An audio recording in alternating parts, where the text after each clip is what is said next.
Tapi Julai mai leo wa sipu baru biru te ona tāna le Julai 5 pena pole un tātou se atu program le pionga lo ia wharetua ia leo lua ia le o Linda Woodruff pe ona silpia mano le tātou tunu le Julai 5 ia piafi o sāsa itasi ai tātou lo muria mano le tātou tunu whaptai le atua tātou tu aum tu vai le aso sātou i matai le maranga pa tupo lo tātou li paolo le aso lau pama le o tātou mawali le ia piafi le mo ia e masifo i o mwani tai ao tai mina tupi tau whao pea o tau mawhapa ne anganga tātou bim wha manu le lofo le atua o lamo hanga i antu e wha manatu o na pōpua ngā le maranga pa tupo ngā i Jerusalema ia taritono le lofo le li tātou te le pisiringia whaptai le atua lan puli pa aso i fua to so i fua lo wola leo tātou e maputa i lungo pe au mangano le ea le tautua whao le radio Samoa su lima iwa toru a mo tāni tu la e lima o tātou porklame le la ale fionga le loia parito ya de olwa ya ni panga so po leo tātou bibi inga pe senga pa le ngang se pa ile tu la e ono tāni tu la e ono tātou sauringa no tu tai o sauringa o le sunga le i ya o i umai malua o le sunga anu tasi wai lili neria pe antali tu la e ono be alama le tu la e ono fai mala ma al ngalo tātou tua ya me salama le malo le tunu i tu asensina ta lia mai le nei a sauninga notu o le lava i manu ta puai ono le ato to manosi a patar patu le ato tātou tunu ya to nei me se o tunu mau sa mo no le ato pasifika lo va pena po ma ora tau tu ora tasi ono te si malima fa mo ya patalo pantu ana le tautua le radio Samoa su lima iwa toru a mo talo lava malo le soifomria patalo pantu fo il malo le tunu ilo la tortai la tor ea lava malanga mai mai se o tato no ia le tato ilumo no ele on poponga o a poponga la fianga i foi tonu a to le stai me to foi ia le anga leo le li tato feilo iai le anga le leifo o le atua tātou e tau mai ai a lofa tene atu patalomantu i asina leo masi on to atina lo ma pe papenana ma puta mai Island Bay i le la mua Wellington e patalomantu ngai a papu wina tanielu ia ma le ainga lo ma puta mai marparitua ma no whalo i o Tara.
le te mele tula mai le ua malu minute ua te ale tula lima i le tautua le Radio Samoa su lima i vatolu a mo le ua tonu male sa le pionga le loia e pensi fil malo tato tunu ma por cambia le tula lima ia e wila na apa i tu la tali tonu mtu ati le mo tato pa tai po le pionga le patua le loia ia mes po ia Collins mal no falo ia mo le manato mai le tunu lo tam pai lava e mai lo la tautua matabela foi a wale maro le tunu fa ma lama i tu langa o tu la fono ia me se lama o tonu a inga i mauta malawa pa la tonga e o po inu mai kalesia ia lo va pena lama on so ni mai po ia le afionga loia fa no lama lon taimi ia wa lama le maro ta so no ia ber pata wa le o na pai ma fong pa le po renga le Radio Samoa le atole tunu le penga le Sofia mato fata lo fatu lau fionga loia whaitua, leulua i ali o Linda Woodruff, manole soifua mria, whatalo whatu le ngang whāroalo. Ia e whatalo whatu lau o fionga taito, e whatalo whatu fo i le pa ia malmalu o Samoa lo whapunga mai i le nei Paul Kalame, mai se lava sunga whawhiangainga, i le nei, i le tato wa sale nei, Fatai il tato tama o langi ona o le nei fo i lona pule fatai fo mal puipuina o tato to e mawai fo i le nei fe loa inga I lunga o le tatou Polokalame. Whaftai fo i le li I mo nei a whamanuianga. Wa e ui lava I na tatou le o whailoa I whaale tangata. A o le nei lava e maua le taimi. E tau te whetu wha iai ia. Ma whao ngā fo I ta leni mai le li. E wheso soa ni ai leisi. I o le auna lava le nau ta Polokalame. Whaftai de nei awa no watu e maua. E vave lava le e moni moni a awe e na o le awhai tū lata Polokalame ai o lota I lava lota I loa atonu lava e sosoani ini mea o mawhai na talano atu lava tū laha. Ole mata upule te fia talanoa ina I le vai eso nei. Ona ole tele ia o mea ia e tutupu mai. I lo tau mawhai e whai ia wili mana onga o nai o tātou tangata mātutua. Taito ai mai se lava nai o tātou tangata mātutua. Po ia o wale o le o maua le mālosi. Wa whaale maua le mālosi maua le leifo ia mawhauwhau. A tonu lava o le tele o ti ngā lai mawai. Ai le o manana o e whapopole whanau. Ia o le mela leo o te fie talanoa ina. O wa o lava tūlanga I le whainga o le nenga luenga le tolu spulono tausanga talu ona ta whautua whaloia. Po le halapa mata upo o mai o lima o te tauma whai lava a whapea o se mata upo te tauna ave tonu o me ele whapalangi o le evidence. Po ni mea fo I tustusia. E whaali ai e moni ma whamaoni le tala tangata lea lea e ona mta upulei o luma le whapea e tele lava e tusa fo e pele o ni me avenga I le whalwhamasino e mua po ni me ave I le immigration po ni me whapena o te whautuanga lava tātou tangata vai whao ngā le tautonga I lunga tuspa ia lava Awai, o te loa lava a avel tau tonga tuspaia. Ia o tātou o tangata lolotu. E te tau lava o nei lofo ele tangata le pai el tau tonga. Ia olona tiu te lumo le lii o le tau o le me sao. Awa nei whaatupua mai pe a maini me se. O le ala lava le na o te fia lava. E whaangale le tau tonga. Malesi mea, ia...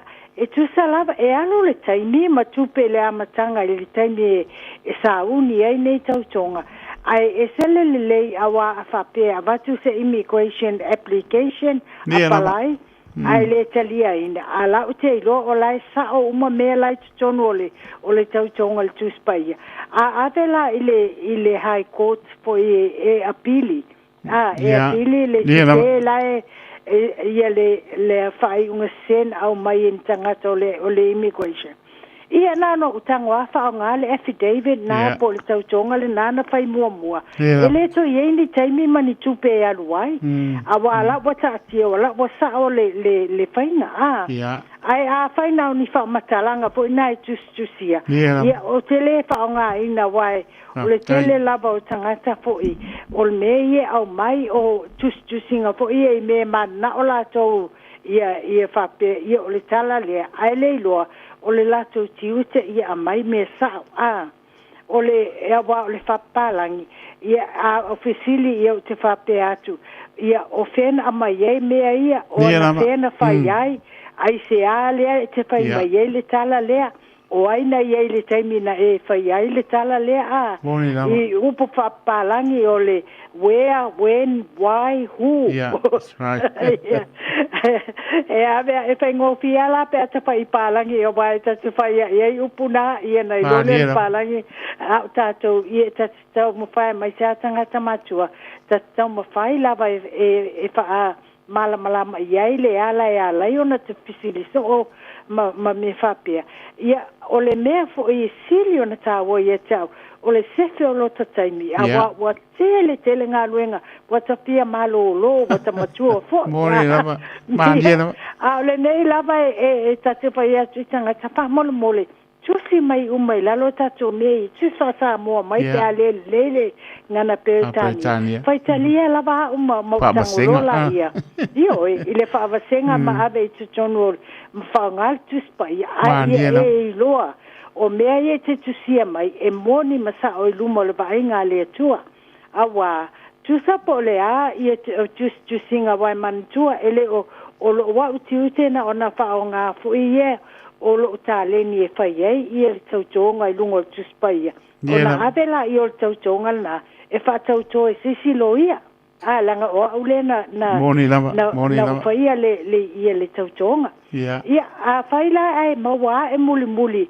pe fai ni su nga fa pe o fa o nga le ia le tau tonga na tuspaia ave ai se mata upu il falfa masino ai mai se lava le hai ko fai mai lo ni fisili el famasino pe fai atu ni fisili o po ni fisili pe fai o ulai o te representing po ule so il tangata ona le tautonga pe fai mai fo ni fisili le si lo ia le si tu a maua mai e famasino se ma pelo me lai tonu lena tu si lalo e fal pui e ele me ta o pa palangi o le contempt of court io contempt of court o le soli tu la fono lana e ulava a fai ai serious pe matua i loloto fo le a fai na io ni tangata tal waile melna e matua i fal pui al tangata na fai el tautonga o le mea lale na o te fa pe atua i tatu tangata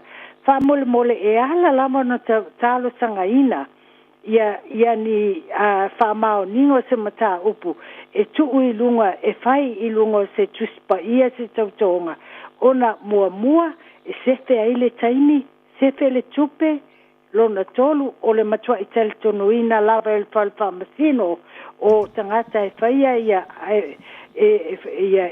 tautonga nei o tangata ai mai se lava tangata e tal tonu leli la tele faia se pepelo i lungo tulo lava i upu e to ia la tele faia stala le sao i lungo tautonga ia a fai la se tangata fo ile sa bona fa nga se ina tuspaia male o sa o le fainga e tusa pe fa pe ile nga ngalo ia ta o le mel na de ai awona ngalo ni me o mai tusi umai lalo me awa o me ye mai ya te o taito a mai o te tango atu la ele i umana tali sa o mai ele me po fena o le ale o fele me na fa ye me nei ioi o ya manino ia wai ia manino ia o ai foi nei ai ia o le ale tala na fai me fa pene ia o te toe bili lava ia inga ia a fai la mata upune te fai o laisa moni si o me o a inga nei mai Australia foi nis ia te tuku bili solo lava le anga me fai ngata tele ia na alula io taimi ole tiu te fa lo ia o taimi nei e alu te tawana tu tongi le taimi o lo ia awa e pei la vole o tangata lai fai ngā luenga i fai ngā luenga male ia ioe ma le supermarket ele o fo e fai ngā luenga ele eni tupe tu tongi ai o lai tu tongi a taimi uma ia na abatula i o tapili afa mai o ka nā pili wotele a ele iloa ele fewi inga io ele o la to la te ai te fa mal malama la vale amatanga fa halu leilo tai me tusi uma mea ia ilalo mai tan ia tusi mai ngo tangata tusi mai taimi na aso na tupuai ia tusi mai mataimi pe a o yelo iloa ia matusi mai tonu la val fa matalanga awane yese me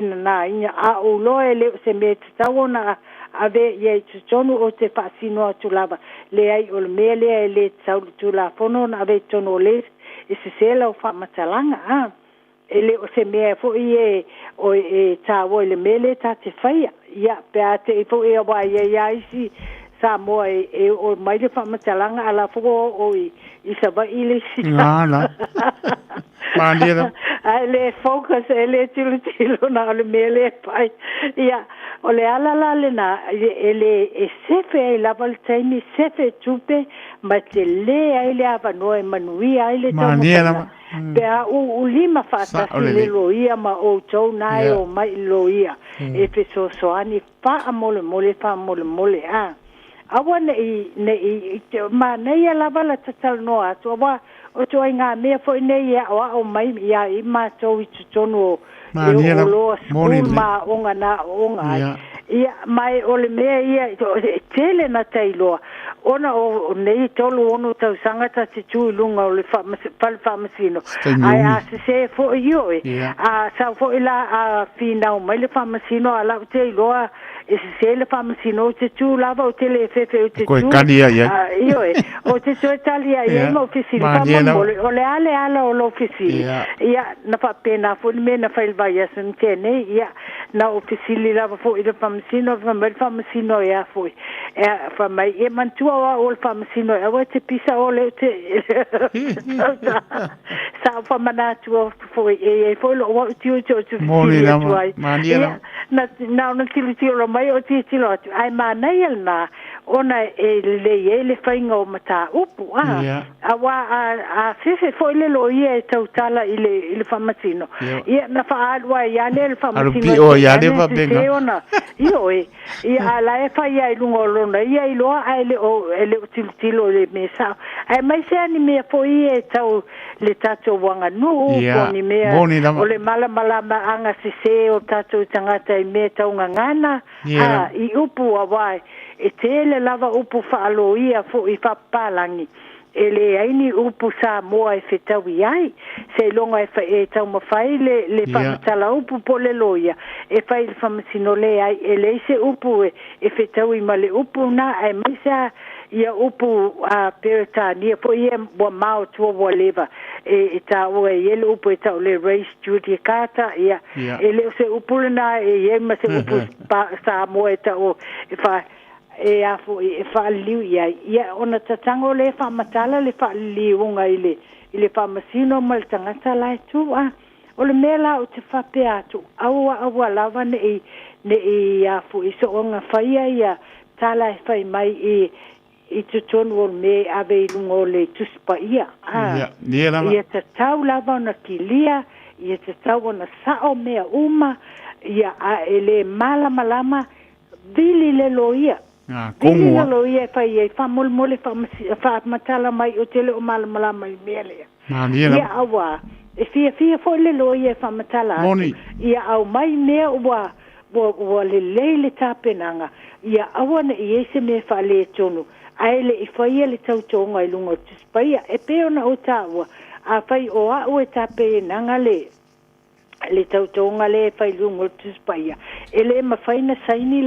le tangata le soani ai ona le tautonga i uma lungo tispaia o te fasinoina e alu i seisi loia pe alu le court pe alu le high court io e alu sawa le stala le high court e ava e tispaia ona fesilia tu loa le o tangata lai fa tautoina e te tauto lungo tispaia e saam fa maoni fa matalanga uma ia e te tusia lalo ia ole mela na e a laio na whaafar pui e le kōti se tangata e whaanga pepelo pe whaanga seltus pa ia a laina te iloa e le o sa o ia mea lea a le tu sia i lalo a wa a tonu lava ieni tangata e a foi e whapeala tau ia tu si lau te le iloa se ai a whaiso suenga i whalwhamasino na iloa ai la i e tonu pe maua le whamasino o pe maua fo i eloia o lai pe pelo pe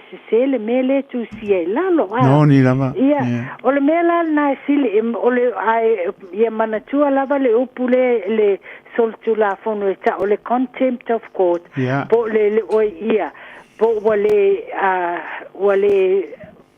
sa o le whainga o me lungo o whalwhamasino ia e me loa me whai whamasino o na aveloa le tangata na e me oa ia ina whalpuipui o loa fo ina iei e tangata o whalpuipui talu ai le pipelo po le ta o sa o me whapene i lunga o le hafoi o le tuspa ia ia o le ala le na fital no ale nei mata upule so ona o lo tele lava mea tatu tangata o mai tu lo lava ai le tai o le tati faita o vino lo o lo ia o le foi misi ele ni aso le lopo le ale o fiena tu poile mele o le tangata tal no ai ia na toi alu foi la ia o le fia i tula o ta vili ai mata fai ai o la mena le tu si ai lalo ia tau tala mai au tango tu fasa mo ia na ta fai la ia na tango le tu si lalo le tal no anga le fai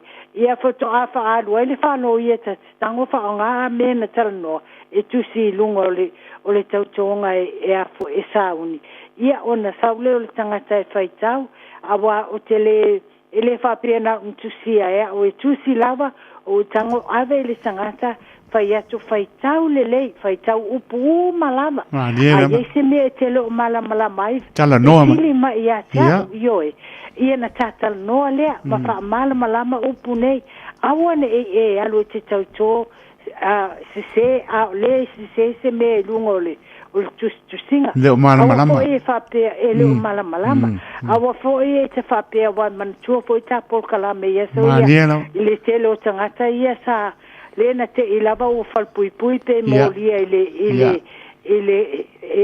ile tau fia ele o leo talange o awala mana tua ia apesilia tu le leo la pa wale tala tangata samo oh yes yes fa ya tola me yes esa io fa mai sele ai o lo fa lo na o yes ai inga abiana fa lo na la wo tu si la o moria o la wo moria ia ole ala na te pa ye tu ai pa mole awa lava sele ta wa e pe o se me ele ta wo tele ta talo ina ai tel tonu o tel tonu uma ia le au fa fonga le ta wa o le fata wa ina o le mata upule nei ona a tau to se lunga tuspaia ai mau e tonu su enga ale fal i tonu se fal famasino be su e fo i pe fa piole immigration ai mau muli e pepelo pe se me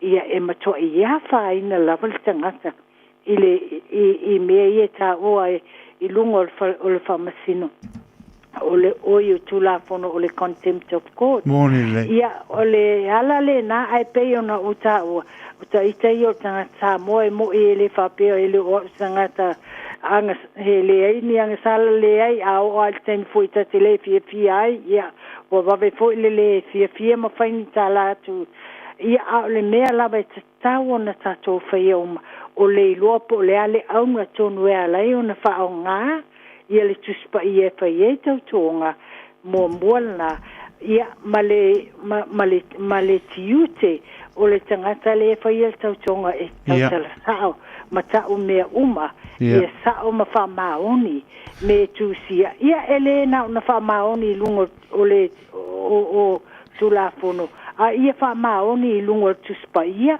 mania moni le tau to lungo le tua ai pelo male sa me lai fai mai ia ai le fai ngo fi fo na mai tau ngo fi fo ile titi te mia wai pe a fa sa le fai ngele amatanga ona ave lole i tonu awa pe ona ta ona o ta a fai ai ave po le ala pa fal fa masino ave ye mata pe ave le high court fo ia apili ia e fa ngala vale affidavit na le tui ave fo i lunga toi apili le court of appeal ia ele toi alun temi man tupe toi fai ai e fa ngala na e toi fa ngala val na ia po fe lava ave e pe ave ile world court ole me la vai ta se fa nga ia e te le lava le nga o le fai le temi a mata i ona fai ma ia au mai uma ia me te tawana au mai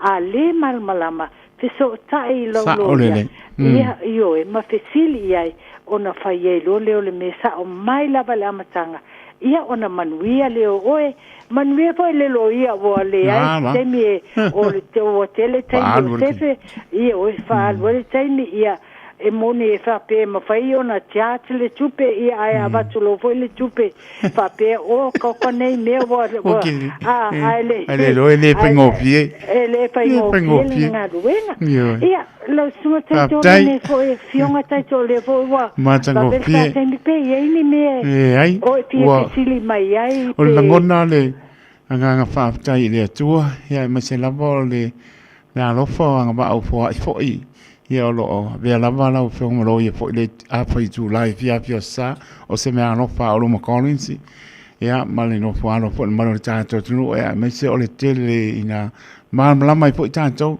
o le me silon tāua ne fiafi o le whaamalosi mai e awane i sai ninda pe te tautō ai le o mana malama o le me silon tāua ia e tala noa a pai o pa alo fesasi lo mapo pau e lea o ngana e tautō ai e te le lama toi whaamalama se e toi esi taimi e ana e toi fo i mai le tala noa le laulo ia o le mele whaapem pe o na sau noa mai o linta ia o le tūlanga nā le tele ai na lawe vea i tātou e mole lako oh yes nga whai mele o le whaanono ie ai le ai awane e tali ai le o mauti noa ia wa lau vea se anga wa kani ioe ia apaya kua longa ki se sere menga ke ia ai apaya o sao ia o le fesiri danga duaku pe o ina ia e maa lamba le fesiri danga duatu pe o na sau no fo i pe tano fo le fianga lo ia e maa lamba ta pe lo lau tali o le yes ma le no sa mole tunu pe la bon tala no ma le fianga lo ia o linda bane po le swapa le ulwa ia di e le o fatonu ina ia pai po i wa nga le mo le mano tato tunu o ngai o tato wa inga te lo me po o fa lu fesasi ai tu lo ia ngana i le mano le tunu danga i luma awala van i fa se me man le mautinoa e vai po i ona e tu what says ia no pe sa no olinta e ele taimi to tu apa no te alo to e tala no se isi pe tala no lo ia le po o mana batu le telefoni ale fionga le wa ia e tala no ia ai te ia fio atu o no ofisa e fai e se lo tala no anga fa lama me uma ia pe po ona tu o lalo po mano tato no e le pa ngofie o le tongi no lo ia le mtua ta unga tala ba e maro tato tunu e le pa ngofie ala lo wia la to o pepa o mea uma fa no e la to ngalo e le se me pa ngofie kos mane me uma ia te tonu pala o la autongia mai po mano tato tunu o la va tu lang ya lo tom fa la va lo ia ni e matulanga so swani ele mamano tato tunu me o lo fa pena fa do sasi ai ia ma puniti ai po i mane mana mai ia tu langa na ape po te fa nga ina tu spa ia po se lo ia po ai lava i la to fa tanu mana tua ele ta ano se si apion pa ia no tato tua ape we to ai o le la fa ia lo to fie o mai le to e bala au me no ni po ia ko ale fa maungi e ser manga ia ape pe waru suanga ba tele con kupe o ngisi mangi skulang o fai kua awa ngalo ia te oilau o kuspa ia ele ka alo yes o la wa tau tonga ko i lunga la me te oi ape pa maongi pe la no fa la utala o awa nga luenga e muri a oi apa ia e telefa maoni e muri a te oi ape pa maongi e muri a te olo nga le kawi le yo ia me fai wa la tu langa awa ne fai ai tu langa fo ia le vale le mana fai lo fa maoni e umaras e sua malia ia te oe mena. Ka ki ai po ai lava e kalango mai mui ko langa e fai lo fa mauni. E watu e nganga o le li tangata ia fa maron lama lai e pisa mai fa me wa ma. Are ki fa maungi au e le lam se me ke popole ai pe si o lu ngasi kongi lano tu lo le ngana ba ne po sa pati mal va ponga le tunu. Ai a fai e fa maungi. Le aia se me la pole le utale no mai olint al mero ka wonga kuspa ia ele fa ngofie wo e fai ma le mauti no o la e fai lo tofi mo fa ma ia e mai mo umala langi me o te tau to atu lu mo le tu a olint al kuspa ia le wo ye o di mai lu ai lu ma singa ai ko ki kupe ko e ngisi ia mo mano ia o le o ngaro ka ko ele fa pe ke la ku le langi nga va pe se vai le lima se la uri ko kongengo la ku le o ke la ku le ile o la fa ba e se ale la langi e se le langi ai ma lo va tai lo lo ye ma lo va tai ma tango fiele me ngom ta o po me se mo ta to u ma la ina ye si le fia ma la mai ta to awan I whaia se me se awar sa ngia ke le o malama toi tala noa. Toi tala noa I sauloia pe tano se fa malama nisi me o fa peritania pra poi ni upu mautua o le atunu. Ina ngana sa mo por ngan peritania. So so swani mo e a jele sai ni se bepa. E sili ainga e popo ngā tia pa e saing se e tau tō se ai le whai vai lau sau noa ia leurua eri e ki whai pui ioe o mo se ngā nea e alua I lau kaukonga e ke alua mau upu marau saingi e muri apa I unga wha sino a vele pa tau wale o una leurua eri e whai mawhonga tau mori le atoro tātou tunu leo whengare venga se tofi Radio Samoa mori atu wha malo man whaapatai le tō wha mana tunatu ia meise o tā neni maanga wa upo ia Roma Collins mali no whalo ia whai a molo na veinga whaapatai tele lava I lo manatu mai sio o tunu e pele I o lo whingano le lava ua whaapa noa me lo taimi le apa I tū la u te lea wa lava matoi mo mato uma lava lo pa penan whaaponga whanalong e tā whiofia I umaya o mele nei e ona maua leo le fia lum nai a lofa le ia mo pelo manosi i tino sili le nganga Collins mal no falo mai le li ia mai se le loto matala me a lofa le li ia fai mo lona vi inga mo le so I form real malo tato no au fingal venga tofi tau tua le Radio Samoa ile nama yaso ai mai se le lo so I form Collins mal no falo tato toi ta pa ia lungo pe au ngaro e ile tau tua le Radio Samoa mo te nei la foto I sau no mo muri tato ma vai fa fetai tele lava lulua ili mo nefiafi. Whaftai lau wa fionga taito le nei e fiafi. O whamanuianga fo i le li o le iai o lau fionga I lungo o tapo kalame. E te tisoso ni fo I le whamalmalama a tili o le ta o ta mata upu i e tisoso ani lava I o tato si o tato tinu. E vi ia le atua I Moni lava. Ia loa lofa maloa ngale malofa tisoso ani mai.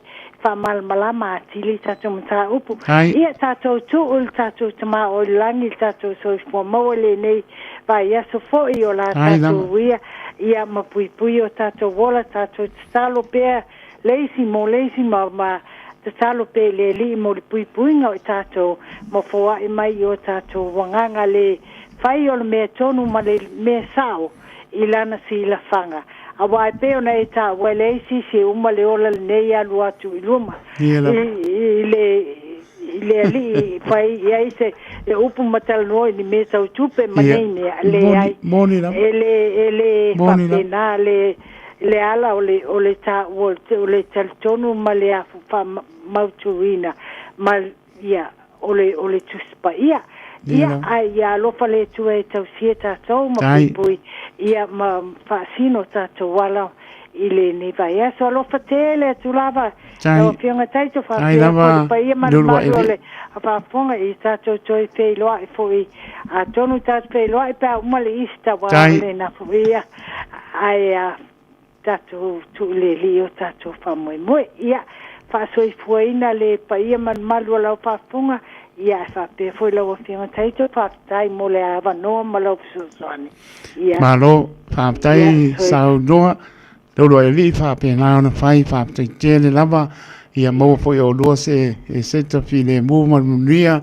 ia ma so long weekend o lo mo po ngale ni ta we to ngalo mo ta to lo to ia mai se o le to ngio ina I ta to na lei lo le sala lofte lanto ya Collins mal no poalo manuia fo ia fontanga nefia fi manuia va ya so mo ai fa so fo ia lo fatu le vai ali ia lo fatu fa so fo ia so fo Piongan patua le ulua ia li o Linda Woodruff e pe on fa pon malo tato tunu o lo tasi fitu ono lua fitu lua tolu o lo tasi fitu ono lua fitu lua tolu la kumare me alofa kasi o lo tasi fitu ono lua fitu lua tolu manatua la so sani tala noa ia e malama ifa mole I le roia e tele I anga ia tulo na ofisa I taile taulanga le city pa mole la pautuanga le na ia e manino pa mole tala noa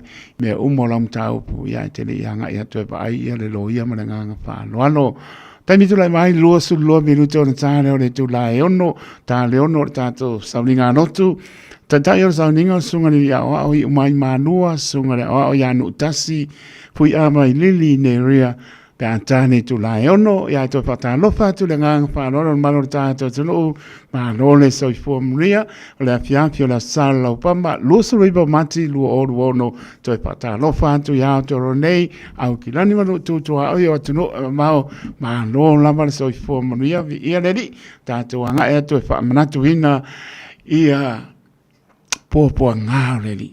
Tā ua yo tau whingano, tā ua yo mātou loto, ana leile mariu, lei se whamangaronga. Tā tō fia vivi in whamanu whaptai lea tua, ilo nā lofa e ala ia Yesu ki riso, manuia pupuanga ne fiafi, mā lorpa mā losi tā po inga, ile nei a sa pa ia lau pa malanga pa tupo le i Jerusalema, au lumana i ona ti ngā, maona po ngā, tānu mia, manu lo mai le tunga mau le alofa le nao le tua ya i tātou e ala ia Yesu ki riso ma lorpa man losi tā po inga pa aptai lau pengaronga pa ia le tua ia mo le polo ino le tala le lei ia anu mana le opo nei asu masu uma mauni anganga mo i malona ma lo pa aptai le ato e ka le sia e fia ia le malo le atunu pa man losi ai le so ia avelvi inga i le tua pa aptai pa talabatu ia Sala pita pena fo ia pupu li pole ava lau fau malu fa pena fo ia fa po wina tanielu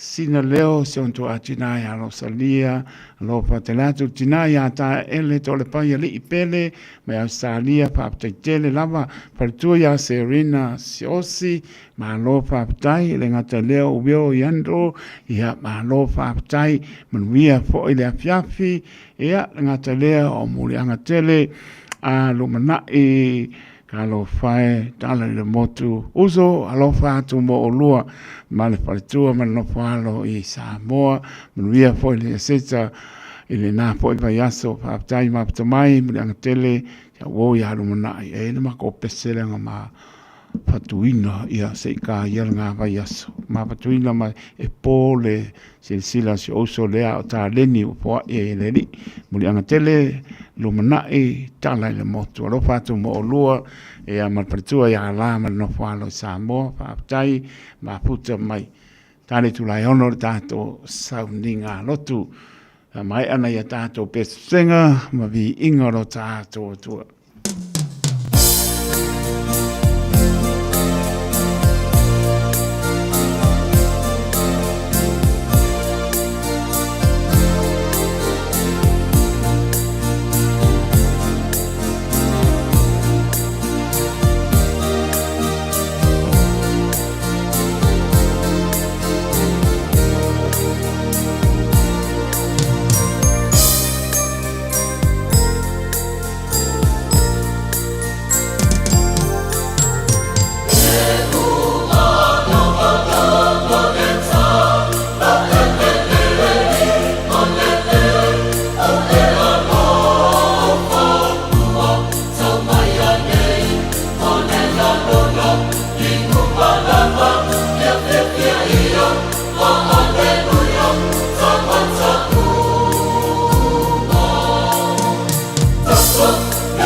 Nyaluenga nei Ia whai atusa Ia te oe Ia e whatonu Ia i matou Ne ia so matou e se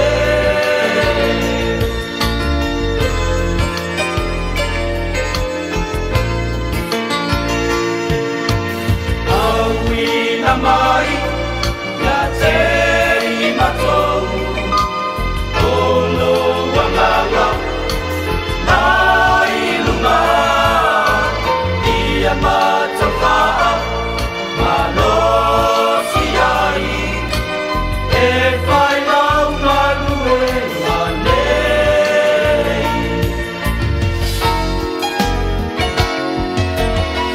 Ia tani tonu Ia te oe Sama tauma Ia ola Nasa walemu Ilua Iloa no patele mai Ia tali tonu Ia te oe Sama tauma Ia ola Masa walemu Ilua Iloa no patele mai Iloa no patele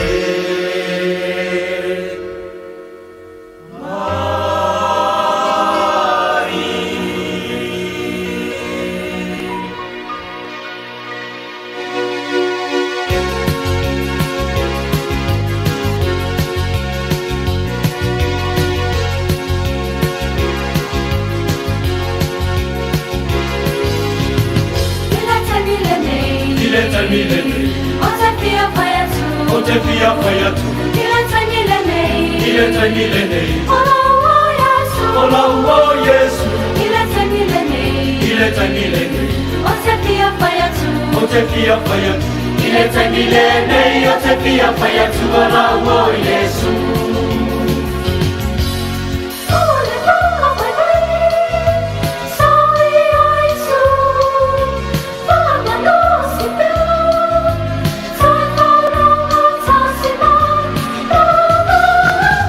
Ileta milene O te fia whai atu Ileta milene O te fia whai atu O lau o Yesu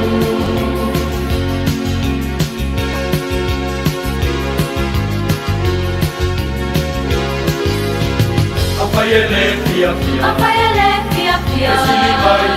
Vesili mai au Awhai e le fia Sawi lau Yesu Awhai e le fia Vesili mai au Awhai e le fia Vesili mai au Sawi lau Yesu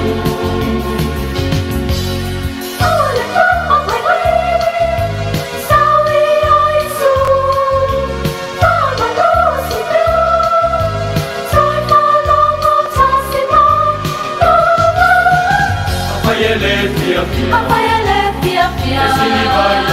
Vesili mai au Awhai e le fia Vesili mai au Sawi lau Yesu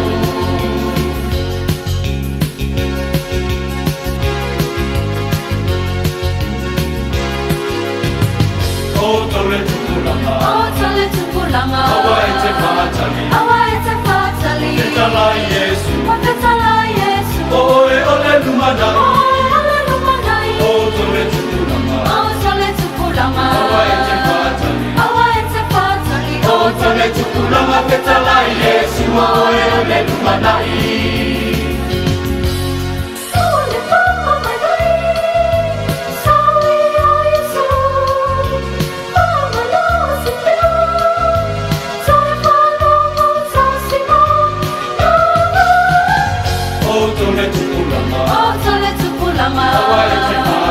Awa e te whaatali O tole tupulanga Petala Yesu O e ole lumanai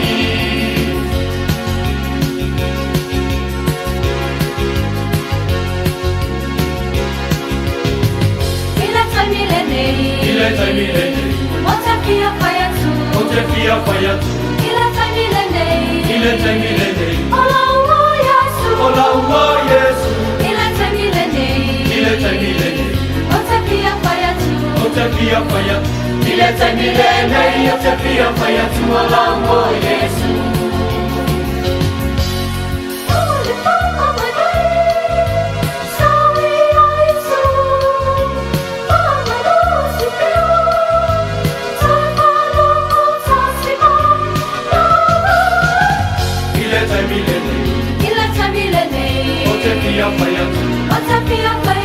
Ilete milele, yatapia fayatu Olaua Yesu. Ilete milele, yatapia fayatu Olaua Yesu. Ilete milele, yatapia fayatu Olaua Yesu.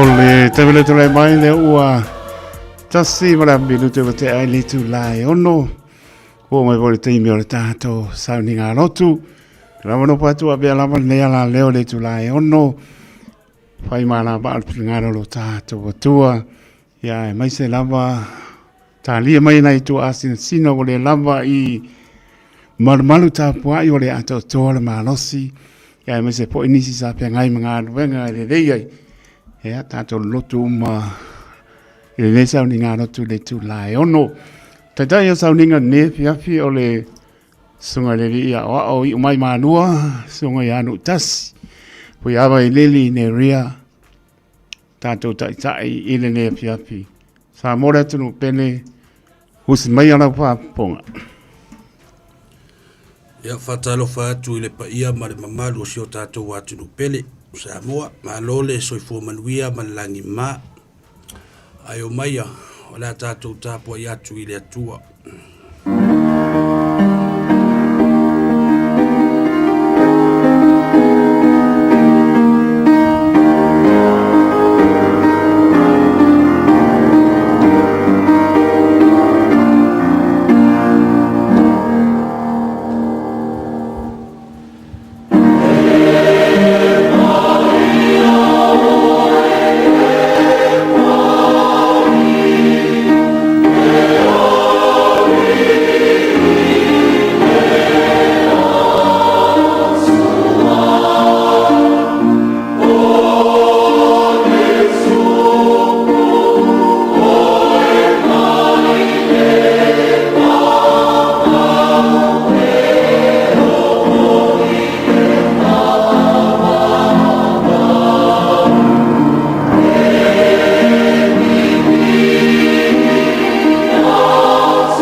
Maia, ia tātou ala langa fia i le ali.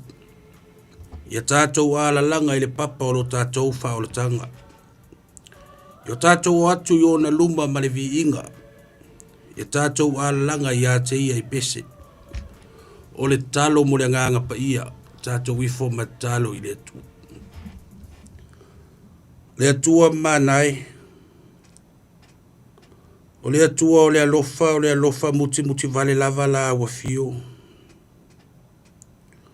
O mātou atu i o luma ele nei tu la afiafi. Se o mātou to si atu le vi inga ma le whaaftai i la o fio. Se o mātou sula ina pēa lo alofa ma lo wanga lei. Ai pa ngā lava lea le tuai. Mātou te langona lava lo mātou whatau waa.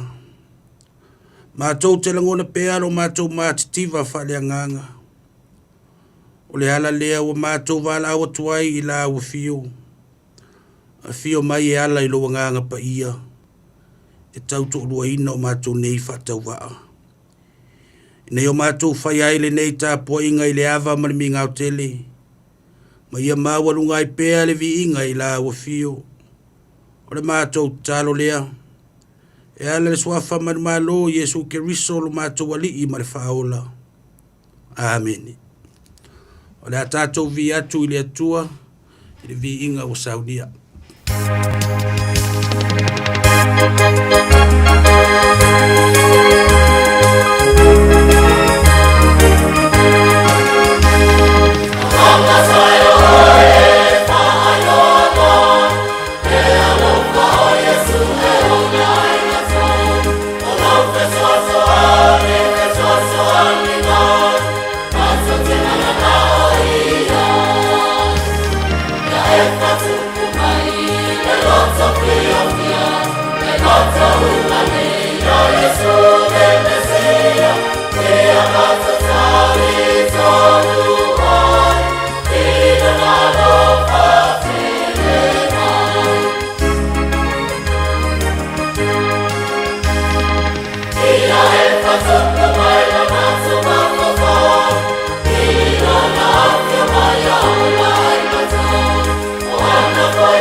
Faitawina o afionga pa ia ale atua.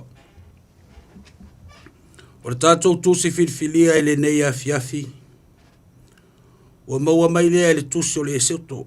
Au lona mata upo e wha. Au le au faitawina mai le fai upo muamua. Sei whangata mai le fai upo e lima.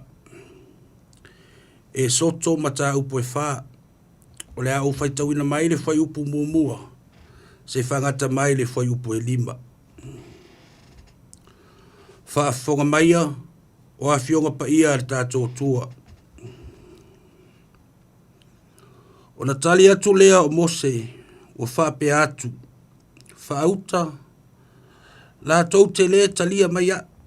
La tau te le whaalongo mai fo i la upu. A wao lea whai mai i la tau. E lei whaali mai lea li i a te oe. O na whetalai mai lea o lea li i a te ia. Pese ale na mea i lo lima. O whai atu o ia, o le toto. O ia whetalai mai.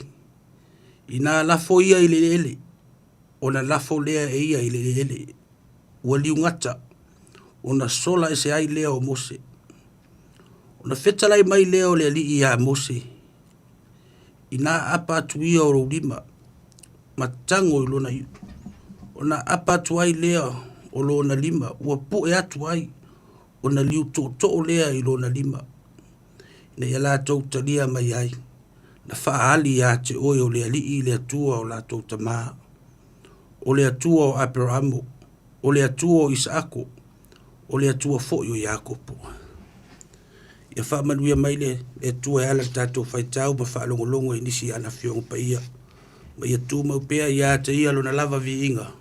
Nei se iau o whaavau lava. Amen. O le launga le swafa malu o le atua le tamā, le alo ma le nganga pa ia. Amen. Ua maua le matua o le launga le tusi sa tātou whaitauina. E soto ilona mata upo e wha. Ai wau whaunga ina le whai upo e lua e whai ma matua, wha whonga uto e whaitauina. Ona wheta lai mai lea o le ali i a te ia. Pese ale nā mea i lo rima. O le manatu au tu e au iaini ma whauwhaunga whalea nganga i le neia fiafia whapea. O le ola o lo o iou au. O le ola o lo o iou au. O le tala i le vala awina o Mose le atua. Mo le wha moe moe le awina e o Israelu mai le polonga i ai kupito. O se tala maasani i lau whafonga. O le vaenga o le tala sa au whaitau ina atu nei.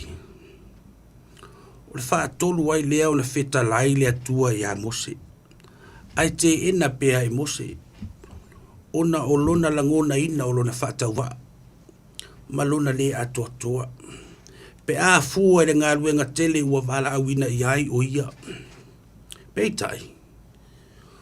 O le tū lava e fia tutu loa. O le mana o le atua i anga wa i ane Mose. Le ana fesili ai le atua i a Mose. Se ale na mea i lo lima. Tali Mose o le toto. Feta lai lea o le atua. Ave la i o le toto o le na e fai ma fai longa o mea o fofongia. O le a fai ai le atua. E ui le fatau va ama le manato Mose i lona toto. Pea o ngai le ngā luenga o vala awina i ai. A le fatau va ale na na fa o ngai ina i le atua. O wai le o toto o mana o mia i le atua. Ai o Mose i lona ola o fuina mo ngā luenga o fina ngalo i ai le atua.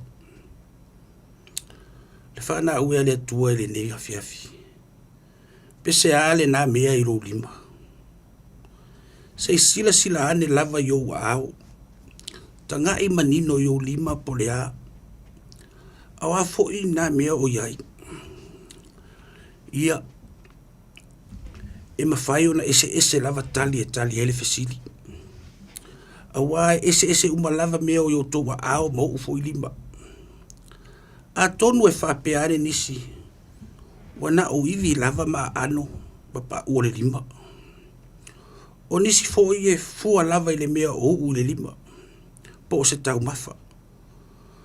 Po se tusi fai tau. Po se whaung pia foi. Po o ilo lima fo i le lima o lau maana mea. Ia po le a lava. Ia po o le whapeane foi. E le ai lava se mea. Peitai. E iai le tali tonunga o le whai lotu i le nei afi. E tanga tasi i tātou i le mea le nei. O ua ao mo lima. O loo iai lo wola ma loo fo yola. O le mea le na o loo fia maua i le atua i le nei afi. O yo ua ao lo soifua ma le ola. Ua mana o mia i le atua e whailo ma iai ana vavenga o fofongia. Whapei lava o na ia whaonga ina le toto o Mose. E whapena foi o na ia fia whaonga ina lo soifua ma lo wola mo ana vavenga. A o a vavenga. Fia whai oe ma ave fe au o le whaolatanga le atua. Fia whaonga ina e le atua lo soifua e a wala mai ai ana vavenga o fofongia mo le manuia o oe ma lo lava a inga. O le mea mua lava le na. O le atu tolu le wheta lainga le atua i a Mose. O le fuataua lunga lava o le fia whaasaulo toina mua o Mose. A o le ialu atu ma le wheau o le whaoratanga. Ia sa o loto mua le ave wheau. Ina ia ola ai le wheau. O na mawhai ai fo i lea o na ola nisi e o atu i ai le wheau o le ola. pese ale na mea I lima. O le ola. Le ola le na ua vala awina I le atua ina ia whaaola ia te oe malo ainga. Ma whaaso solo atu ai I lau ngaluenga ma tau te masani. Aua le manatu I le whaatau waa o lo wola. Pau lava o lea. Ie ngā ua I le manao mai o le atua. Aua o ina te sila ai le ofo-fongia o mea te tele e whai e le atua mo oe malo ainga. Ma le nei lalo langi o tātou nunofo ai. Au tātou wanga I atu I le aso maliu o le tātou ali whaola. Ia tātou toi manatu. O le ase ngā luenga le tātou ali whaola ua whaia mo tātou. Aua ona ao sa tu I whao I lungo o sa tauro. Na ia tu ina tu lavalo na ola atoa I le atua. Lea na mafua I le whaola tanga mo oe maa. Ai manau mia lo tātou whaau pea o lea whaola tanga. Ia tu mau pea I le atua poto le vi inga ma le whaane tanga. Nei se ia o le whaavau lava. Amen. O le tātou pese atu I le atua I le pese o saunia.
tātou tālo sanga.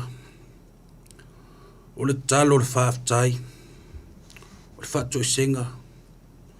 Matu ina atu nisi o tātou mana o iluma o le atua. Tātou wifo matalo i le atua. Le atua tau tasipa i ai. Le atua o le tamā le alo ma le nganga pa ia. E sirisiri e se lava la ua fio. O le atua mai le vavau e o lava i le whaavau. O le atua foa la ua fio. Wana e whaia le langi ma la langi lo na mata ngofie. E o lava i le tangata na e whaia i lo whatusa pa ia.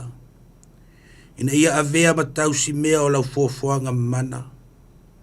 Ma le wha moi na ia i loa o na ola vivi i matapu ai atu i la ua fio. Au le atua fo i o le alofa ma le alofa muti vale umalava. Iwa mātou whaatasi i le nei a fiafi. Si o mātou whaaftai alo wanga le. Ma sula lo alofa ua tele lava lea mo i mātou.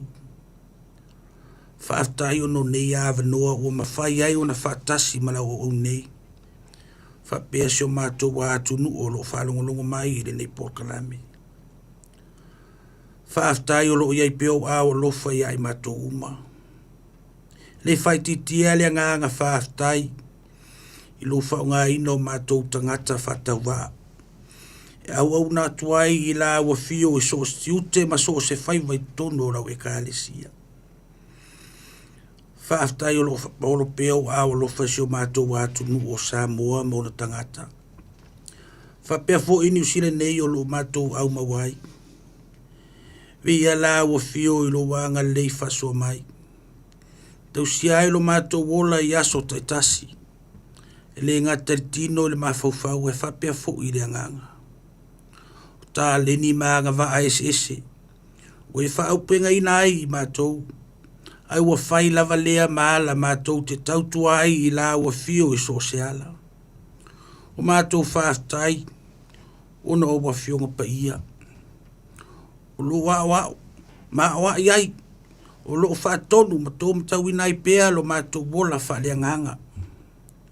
O taimi uma mātou te suasue ai a wa fionga, e fau le pai mai o mātou loto.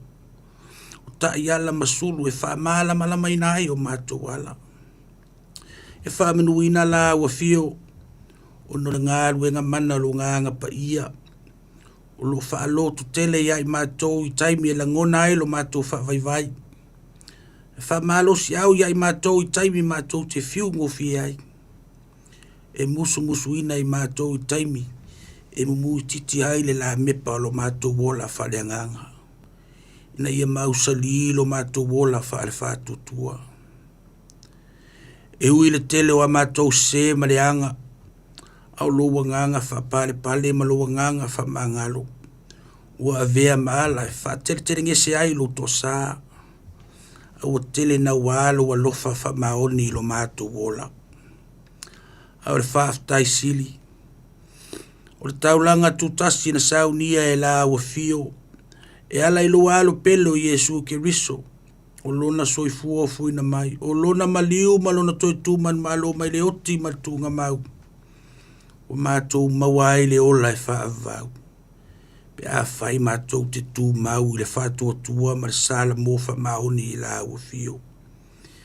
Ia tu mau atu pea i la ua fio le vi inga. Le wha manu ma le wha netanga nei se iau o le whaavau. Le atua lo mātou ta maa. O la ua fio e tonu masao o whaamasinonga i o mātou nei tangata. E ui na le atoa lo mātou wola tau mawhai atu i la ua fio. Alo e alo whaina pea i mātou i le alofa e sili o na atoa peitai. Ua le tusa lava lea ma la mātou tali atu. Ua le ai lava sa mātou a mio wa tonu i luma o lau silafanga pa ia. Una wanga wa i o mātou loto i tu ina naunga lalangi. Wa wha loto luai a mātou au unanga i la awa fio. Mātou o kirisiano. We tali tonu mamuli muli ya Yesu. Awa solo mua ya i mātou le ola. Fea nai. Le ola fe futu tua ua le fai mātou ma whataita inga le lei mo isi. Mātou whatu ese i la ua fio. Ono lo mātou ola whatale ia ua fionga pa ia. Nauna mātou tau langi e mātou te le toa anga e whaitau ma sua e iai. Ina ia mātou i loa a tili ai lo fina ngalo mo i mātou. Wa o ina fo i mātou i lo fina ngalo. Ua mātou au ngata ma musua e whatino. Wale atangi a lava i o mātou wola so mātou whātua tua. Lea tua alo whai. Mātou whātua ese ono le vai o lo mātou wola talo e mafuta atu i la awa fio. O telefo ine o mātou whalango i lo mātou i loa ma le poto. Oa matamawa inga o mātou maua. Ai wa ngalo ni mo ai ai mātou lau taita inga. Wa sala ese ai o mātou wala. Whamanga alolo mātou whamaua lunga, ma le manatu whasausili, ma le ano ai o vai inga whare tangata. Wa tele nā whaina ai la mātou au unanga i la wa fio i so se ala. Wa mātou whamtalanga fo i ma, a mionga wa le tonu. Wa whai ma ala e tau mi ai manatu. Langona ma le ola tau ma whai o isi. Wale angai fo ilo mātou vā ma isi o mātou uso a tangata. O whai a mātou māsani le tua. Ma tusi o mātou lima i le leanga o isi. Ai o mātou le fesili fo lava mātou ia i mātou lava. Whamangalo mai ilo mātou whatuatua na i o la o fio i le tele o taimi. Ena ona mana tua pe afta ia i mawhita ma whainga tā o le ola nei. Whamangalo fo ilo mātou le whamaoni ilo mātou wola wala awina we tu tofi ai mātou. Ono le ola whimomo wai. O mātou ese ai ma la ua fio i le tele o taimi. Lea tu ai. Alofa ma whamangalo mātou tangata. O ha mātou se ma le anga uma. A vea ia le toto Yesu ke riso. Na whaamalingi na i lungo le sa tauro. Ina ia mamā ngalo ai mātou wanga sala uma. A wa o mai pea lo wanganga. Ina i o mātou i loa o na sala mō whamaoni. Mātou te furitu ai le leanga. Ai loto atu i la wa fio ma lo fina ngalo. Lea tua whafonga taloe. O la wa fio lea tua o manuia ma pongai o whamanianga uma i lo mātou wola. O la ua fio fo i e malia i o mātou loto i mea le uma. Alofa la ua fio. Whamanuia ia o nei ma tō lua, whapea fo i le nei pokalame whasalau. O wō ma ainga lo salau solo i le nei lalo langi. Ia fo i le malo si ma loto tele. A wāre fia ngai hai ma le tautua ina o lau ngā luenga i so seala. Whamanuia ia mātou whanau. A whea ngai ai ma o unga mga aluenga. E le ngata i New Zealand nei, e whapea fo i a tunu ma mau. Ia fo i ai le poto ma le ata mai. Le whau tauta i ala tau fili nga whai. Ia ola mā te tau i la ua fio. Ma ia malu pea lo la tau wola i oa awa nga lei. Whatasi mai la ua fio le mātou sāwalinga whatua tua i le ne tausanga. A wina mai le mana o luanga anga pa ia e tautua lua o mātou tangata whatau wā. Mātou te tāli tonu e manuia msolunga le lei ailo mātou whainga malanga. Alo whangia e la o fio. E ulo mamai, ta māma tina mātutua si o lava i whanau. Alo whamwhafuisia lo lātou mālosi. Alo whangia a ingo lo whanua noa. Ia iai peo wa au wha whana ia i lātou. A lofa ma whamanuia so mātou wātou nu o Samoa. I ona taitai whaare mālo, taitai whaare e kālesia, puleanga ali i mawhai pule, nu u mawhioanga, whapea ona tangata lau tele. Ia wha moe ma whaalango lango i la ua fio, e manu i ai fuafuanga uma. Mātou talo rea li e. Alo whangia e o lo popo ngā tia i le fia ai ma le fia inu. Ma e ua le aini mea e nono whai.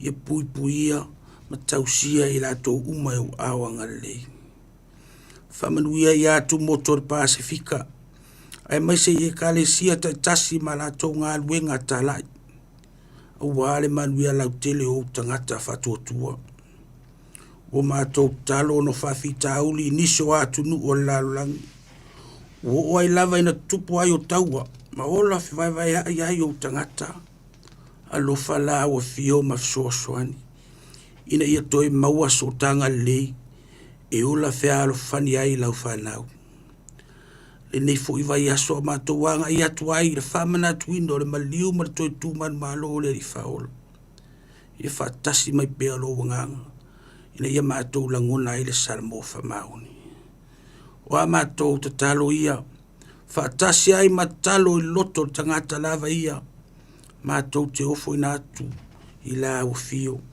ina ia faia pea lou finagalo ai aua lava o matou loto o matou talo e ala atu i lou lava suafa malu i Iesu Keriso lo matou alii ma le faola a o le manuia ma le filemu o la auafio le atua le tamā le alofa silisili eso i Iesu Keriso lo matou alii ma le matou faola i le ma le mafutaga le motusia ma le auafio agaga pei ai ia tumau mai lea i o matou luga ma luga o lau fanau i le lalolagi atua nei se ia o le faavau lava amen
Tu mai oe lo ne matai si pong Mario Krisi pa pau mai malua. Pa mai antu ai le tato saulinga lotu le nea fiafi wa vea lava nea la leo le tu la e ono. Pai mana ba alpingano lo tato atua.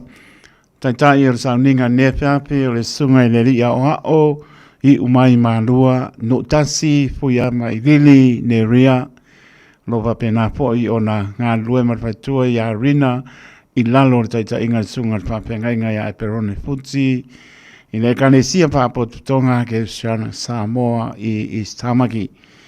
A bei leo pata wale a ona i whai mawhonga wha leo pulenga le Radio Samoa a toa le tunu leo penga renga tofi ma mori atu le whamalo man whaaptai lau sunga le liawa o no tasi ma lo whai o whaiva le laba ulau lau sapiong pa ia lo tātu tua e ala mai lau sunga le liawa o le fiafi le ua tōm tawina pēr le soifua maro tātu wola pa le nganga ia mai se le opo si e fia le tātu sāvalia vai o sāma ia o popo ngā o le li tātu iai le fiafi o le lau vama le malanga pa tupu ngā i Jerusalema o lumana i popo ngā o le li paola o le nsa ini a tātou na nei loa le angsala tā ua tele nei mai tau o tau sanga vai a sāpa ia tātou te mana tunatu ai pēr i le lofa maleanga leo le tua whaaptai manatu mai lau sunga le iau au pātālau lātu pe lamano pai atu i leo tōngia ne ana leo lau pangalong pa ia le atua la le apostolo polo i leo se mepa leo ngalo tau tau ti ngā i le ngā nuenga le atua batu ali pa maroma whaaptai ne fiafi whaaptai tā pena maroma sauni whaaptai manatu i le atua malon pingara mai se o le whaonga ina soifua le tala leia Yesu ke riso ia ngā leile li tātou te le filifilia o ia lava e filifili mai tātou wawe mai se lau pia se lau lei e wape nāna wala au le li sto vine saunia o ia e te lua ngānu nue ai ma le paritua i arena ai a manuia tele tani ai se lua wala ulia ia mai se pole ngānu nue ai pēr e ka le sia lua wape nāna ngānu nue ai ma pūno no ai ia walama so ane i po la pa manuia le tua le lua tofi manuia po i fuanga mo lumna i se lua po i ainga mai se tofi ua bala au binai le tua mo lua po i mauta malawa ne fiafi ia pa manuia le li au ne ia pea se tua le ala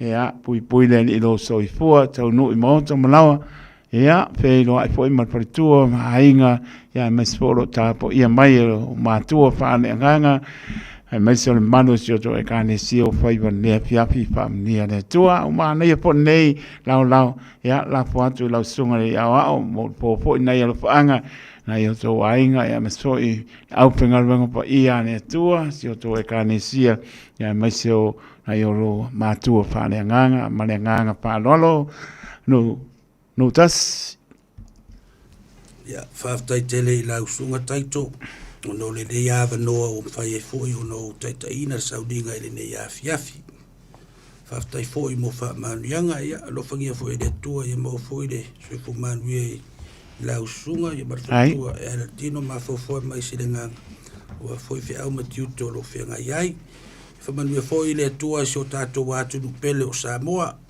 manue tele fe au matiuto le afe nga ile ne vai aso mai se lava le anga ia tu le nei vai aso popo ngā tia o tātua di whaola.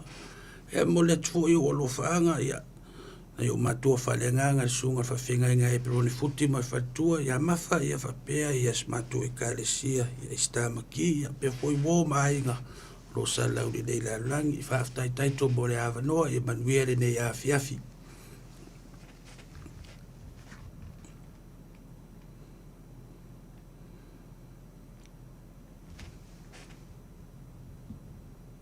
Thank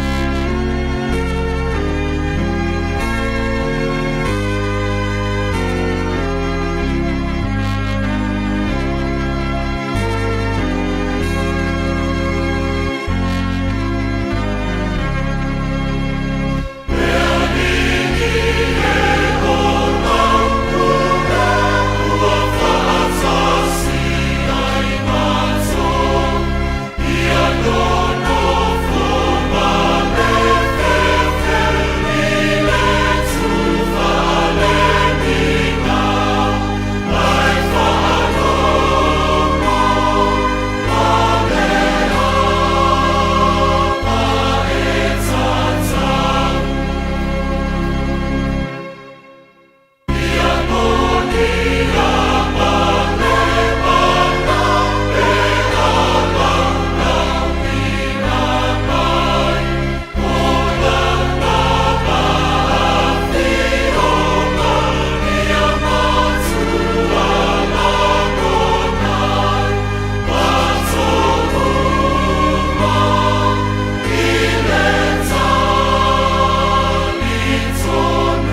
Se fong mani al PIPC mai tamagi ina ua tu lai mai le tātou taimi leo ato e tolu minute o na tāna o ne tu lai fitu ta tonu lo munien manu tātou tonu nei vai ngala piapi o la sā lua sului vau mati lua o luono ya mai se usi le pia pa manatu ina le sā lau pama le malanga pa tupo lo tātou o li paola tonu bi ia le ri me uma ya mai se o soifua manuia soifua la lelo apena tātou au nai tātou whaia pēa lo pengalo ma lor pa man lo si tāpo inga i le nei a sā o ia tu manuia i mauta mlawa pe po lau pengalonga pa ia le tua fola ina tana le leia Yesu Keriso wani a nganga mo ia malona malo pa malo pa aptai ya te tono lo nia lava malu si tātou atunu i maota malawa ya mesfo ila to lungo le ala pa nia le ri awar pa nga ina le telefoni ta awar le mo le pasia mo li ya mesfo pa ilo lungo le awala nei lava se si lungo le tu la fono o lo ai le na pesili mai le telefoni ale loia ya le olua ia li o le olua tasi fitulua o le na olua tasi fitu ono lua fitulua tolu olua tasi fitu ono lua fitulua tolu ko le kasi olua tasi fitu ono lua fitulua tolu tusi le lalo lau api le na ia faima anga ia pe amo mir so soni mea ona e tala noa i lea ai te le i fio atu pe te anga i atu i lona ofisa i le taulanga pātau i le city i le lama le tala noa mani noa i mea uma wha lama mai loia tu langa ropa pe nā wha lo pesasi ai fo initial ma malu le tātou atunu ia malanganga wha loalo pātalo bati a se linga se osi mani no whaalo pāptai i le māputa mai pe fo i sina leo se onto atina le ngata leo Rachel Sifa mai cleanliness mai lato malama lo maputa mai lungo le apia folinga e malungo le YouTube channel pe pata lofa tu ale pa io tato tro ia tu mau mesfo ia te ronei ta lofa lava so pa ma lo tato ni Yesu Keriso pata lofa tu ai ma mo nga lofa moriatu i so se mautanga sangase mauta malawa tato proclame o asia singa i mautanga sangase pe lava lofa ia tu pe senga whale nganga o bi ingono tātou tua whai mawai manu au e ta oto ai o ti ngai lunga lo moenga au sile fia ele i me uma i lana pa marolonga e pa iatu pa iane pa ifo o lofa tua e te malo loa ia lofa te le atu le tātou proclame mo i lato i lo ato tōna marosi le ngata iau te rone o te no mau so se mautanga ngase i maota malawa ia iai le pa mano longa no tātou tua.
Afia mai ali I fo mai e te ai fo I le tinga masani Yesu e uana o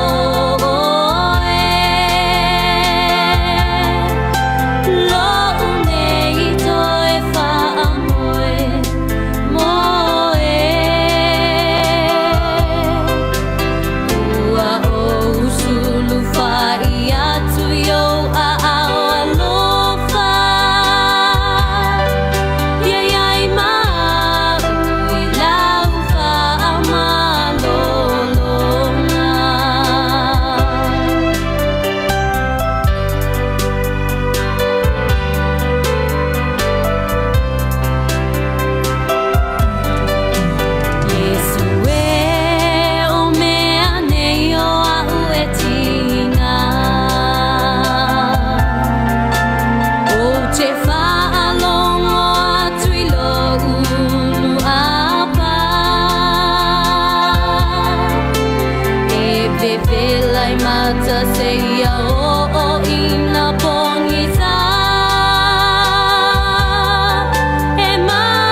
tu mai ai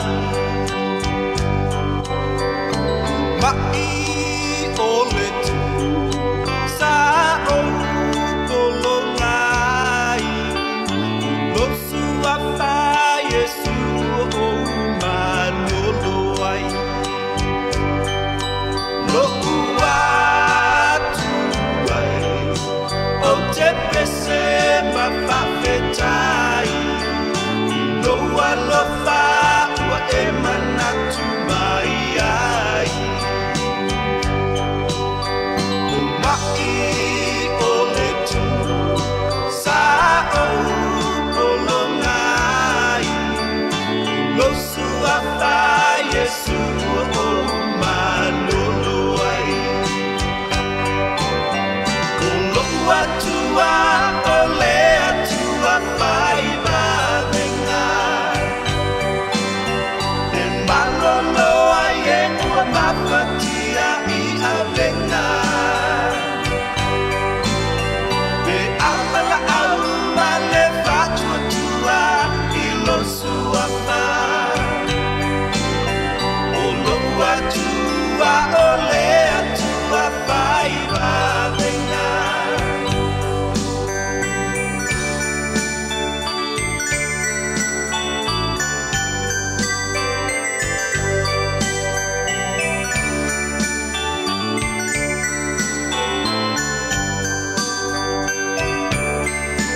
Mea uma e whaingata I manatu o le tangata I whaingofi e pe a whatua tua I lo sua wha O le tu I nga atu Mea uma o te popole ai O lo atua ua ia lo whamama natu mai Mea uma e whaingata I manatu o le tangata I whaingofi e pe a whatua tua I lo sua wha O le tu I nga atu Mea uma te popole ai O lo atua ua ia lo whamama natu ai O lo atua o le atua whai va venga E malalo ai e ua mafatia I a venga E awela aula le fatua tua I lo sua wha O lo atua o le atua whai va venga O lo atua o le atua whai va venga E malolo ai e ua mafatia I a venga E awela aula le fatua tua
Mea le ie tau si mai se pongmani o le anga papayaonga mai si o tātou tono o I Samoa.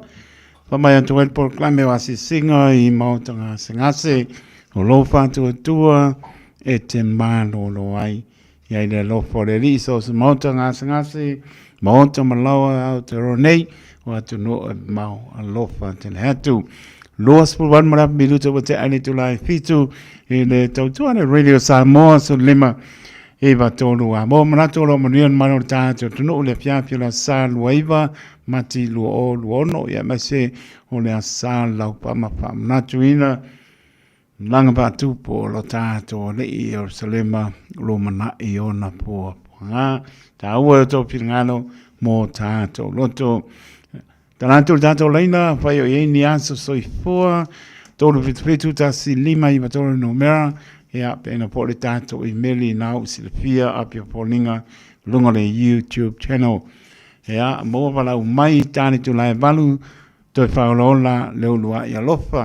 Tāne tu nai iwa marama le o pomoni le tu lai spulu tau longo atu tau lunga I po leos tau tua ale au ona pātau waa. E mria ne piapi marama songon maru tātou no ia ngā leile lii. E tonu wa mai a po il potputonga se mato pulenga e paka asa I au kila nei lalo tata inga sunga to ina maptanga pa leo ngā pa tue ala ia lofa tene hatu manuia po I sunga I pape ngai ngam paritua sunga ia oha on paritua pionga tia kono paritua ia e kane sia o labana yalong pa nau manuia po ia tu I lungo ala po I poilele to soifua ma lor pa ma losi pa pe upa tonuina I le manuia me potonga na tātou pulenga mai le tulai lima pa mnia le tua mnia po I sauninga ma le tāpenanga o le tātou malangatu I la mua Wellington le nava yaso ia iai leanga le leo lo tātou tua anai mitana le tātou leino aso I fua malo le tātou tunuu pe apa peo iai se aso I fua ia le ai o pesusenga bi inga lo tātou tua I le paingo pie le anu I le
Yeah.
Tani tu le mai lua sulono biluce. Ta leo ni tu lai vanu, tani tu lai vanu. Tato se aru tato proclame toi frau lola leulua ia lofa. Bi inga le famlia o aso i fo mano tato tunu. La to umalawa sa famlia so i fo le so. Yang lele li toi frau popo nisi tau sanga sele so i fo maulai. Tato manatua pea. Bea pe tato e whaia lona fin ngalo. Manuia te leo tō waso soifua. Soy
lo ngā ngai ia e wha manu atu ia Iowa. Ia o mai lo tua e matua sili sili lava oe. E ofu oi le vi inga ma le mata ngofi. O tāpene ina e angwhai pese ne e ka le sia PIC tamaki, le nei CD pese o whai ngoa ina, o la e o le li. E whai moa mātou sao, i la tātou ngā ruenga tā lai o le tala le leia Yesu Keriso. E ala le o na vi inga. Ia vea fo nei CD e whai ma wha manatu, a uane i ngaro le tātou tiute, o le vivi ma pepese, ma wha manuina suapa ia o le tātou atua iasa umai le aura. O le tataro, ia vea nei pesenga, e wha amano sia atili ai pēr o tātou fia fia, e langi ina vi o le tātou atua, iasa uma lava e o le wha wawa. Ia manuia lau wha fonga anga Samoa, soifua.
Minuto ana tahana le tula balu tau tua de Radio Samoa su lima e batolu mo manato balu le lau ta po inga Samoa ya masole na wai mauta malawa to moli pa man lo mal pa tai ile pengo fie mo pa manosi ai mo pa manosi mo do waso e so malie me o metela ngona lo fie fie me e vivi ile tua ile man malo ar kamanga pe lo ma pa me ko apane man malo le nganga o le tua ya tato fa mano losi mano va tal mano le tuno e kane sie fia sa pa pena fa tonu ina tapo inga lau pama le aso po ivi inga le tua fa ben po la penga venga to fia le tua fa mano fa tai manuia sa ninga e kane sie fia sunga i fa penga inga ya molato for tua mai seo pa ya nga sa sunga ya wa on for tua ya kono patua mes fo le tapelanga ina o por kalame le seta le nama yaso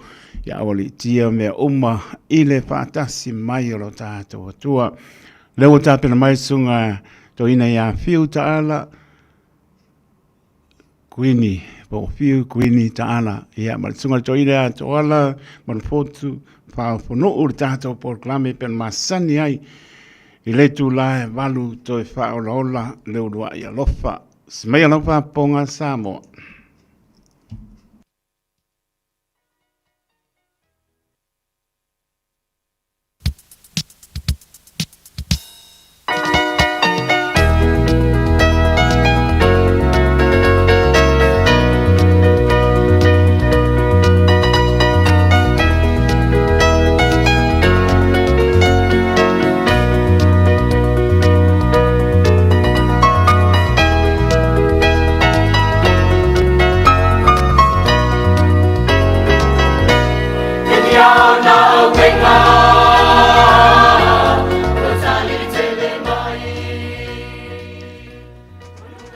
Toi whatalo what Samoa I lau whaafonganga ia po lau mai mo mai fo I lungo lau TV I le tātou po kalame māsani le nei o le toi whaololo le mbua I lofa. E o wholo whatu fo I ma toi whatalo whatu I paanga māsani. Ia pēa whaapea fo I whatu a e maualawa neo sea wanoe te whaafonga mai ai. Ia vi ia le tua. Mātou te whaafilo I atu whatalo whatu I le whaamanoa ino utu teimi e tātou te mafuta ai. E te tonunga ia o le a whamanuia mai fo I le tua I se mataha upu fo o lana whionga pa ia o le ua tā pena I le nei fiafi I ne ia tua peo le tātou whaafonga whaalongolongo ai. Whamanuia le tua I lau whaafonga ang Samoa. Hata ia tufo I ma whaafilo ia tu I lau whaingaluenga tofia le tua pe fo I ona maua le nei sa whaamalo I le tautua ina o e kalesia ia e maisio la ngaina o whionga pa ia le tua. Ia wa se nganga mo le malo le tua. E ia ile whamtalanga matango fia la wa tasi whaiwhi au na whaifo le mātou lotu. Whai mai. E se le mana I o le melo le sautoa I le lotu. E ia teimi la ngona I le mea nā o le pewa I le fialu le lotu. Ia na e alu toa I alea. Ai umane la wal toa ina so le oka se mana I o le whamunianga I te mauai. Ia whataitai. A whapewa musu atu ti apolo I ate oi. Tau whai alu pea ina e tari tonu lea I le whamunianga e te maua te a ona e o I tonu le whalsa ia ma whalongo I a whionga pa ia le tua. Whatalo whatu I tua asen sino si tātou tunu o lo tau mwhai e maua mai pea le nea wanoa e mafuta mai ai o niso o tau o le mwhai o na whatasiatu I malu ia e whaftai le nea wanoa e mwhai o tātou whalongolongo I a whionga pa ia le tua. O le tatalo whaamanuia le tua I lau whaafonga le nia fiafi, ma le tua I la tau o lo I tonu maota ngase, o ana nafi na mātou a sia i fo i ngase se tō lua, ia o lo whea ngai fo i mga ngase, ia tā rofa amu ia tātou, o lo tātou mau le mālosi, ia o nisi taimi le o whao ngā ina le lei, ai ese fo i langona i tu tono mau ta ngase i le tā oto ai o i lātou o mau i pōpua ngā mamai o le nei o langa, i o le te talo, a whai o mau se awa noa tau te whaafonga mai ai, talo ia whaapena pa i atu le mana soani o le tua, i o tau mawhatianga. Mana tua foi nei o tātou tangata Samoa lo i tu tonu o le to ese po o no foanga o lo whaapeo na tuli ei whaasalanga o soli ngā tūla fono. Au o tau te loto vai o lo sila mai le tua, ma lofa mai le tua i ate utau, o le mātou te talo, ia i le anga le leo le tua i ate utau, ia a o whianga iei foi ma le tulina, ia o whaasalanga o lo whianga iei. Maua le loto tele, maua le whaatua ma le whaalangolango i le tua, iei le taimi e ta pena i le tua, whaasa o loto i nā i tātou uma. Ia o le whaafeilo inga whaatau waalea, moli atu le nei vaenga o le tātou porkalami, ia whaafeilo ia ai le whaafonga mai o sio tātou tunu i so se vaenga o le lalolangi, ia ai mai se fo i o te tonu o New Zealand nei, ia mamotu tau lata mai. Whamanuia le atua i lau whaafonga e le nei a fiafi. Ia au le amataina ia le tātou porkalami le fifi nei, eina i vaenga i fia whaelo atu a walo tau sila fia, o iei le mātou fitu na inga ma le sunga ia taito, o le sa asau, o le tātou malolo, ia ona iei fo ia tuatua no o le sunga i le oao, ia umale o le sa asau, ai tātou wheloa iei i le aso sa atu i ona tua, pe ia le aso suma lua pe a sao ia lo mapu fau, ia tātou te wheloa iei, a le sa asau, e tātou te malolo ai, e le isa tātou porkalame. Ia, te talo mai foi mo sunga ia toala, o le a whaasoina ia se vaenga o le whiongpa ia le atua, ia i le neia fiafi a e whaamanuia le atua i lau whaafonga anga Samoa, a e usi mai whaafonga le vi inga, i ona o whai eile o tātou te talo.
Lo mātou te mai o le langi whaaftai tele, ua e toi whaawano ina fo i le nei taimi, e mātou te mafuta ai ma o tangata Samoa. Whaaftai le atua i lau tau singa lo lātou soifua mo lo mātou wola. ia uma fai fo na mātou toi whailoa i le manuia fo ia i pelevi inga ia te oi. Wha mole whamanuia mai a o whenga i fo i male wha soa ina o whianga pa ia. Talo i e so soani fo i lau auna ia to ala. Ia wha peo na wha uina i le ngang pa ia. Ina i mwhana wha soa lo whina ngalo i se awara whaingo fie. Ia mamana malama i fo i le mātou wha longo. Ia e sili na ngalue mailunga ngang pa ia. E whaia ia mātou filifilinga. Ia mātou filifili e whaia lo whina ngalo. Ai le o lo mātou lava atamai. Le tua whamulmole, ia whamanuia ia Samoa o malawa o whafonga mai. Talo fo ia i le sosoani o le tua i la tu o lo maua i ngase. Ia alo whangia i o la tu tau tonga ti ngā i te tono maota. Ia ai mai se fo i o te tono whale mai. Talo fo i mo i la tu o ia i whanoa noa le tua. Se i whamai se mwhamawhana whana o na o mawhatanga motu sia i le oti. Pa i mai le whamawhana whananga o i le tua. E mātou te mauai le toa file mu ma le fia. Pamanuia i le mātou pol kalame nea fiafi. Whaafitai i le whaafungaina le mātou talo i lo soafa pa ia Yesu. Amen. Ia vi ia le tua i le avanoa au le maua. Le whiua tātou toe fisanga i luma ufafonga mamana o le tua i lau mai moanga sa moa pa anga masani foi o le tātou pol kalame o le toi whaola ola le urua i alofa. Ia i lea sa muli o le nei masina o mati. Ia po lea sa fo i ua mawai atu lona malamalama. Sa whaata waina o lea sa o le laupama. Ia whamanuina ma vi ia leanga le lei ma lea lofa siri ese o lo tātou tama. Siri le vi inga i lea tua tolu taspa ia le tama le alo ma lea nganga sa. Ia o taitolu ina lau mai moanga mai tono lo maota ma lo lawa. Me se neo tātou tama ma tina so i fua mātutua. Lau whainga ruanga tutofia le tui punonga ma. Tūlanga fo i wala aunga ese e ka le sia. Me se o whale tua no whātoa e ka le sia. Ia vi ia le tua le tau fiafi fo le so i fua matua ua. Au lia nisi o au whainga ruanga tutofia le tua o iai pelo la tau wala auina.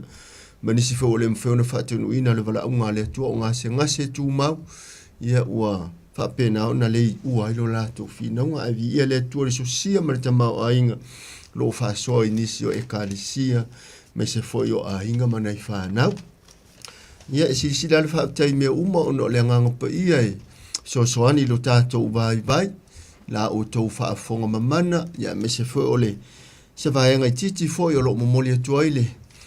Le whasino manga le nganga pa ia i lau whaafonga sa mo ia whaia lava maona vi inga. O le whaaptai whaapitoa foi ni ne fiafi, ia o lo mātou foi maftanga ma leo lo tiute foi le tātou pokalame, suonga i le matua taulangi a taito, ia e sanga vi ia i pelo tātou tama o soifua e whaamavau. Ia ono se vaenga e fia whaailo atu nei te ua pa uia i maua, ia atonu o lea sa whaailo atu foi tūlanga le fionga pa ia le tua le nava, ia so ia o lea ia le tangata le sa vili mai runga le Facebook, ia o lea ua, ia foi la maua fitu una inga i se taimi ma se lau, ia e whaatino i nai foi tūlanga le mori na atu, ia o le tusi pa ia o loo mo o mia mai foi e lau sunga ia tauna ia whaamanuia te lele atua sa moa e lau whaafonga mai le neitu la fiafi, ia e taitolo ina lau mai moanga le neitu la fiafi, ia e meise o le anganga pa ia o le atua a matai mai umea uma i le vi inga o le atua. O le toe whaiwina o le tātou mata upu le whaalinga lona mata upu e sifuru ma le tolu, le sa tātou whaitau ma tātou whaanongolongo i ai, ia ma le whai upu momoe whaangata le whai upu sifuru. Ia o le ato e so o peona o utalo sanga i wala awina lo taupa ia ina ia tātou toe langona ina whaatasi le vaenga whaaiu. Wai ese le tā ua o le whai upu sifuru o le whai upu momoe o le whai upu sifuru le whaitawina le vai asone tuna etu nei. O mea ua umona tutupu. O le whai upu la sifuru ma le tasi o le whai upu le sifuru ma le varu. E le tutupu la le vaenga lona lua leo le alale na o mo ma talo toi me le nganga wha alualu. E wala au lia o e tātou te langona ina whaatasi le tā ua. Ia o mea lilo o loo nā tia i tusi o valo anga i pero tusi o tāni elu ma le tusi o whaalinga. Ia manisi foi o awhionga pa ia le atua. Ia o le whaalinga suma le toru o lona whai upo e sifuma le tasi whaangata ma le whai upo e suma le valu. Na o le valu lava foi ina i leina o le a whaata waina. ia e tatalo ia whaielo i lau tuspa ia po lau peru le a whaina tau lava ina ia le leilau whaafonga o mawhai tauina whela whalafuai le whai upo se furu mare tasa o le mata upo su tolu le tusu whaalinga whaangata mai le whai upo se furu mare varu o fionga pa ia le atua na uilo fo i le tasi manu fe ai wa e nei le whanua o iai fo i ona nifo e lua pe o nifo o se tamai maa moe ua tau tala ia pe o se ta rako. Ua whai fo e ia le pule uma a le urua i manu fe ai i ona luma. Ma ua whai e ia ona ia ifo o le larolangi mai e wan lofo ai i le urua i manu fe ai. O le ua mafu lona fo ana whai a mate ai. Ua whai a fo e ia whai longa te tele. O le ua ia whai ai e ia ina ia haru ifo le afi mai le langi i le larolangi i luma o tangata. Ua ia whaasefo i e wana nofo i le larolangi. Ona o ia whailonga ua uina atu i a te ia na te whaia i luma o le manuwhi ai. O lo whai atu ia i e wana nofo i le larolangi. Lātou te whaia se whaatangata o le manuwhi ai. E ona le manua i le pelu a ua ola. Ua tuina atu fo i a te ia na te awatua le maanawa i le whaatangata o le manuwhi ai, ina ia tautala le whaatangata o le manuwhi ai, ma ia whaia ina ia whasi o tia i lato uma o e le ifo atu i le whaatangata o le manuwhi ai. Ua whaia fo i ia ona ia whailonga ina o tangata uma, o tangata anu atoa malii, o e mau oa mai e mātitiwa, o e saoloto mai e polonga. Ia whailonga ina i lato i o lato 5 tau matau, po o lato muaulu. Ina ia le mawhaia ona whaatau mai pe whaatau atu. E se tasi tau lava o e ua iai le whailonga, po o le ingoa o le manuwhi ai, po o le whaitau au whai o lona ingoa. O le mele nei ua iai le poto, o le ua iai le mawhau, i nā whaitau ia o ia i le whaitau au whai o le manuwhi ai. A wā o le whaitau au whai lea o le tangata. O lona whaitau au whai foi, e ono se lau, ma le ono ngā fulu, ma le ono.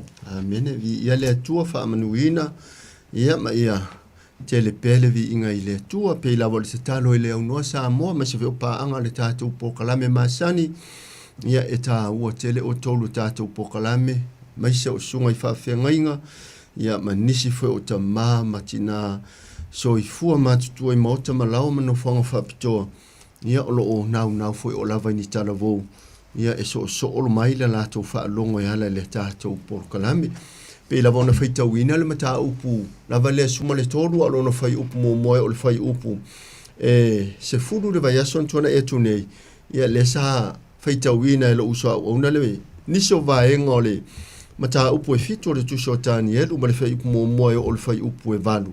Ia o whaitau ina le whaaringa le su tolu o le whai upu mo moe o le whai upu se furu, pe ona o whai atu, o le se so onga na woti tani elu, ia ai toe tāpena i e le atua, ia le apostolo Ioane, ia i le motu le ta ua pātamo, te le toi maua le whawhanua ia pātamo, a te maua ia teki, ia pōtake, tūlauna ngana.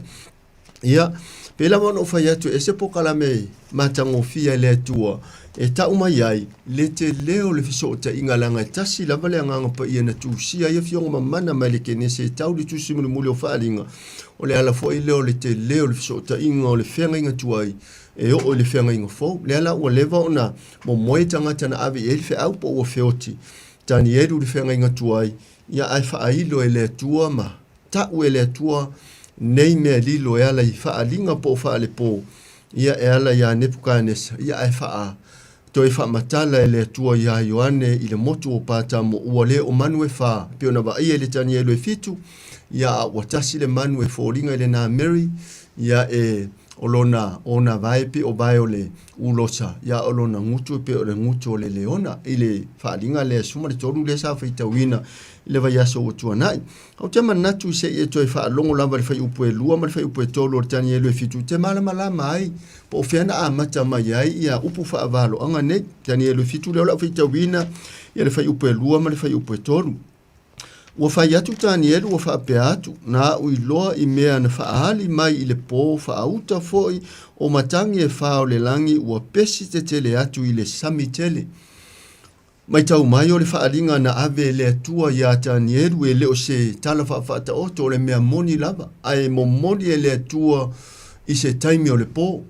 E leo ta ua po le hale taimi, po le tu lewa o le pō, po le vave ao, ia po le taimi fato a ngoto le la. A o lea mai tau i le matango fie fo o le vaenga le wa au mai amo i tātou. Fa mai le vaenga i le tanielu le fitu, ua fai atu tanielu, ua faape atu, na ui loa i mea ua faali mai i le pō. Fa auta foi o matangi e fao le langi ua pesi te tele atu i le sami tele. Mana tuala Samoa mai so pa anga male ufa afonga maua Samoa a tala noa i matangi o lo tala noa i a fa. O fiala le sa ua i a matangi ia, sau mai le langi. Nya ai pesi atu i le sami tele. O le fa upunga ma le fa matala ina upu fa valo anga o le sami tele o le mea o lo ia i le motu o tangata. Mea tumu i tangata a tala noa i le sami, tala noa i vaitafe i upu fa valo anga tusi lau fa ninga matani eru. O lo tala noa i le mea tumu o tangata ia po o le mea o lo ia i le motu o tangata e to tele. Lea la e sau mai lea. Sau mai le langi ia le matangi lea fa mai ua pesi te tele atu o le ata o le matangi o le fa. Ua lea ua aluanga i le me tumu i tangata ai le o fōringa o le sami fo i le pe o le tātou wa inga masani. O lea la e ui fo ai loa la manu ia e fa mai fai upu e. Fai upu la e toru na e so e o le tani eru na e fitu. O na o ae ai lea mai le sami o manu fe ai te tele e fa ua ese le tasi le tasi. O ae le sami e le o le sami lea e feo iai va am whangota i tulo. O le motu o tangata, le matangi na sau mai le langi o le ata o le wha, pesi atu le sami i le wha potpotonga ma le motu o tangata e to o tele. Ai o ifo i loi le mea o iai tangata e to o tele, manu fe ai te tele e wha. Ia atala noa i manu fe ai e tala noa i motu. Ia atala noa i seu po o nifo ia e tala noa i tupu po o taitai o malo. Ia o nai vainga nai te utou wha peifo o le wha matala i ni mawhaufonga. Ia e peona o whai atu e whai asi wha matala ngata upu wha valoanga. Ia au le wha lango lango i le wha unga mana le nganga pa ia manino ma. Vea fo yo se elemeni i ila i lau wha fonga Samoa. Le tā ua o le vaenga la leo le tātou porkalami. I le palkalafa lona lua i whai upu e valu sa maa whai tauina. O le whaato muanga o le whai upu le suma le tolu wha mailo na whaato muanga polo na autu ua rua e na i le sami le manu fe ai e fitu o na ulu mo na nifo se furu. Le lava e tā ua le sami e lui fwai le manu fe ai e fitu, tasi le manu fe ai fitu o na ulu ia mo na nifo se furu po o na horns a tala noa la i horns ia o lo tala noa i tai tai. Ia le la na feita wina le vai aso le ntuana ia tu nei.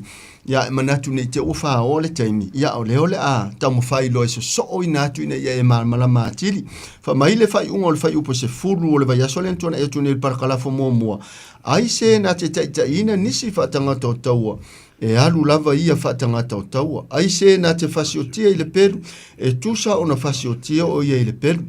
O le mea le na ua iaile ono sai ma le whaatu o tua o le aupa ia. Ia e nao tangata whaatu o tua e mawhaiona tali atu le mate o le pelu ma sa wanga ia taimi wo umo na tutupu pe o na valo ia mai le whiangainga tuai ia i le wha le pōna whaali ia le nganga o le atua ia tanieru mata upe fitu ia o le ua toi pasi ma ua toi vatu ma whaailo ma whaailoa e le atua ia au ia le au na whaatu o tua o Ioane le motu o pātamu. Whamailo le wha matalanga le whai upo e se furu mane tasi. Na uiloa fo i le tasi manu fe ai ua rua e nei le whanua ua iai ona nifo e lua pe o nifo o se tamai mamoe a ua tautala ia pe o se tarako. Leala ua suile tātou wa inga Samoa e le itupu pela na uwhai atu o le parkalafalo na lua o le utātou tala noa i me le tutupu mai le itau nu. Ai o le whai upu mua o le ta upu le sutoru o le whai upu e se furu. O mea ua mawai o na tutupu, ma ua uma o na tutupu. Lea la tātou te manatu ai ua uma ia manu fe aina o mai le sami le mea tumu o tangata. O lea ua sau le isi manu fe ai lea e lua o na nifo, ai sau mai le whanua. Ia atala noa i le whanua i upu whaavalo anga, o le mea ngao ngao. o le mea lei nofo ia, nofo anga tu ufua. Ia, lea lai fai mai, o le fōlinga o le manufe ai lea, e leo se manufe ai e tete le ni ona horns. Ia, o le whaata mai, whamei na hau lua fo le tasi manufe ai ua rua e na le whanua, ua iai fo i ona nifo e lua pei o nifo se tamai maa moe, a ua tautala e pei o se ta rako. Ma na ia le vainga o le manufe ai e sau mai le nofoanga e le aini tangata e le inofoia le whanua o le ata le nā whanua. Wha mai e fōringa mai e o na nifo pe o nifo se maa moe. Mana tua foia tātua ai seu o le maa moe e se asa o na tete leni seu o ni maa moe wha atusa i seu o mo manu pālangi ma isi manu foia pe o kus ma manu e lave i a lato nifo ma meo kia me whapena. Tātua ai nifo me o le maa moe le tete ni ona nifo. Ia po ona hons. A le mela le maali ei. O le wha ai loa mai ai. Ona nifo e peo se tamai maa moe ai tau tala ia peo le tā rako. Ia ona whamailo le wha amatalanga le whai upo sifurma le lua. Ua whaifo e ia le pule uma a le urua i manufe ai i ona luma. Ma ua whai e ia ona ia ifo o le lalo langi ma e ua no nofo ai i le urua i manufe ai. O le ua mafu lona foa na whai a mate ai. Tau mai tau mai le ata leo le urua i manufe ai le na avatu ia i le tā lako lona pawa ma lona pule po sa atani. Le na tala noi le vaenga o le parkalafa mua o le mata upule suma le tolu o le tuso whaalinga. O le alo ua tātou waba ia i le mata utia la o le manu le sau mai le whanua o le mele inofo ia le ini tangata. Ia ai whai mai e tau tala ia e pei o le tā rako. O le ala ua ato e sui le vainga le whai upe suma le lua, ua whaifo e ia le pule a le urua i manufe ai i ona luma. O le ua to e ngā ioi o ia e whaatino ma whaauau, le pule a le urua i manufe ai le sa iai mua. Le ana sau e fitu o na uru mo na nifo se furu. Tātou wa ai la tātou e le ua to e lango e ia le pule a le manufe ai le na sau mai le motu o tangata po le me tumu e tangata. I le vaenga tau whaai o le whai upule suma le lua ma ua whaia e ia ona ia ifo le lalolangi ma e ua no nofo ai i le urua i manufe ai o le ua mafu lona fua na whai a mate ai. Le ua toe lango ma losi le manufe ai le e lua ona nifo se tama i mamoe ai tau tala o ia e pe o le tā rako. Le ua ia tango ia toe lango le pawa ma le pule a le urua i manufe ai na iai. Wha mai o le na foa lona mafu na whai a mate ai a ua toe ola. Le na ufa matala ina ia le taimi foi na le toe iai ase tai o le maro roma ina ua saule teno le ta ua pefia o tangata wharani. A vatu le pope le sa iai o pope pio le ono. A vatu a tangata le o i o le teno o le malo falani sawa a vatu whafale pui falani. Ma fasi o tia i lo le tai nao o pope pio le ono. Una le to iai lo se tai le ala fai mai. Ina ua mafu le foa na fai a mate ai. Lona winga ua toe manuia ua toe maua le isi tai. E toe so o ina mfa ua wina le tai inga. Ale le isi tai sa iai le na fasi o tia ma whafale pui ina. O le winga na upu whaavalo anga. I le winga o le upu o le foa ua mafu. Ua toe hia po ua toe manuia. Ona whamaila le whaamtalanga le whai upo e suma le tolu, ona whaia foi, ua whaia foi e ia whaai longa te tele, o lea ua whaia e ia, ina ia aluifo le afi mai le langi, i le lalo langi i luma o tangata. Pio na uwhai atu ele i tupu le vaenga le uwha matala ina. Ma ele i o le taimi e sau o le manu le mai le whanua, le whamai e lua o na nifo, a e sau e toe lango le mea ua umana whaia e le manu whe aile na sau me le sami. A o le uwha mai, a o laina sau. E sau o ia ma le tele o le pawa ma le mana e va ia. Wha ai longa ma wha alinga te tele. E wha se ina ai le to tele o tangata filifilia ma le au kerisiano. I whaalinga pe au natu tupu le taimi lea o le sau o le manu lea ma le whanua. Ia ta ofi mai o lea ea matua lango a tili le manu lea sau ma le whanua se taimi tau whaahi ona maua lea ia o le winga tono o le manu lea sau ma le whanua toe lango a tili i le manu fe aisa ia i mua le mata upu mua le tusi lava leo tani elu whaalinga suma le toru sa ma whaitau ina ai o le pawa lavai au mai asa tani po le tā rako. Whaafonga la le whai upo suma le wha se isu isau whaafonga i le whai upo suma le wha i la asanga o mea le i tau nu upe le i o mai lo tātou taimi wha mole mole. O ia wha se fo i e wana nofo lalangi o na o ia wha ilonga o uina atu o tu ina atu i a te ia na te whaia i luma o le manu whi ai. O lo whai atu ia i e wana nofo i le lalangi. Lātu te whaia se wha tangata o le manu whi ai e ona le manua i le pelu a ua ola. Amen. Tō mai tau mai o le ai sau ale man fe alen sau mai fanua man fe ai lona lua le lua na nifo pe o nifo sa ma moi e tau tala e pe o le tarako. No fōringa e tino mai le fōringa e matau lia o tūma a mionga ale nei mea ola tū lau le ma moi se manu fi le mu le fana fa atusa i le alo le atua na fasia o mai ia le perfeta leo Isaia na lima suma tolu alo na fai upo e valu na taita ina foi o ia fai upo e fitu na taita ina foi o ia e pei o se mamoe sele i ona furufuru na ona whaaro longo ai le ngangana mai o le ata le na tala noi Isaia i le taimi e fasia ai le tamai mamoe le langi le ana tato wa aina ona wha masino ina ai le tele ni tali taita ina o ia a batu wha polonga ina le amo le sato ai whamea le aisa na ngasala le aisa na ngangana a le tangata e masani ma meti ngā ta ua yo nai vaenga ia le ua au mai a foi i le fai upu le suma le wha ua ia wha se foi e ua no foi le lalolangi ona o ia wha ilonga ua tuu ina atu ia te ia na te whaia i luma o le manu fe ai le ale mele ua whaia wha se i le lalolangi i e ono nofo i luma o le manu fe ai pe ona o whaia atu ia ta ofi mau mai sa mo o le tupu vaenga i o le vaenga lona lua o le mata upu le o le parkalafa wha ai o le wha alinga i suma le toru o lo fai atu ia i e ua nonofo i le lalolangi lātou te whaia se whaatangata o le manu fe ai e ona le manua i le pelu a ua ola. Mai tau mai lātou te whaia o ai le whai atu o le manu fe ai na sau me le whanua ai sau e whaatau anau ina ia whaia se whaatangata o le manu fe ai lena iai mua mua ua mafu lona manua a ua toe manuia po ua toe ola le na whasia i le pelu. Ona whamaile o le whai upo suma lima, usi lau whaafonga le whai upo suma le lima. Watu ina tu fo ia te ia, na te awatua le mānawa i le whaatangata o le manu fe ai.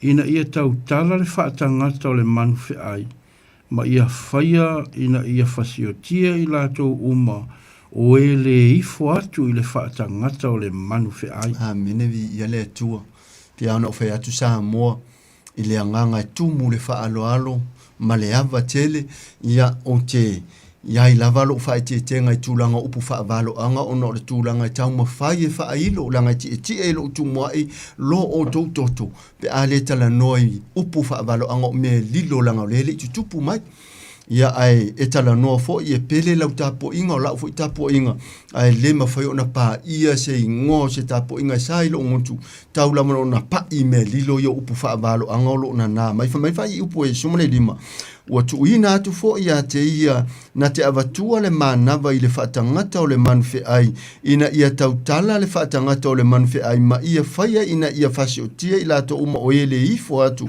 i le whaatangata o le manfe ai.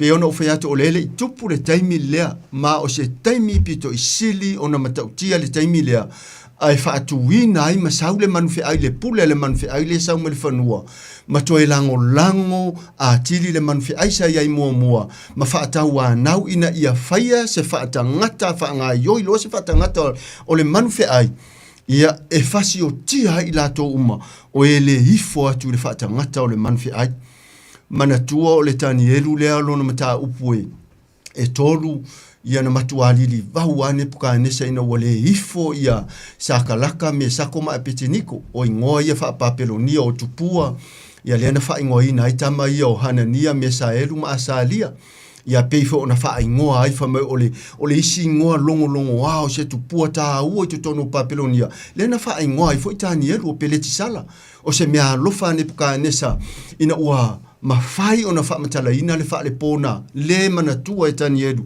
ai ne puka nesa i le tani elu na ron mata upelua le ala na o mai lo le tani elu e tolu na toe fai ai lo le ne puka nesa ia le tupua au lo mai ale ulu e tau la lo vai e fa mai o ise ta se le ifo o le a lafu le o ngau ia pe ta ia le ifo wo ia Daniel Hanania Mesaeru ma asalia po sakalaka me sakuma petiniko o le fe au fo la le fa atini ele tu so fa alinga o le fe au o le taimi o le iunga o tangata ele ifo atu le taimi fa nga yo yei le fa tangata o le manufe aisa yai mo le o sau le manufe ai me le fanua e to e lango atili o ila to ele ifo atu le fa tangata o le manufe ai fasiotia ila to mana tua ina wo o mai mata upu e fato e miti lona lua ia le tupu o nepuka nesa fa matala ina ile o le miti la le ingalo le mata upu e fa le tuso tani ele ingalo ya nepuka nesa aina fa matala u ile nepuka nesa ia tani elu la na fa le po fa mai o le la aua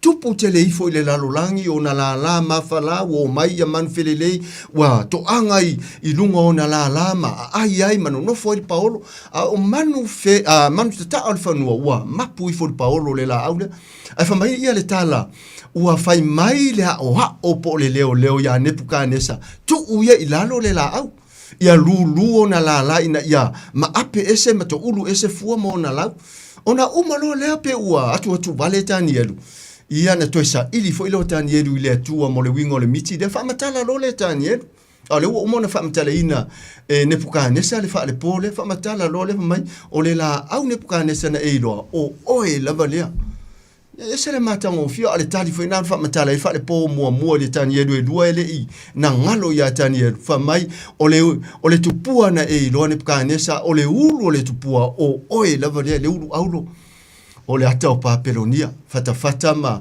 o ngā lima o le ata o le ario o le manava nga ilalo isu ngā titi o le ata o le apa memea o ngā vaya nga ilalo i tapu vai o le ata o apa memea ai wha manu ia na wha atusa iai le ata o le malo Papelonia le ata o le ulu aulo le ata o le ario o ngā lima ma fata o le ata o le ulosa ia o le ata o le manava nga ilalo isu ngā titi o le ata le na o le malo Eleni ia de na pule me tamo Alessandra Sili po le atole na Mary ia male manu ma ala le atole manu Roma le fa tu se le u mea matautia manu ma po le manu matautia le la o tato baba ia I le matautia ina ua uma tu ne puka ne se matau po toru male matau po fa tu mai lona tali o pele sala le matau po lima fa ia le inunga ava fa tasimana pa lake aiva ai ile wole tu silima mene te kele operesa avatu fo ile sa vadia ale atali ile Nebukadnesa o pele sala sei se ono na malo fa mtale ina le sei ai ami fo ima fa yatu le sa o tamai tai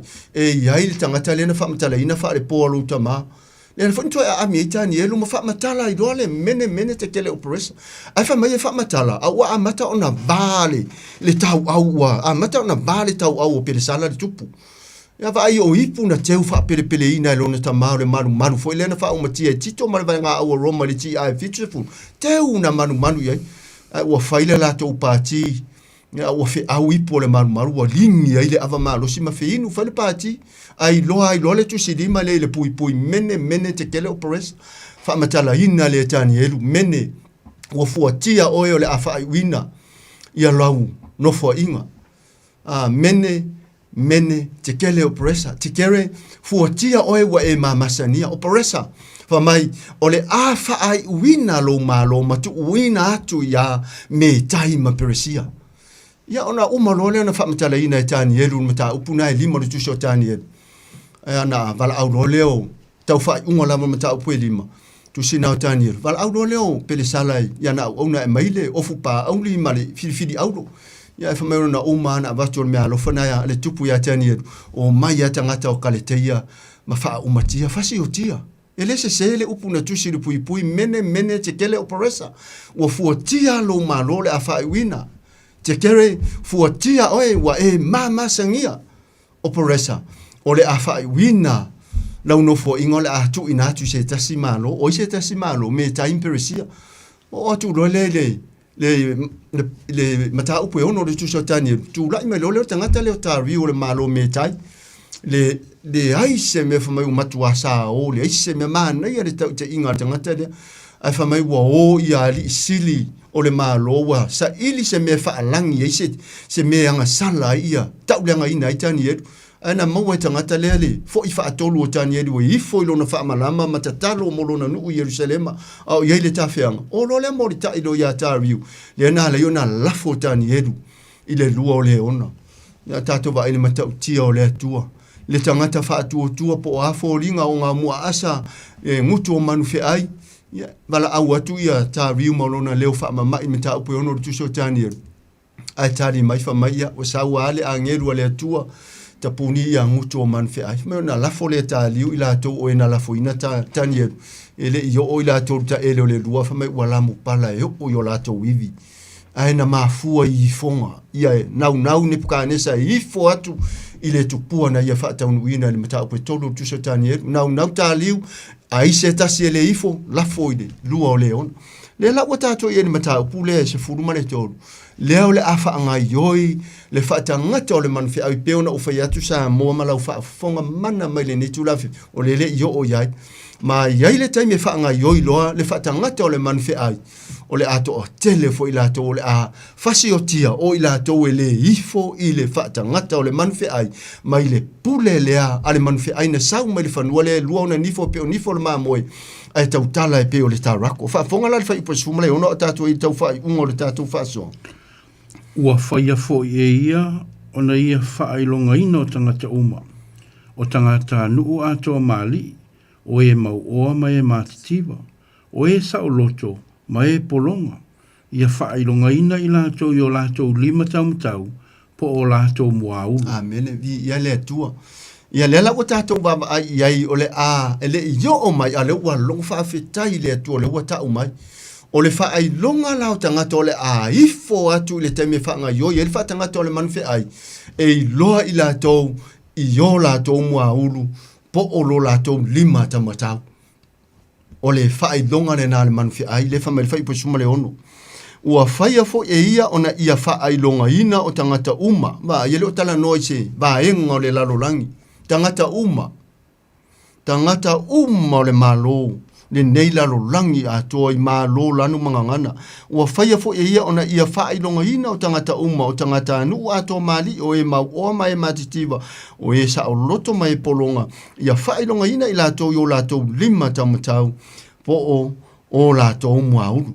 Ia o le whailonga lana o tangata e iloa i tangata e ifo atu i le taimi e whaanga i o ima whaia i le whaatangata o le manuwhi ai. Tātou whaafonga lapo le alisi whailonga o isi tangata i le ifo i le taimi e whaa tino ina i le whaatangata le o le manuwhi ai. Whaafonga la whaipa suman fitu. Ina ia le mawhaia o na whaatau mai, pe whaatau watu e se tasi. Tau lava o e wa iai le whaailonga, po o le ingo le manuwhi ai. Po o le whaitau a whai o lona ingoa. Ia, o le whaai longa la nā e mau ai tangata, e le ifo i le whaatangata, o le taimi, o le a whai ai fi whaatau o inga. Ia na o wola ifo au o whaalongo, e le taimi le toi whaonganga ai tupi, te alu whalo loa le toi whaonga ina ai tupi, a whaonga ka, taimi la la ta tela i titi atu loulau whaafong. Ia, ale o ta sau nei atunu. So le ale monia, o le no usau le vai aso nei po le aso lua wa fe fo le isi la fo i o le isi man te alo e la fo te ia la o lo te whainga luenga o tasu lua sa o la fo i mana o ngā so mato ai ngai sa mo o le la fo o la to e whamalia ma le tene sa mo le officer malia le o to italia se ka fatu o whamaru lua tu lau te le i loa o ia le o to italia se cash na o le ka de mawhai ona fatu e malia tu lau fatu ia whaftai o le alu ia to e sautai au se ili se o lau whanau fo i se ka tu ia i tonu tupi ia te ufa mai na e ilo mo fatu o te le ilo te le peloina ia fatu o ule mempa i su e atu e sa o lau te mai ia o le atalia ia ai ono le te i dungo le ngaruenga ia ai na la fo lau se le tau te sila fia mea ia wa lewa na longo i tātou o le fo i lau o taku me le mata pule ai se furu mane toru sa moa la a o le taimi e le toi tau lia i le kāt e le toi whaonga ina i le kāt tau mai tau mali whai upo suma le ono o le isi taimi o le whaonga ioi e le whaatangata o le manuwhi ai e le o le kāt le mo mono le masini ai o le kāt lea e tuu se vaenga o lau tino se tu lou lava lau whaafonga le wa a mata e tangata ta mai ona tuu se vaenga o nei whanga whao fo ia pe o papi fo ia o mai le po pusi le a le iloa le pusi al pārangi po le mai e iloa le leia le mea la wa tuu i te tonu le mea na pe o le tip e iloa ai i alona address ele iyo ola le taimi tu o se va nga la fa mamaluina lo fa tanga to le manfe ai sa mo te le tala o le fa fonga le langi te mata u le tua te mana o ye lo me di lo ia e ia se va nga lo tino le a tu ia le tiplia o le taimi te u le fa le o lo e fa ia la fa atanga o ko meti au na i lo fa ta o lo tu a tusi e lo le tiplia lo tino e te le to la tu ave se ka te fa ta o lo ma o ina foi e mawai tangata ele ifo ile fata ngata ole manfe ai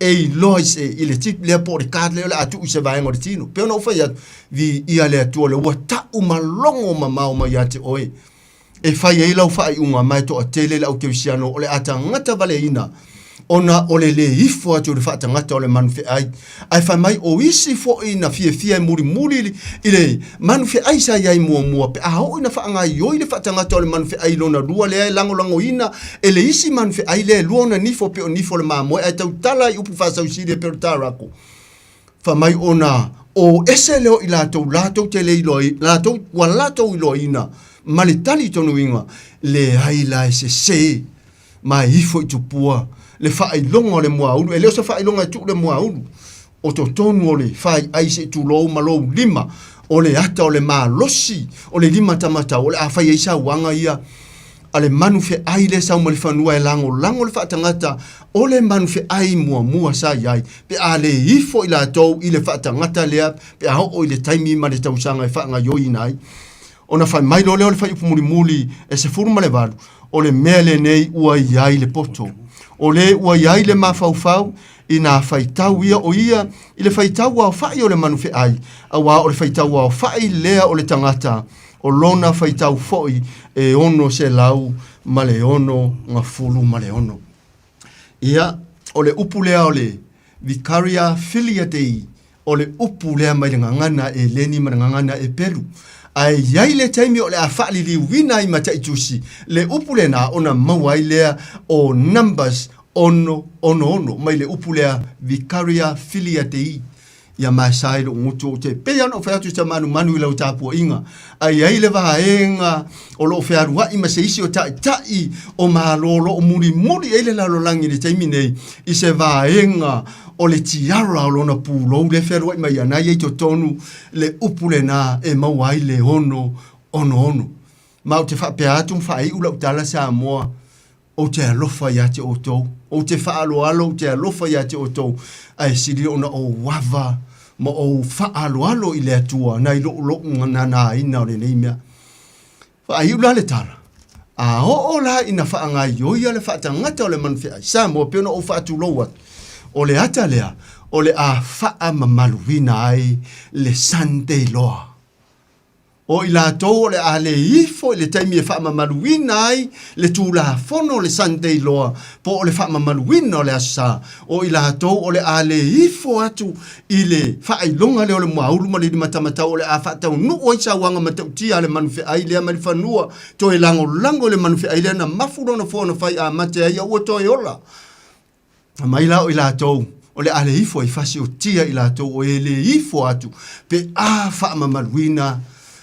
ia le Sunday fa ai longa lea o le ata o le fa tangata o le manfe ai o e le ifo atu ia la fasi o tia ila to ai saunga le mu e ifo malato lango ina le fa tangata o le manfe ai i le taimi e fa tino ina ai ia tauna ia nga le leile atua sa moa ia maua le fi le mu i lo fina ngalo pe ia ona ufa iatu e tu mua i le hava ma le fa alo e pe ona ufa iatu e le iso ona tu uina upo valo anga le anga o le history le o le lalo langi i le tani elu ma le mena va aia e tani elu mai le atua i le langi ai ho o mai le tusi da fa hiu le tusi o fa alinga ai toi pasi mai le atua no fa mai le atua mta upu muli le tusi o tani elu a o e tani elu e ia e malo lo wa matua le na tani elu ai te toi tu mai i le unga o taimi po unga o waso taimi e toi tu toi ola mai e toi tu tani elu tangata ami o tonu ai pasi ai le neife au o valo anga lilo ele nganga o le tua ile tuso fa alinga ia yoane e fa matala mo tato i taimi o le unga le we si la firma o lo le o tato wa ai tu sa mo ele o toi fa ingo fie le vesi o taua ma o taua ia vevesi mai, e leo vevesi ono se isimia o le taua i le vao tapu inga. Ma e o loa la, ina o mare te mi whaanga yo i le whaatangata o le manwhi ai, ma whaapena o na whaamamaruina i a le Sunday loa. Ka mai leo le a tafe whaawai tafe fo i toto le au keusiano le a fasiotia le ifo atu. Ai o e le ifo fo i le manwhi ai, o le alato o ese malato wawa i le atua, wa o le atua i fasioti le tino. Ai fasioti fo i maleanganga. O sa tani mana au, ele mawhaiona i o fasiotia le tino. A le anganga na o le tino, wa o le atua o le anganga lava ia. Tauna ianga le leile atua, le ua whaailoa atu fo i le usa au au nei, o le aso sa anga fua nei, o le sa mua o le masina, o le tatou long weekend fo le na. Ia, o le ale ise tatou tapo inga, o na tua noa, tua ngia fo i le sunga, le oha oi ia taitu. Ia, o le aso sa lona lua, ia le fo ua, ia ina ia maa au fai pese, ia, o le a whapena na sui fo i se tau whaafong. Ia wa, atonu wa levon tau le to fia wha longo yo maa ua leo.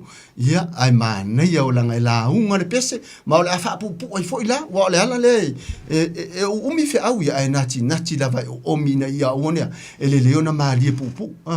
Ia, wa o le pokalame le na amata nei ia la a, wa tale, ia le tulai valu, ia le uwa ia tulai toi kua tali. Tulai iwa, manato le unga fwoi nao le tātou pokalame, ai ta talo i le atua, ia mawani malo longo le nei fiafi, na yo tātou mātua, so i fua mātua, i maota malao, fale mai wha umi mai tū mau, na i whanau fwoi eimana o ngari tino le mawhau malangang, awane i ngaro le fwoi uto i eini so mātua ngaruenga uto ia afia le COVID-19.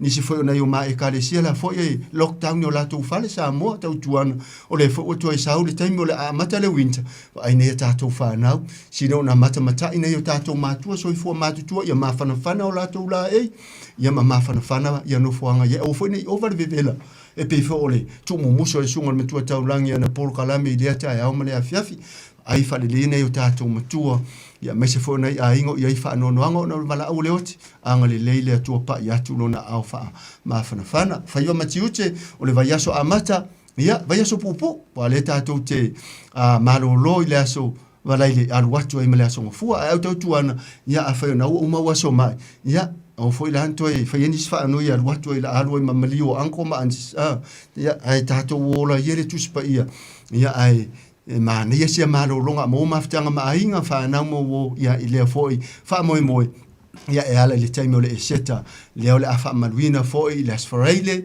al watu ai mala so fua ya ai lo mai de siva yaso ya ole va yaso muli ol masino aprila ya le atatu toi malo loi foi le nsete pe aulia ya fa manuia le tua sa moni ne fiafi fa manuia foi faiva matiu ole va yaso fo fa nau foi ole alata tu wanga wa on me se fo le tapo inga mala sa moa sunga fa fenga inga ma fa fa le tua me se foi o ta mama tina matua tai nane o pa anga i pele le loto ane nei au nang o le toi wha aula ola le rua i alofa wha manuia te lele atua tātou whai ule tālo whaftai ta mā mo le taimi whaftai mo le avanoa whaftai fo i le loto tele wa e au mai a langa tie e lo tu mua i le toto le lalo langi pe a le whamatala ina nei mea lilo o mea tutupu wa o lele tutupu ia ai whaftai fo i le li ia i nisi o lo langa i o lātou langona lātou te i loa ai o le whamasinonga lava lea mo i lātou pe a o na tutupu nei mea ua umana wha i loa ia ona mamaleo i mātou e sau ni ai mātou whaaleanganga wa o le tau o lo mātou tauina o le tau e whaaleanganga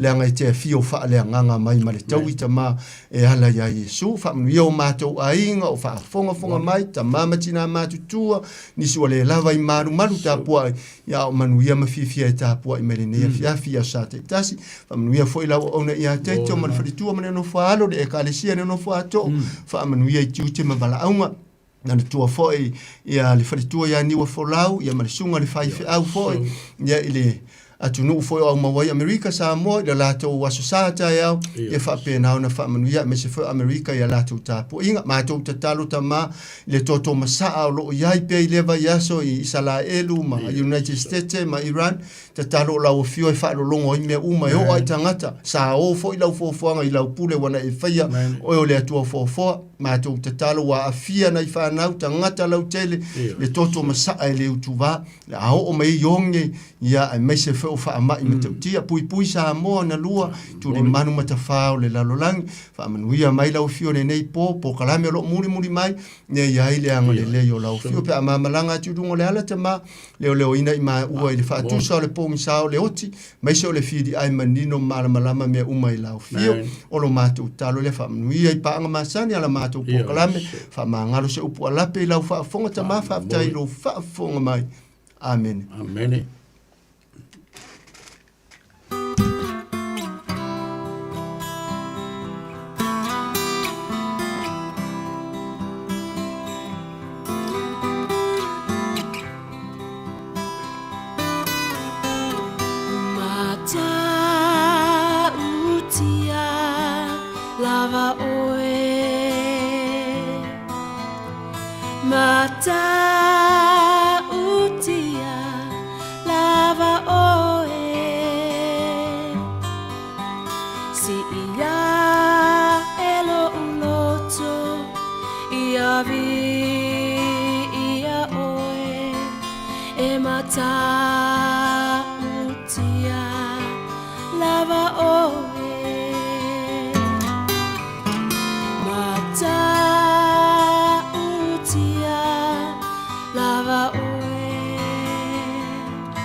Se ponga le malu pi le mo pis chapo e matautia oe. Pamai atu ai le tātou porklame toi whaola leurua i alofa, te pene le sungai to ina ia whiu kuini tāna, ma le sungai to ina ia to ana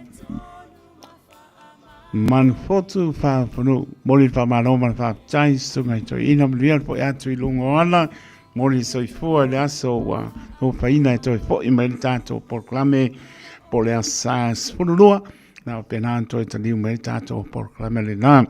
Tai vitu le mai 5 minuto na tāna le tula iwa tāna iwa man manole upumoni, Pasta titi sana pea man pa to e atani atani tula spulu tau long atu tau longa stau tua le au ona pata wa to e fata lofa pa e mau longa ta to tru o mapu atu I mauta mlao ta po inga ma mlama mai se po tonga I pulenga mtanga venga pa manore pale le au penga venga stofi la to e kane sia fia Aia singa venga ta to fia mau longa vinga po I le atua ya manor fa malosi ai tapo inga I le atua le sa pe foi la penga venga stofi le fola ino le tana lei ya wa lava ni nganga mo ya manor malo ma poti moto malawa ni ya foi mano longa o le nei po me so la to lungo le ala ya o lo fo le ri ba wa fa nga ina le telefoni fa mo mole ta wa le mole pa sia mo li le lo po la sa ta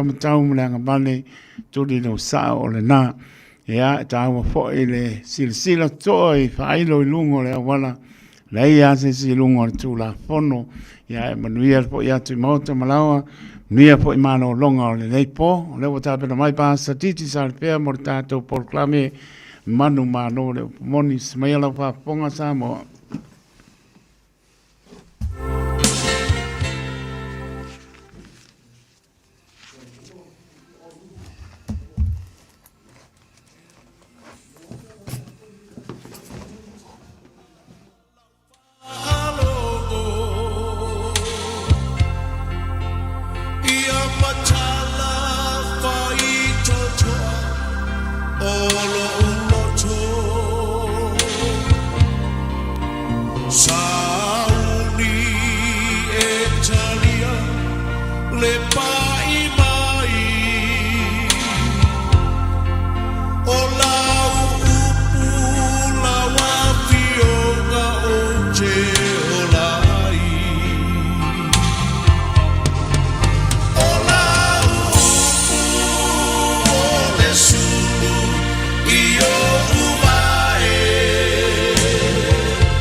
Hallelujah.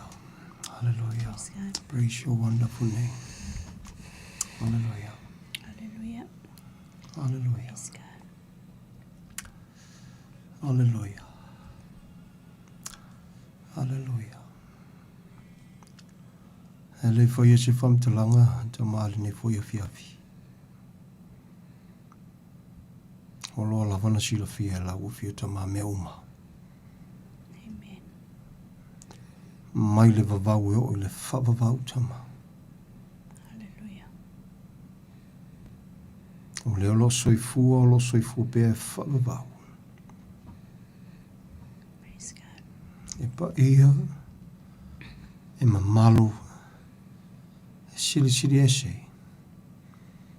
O le tua amia tonu, pule awao me umalava. Amen. O le tua moni e tōtasi. Hallelujah. O le na mo ia lofa mai. Hallelujah. Whamanuina ma whawhita ia lau a whiuta mai leono.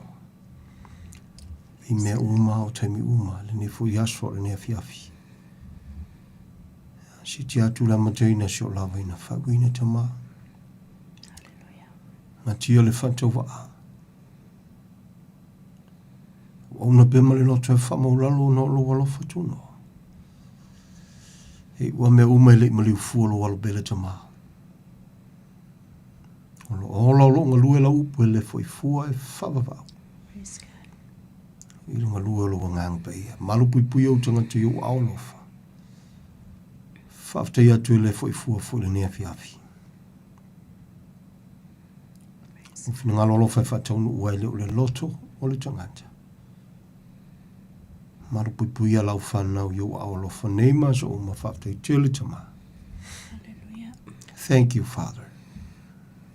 Praise God. Ala ia Yesu le whaftai.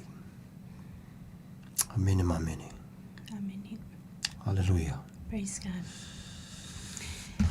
Ia vi ele li le nei foi tula le fiafi. Ia fa felo ai ma fa atalo faso tato po kalame manu malo le upomoni. Si o tato watunu pele o Samuel le nei fiafi so i fo manuia ile alo fa malanga ai o le atua. Fa talo fa tua i sunga fa fengainga mo la tau fa tua. Au sina o Samoa sa mama tina matua. Se yo la vai alo mafana. Fa talo fa atu. Fatalo fatu foi tatu pa anga masani. Heo lo whapena o na manatua le nei po kalami. Whaonga ina lau au na whatau wa o titi salipia. Fatalo fatu, sui fua manuia. Fatalo fatu foi tatu viewers i lunga Facebook. Le YouTube i ofea lava lo au atuaile au nanga le nei ala leo. Fatalo fatu. Fatalo fatu fo leo au na ia taito ia matunga lue fo le nei fiafi fa manue tele le atu e lau sunga male ainga ma lo lava na lue ma lo lo nusai. Fatalo fatu le au so le nei fiafi. Ma lo le o la fatu tua i le atua. Ma lo le alofa i le atua. Pi ia le alofa malanga leo le atua. Una la sile lo fatalo fa le nei fiafi. Le sunga ia titi. La ave ma fe au le atua le nei fiafi. Tai tonu lava le whaunga mana le atua. Lo maua pe o ia, le malo si whale anganga. E tau alanga le upu mai la fionga pa ia le atua. Wha manu e tele le atua lau sunga. Ia e maise fo i le whafonga anga si o tātou atunu pele o Samoa. I le nei maengo le fiafi. Vi ia le li. Praise the Lord. Ja, vi ia le li. Na ua. Fantalo fantu ia sia pele le nefiafi Samoa. Ja, ma lol sui fu manuia, ane lofo le li. Tau te whawhita ia pēma vi ia lo nalo fatu noe leo noe me uma o te miuma. Tolu fitu te silima iwa tolu no mera mwhaina e wala au mai ai. E pe ona tato mafuta ai ia o whapena fo i ona ave mawanoa. Ia mo so se Samoa e mana mia. Ia le fesoswani, le tātou por kalame. O le fesoswani sidi o le nganga pa i o le tua. O le nganga pa i o leo le tua lo ma whaino wha ma talatareina le upu o le li.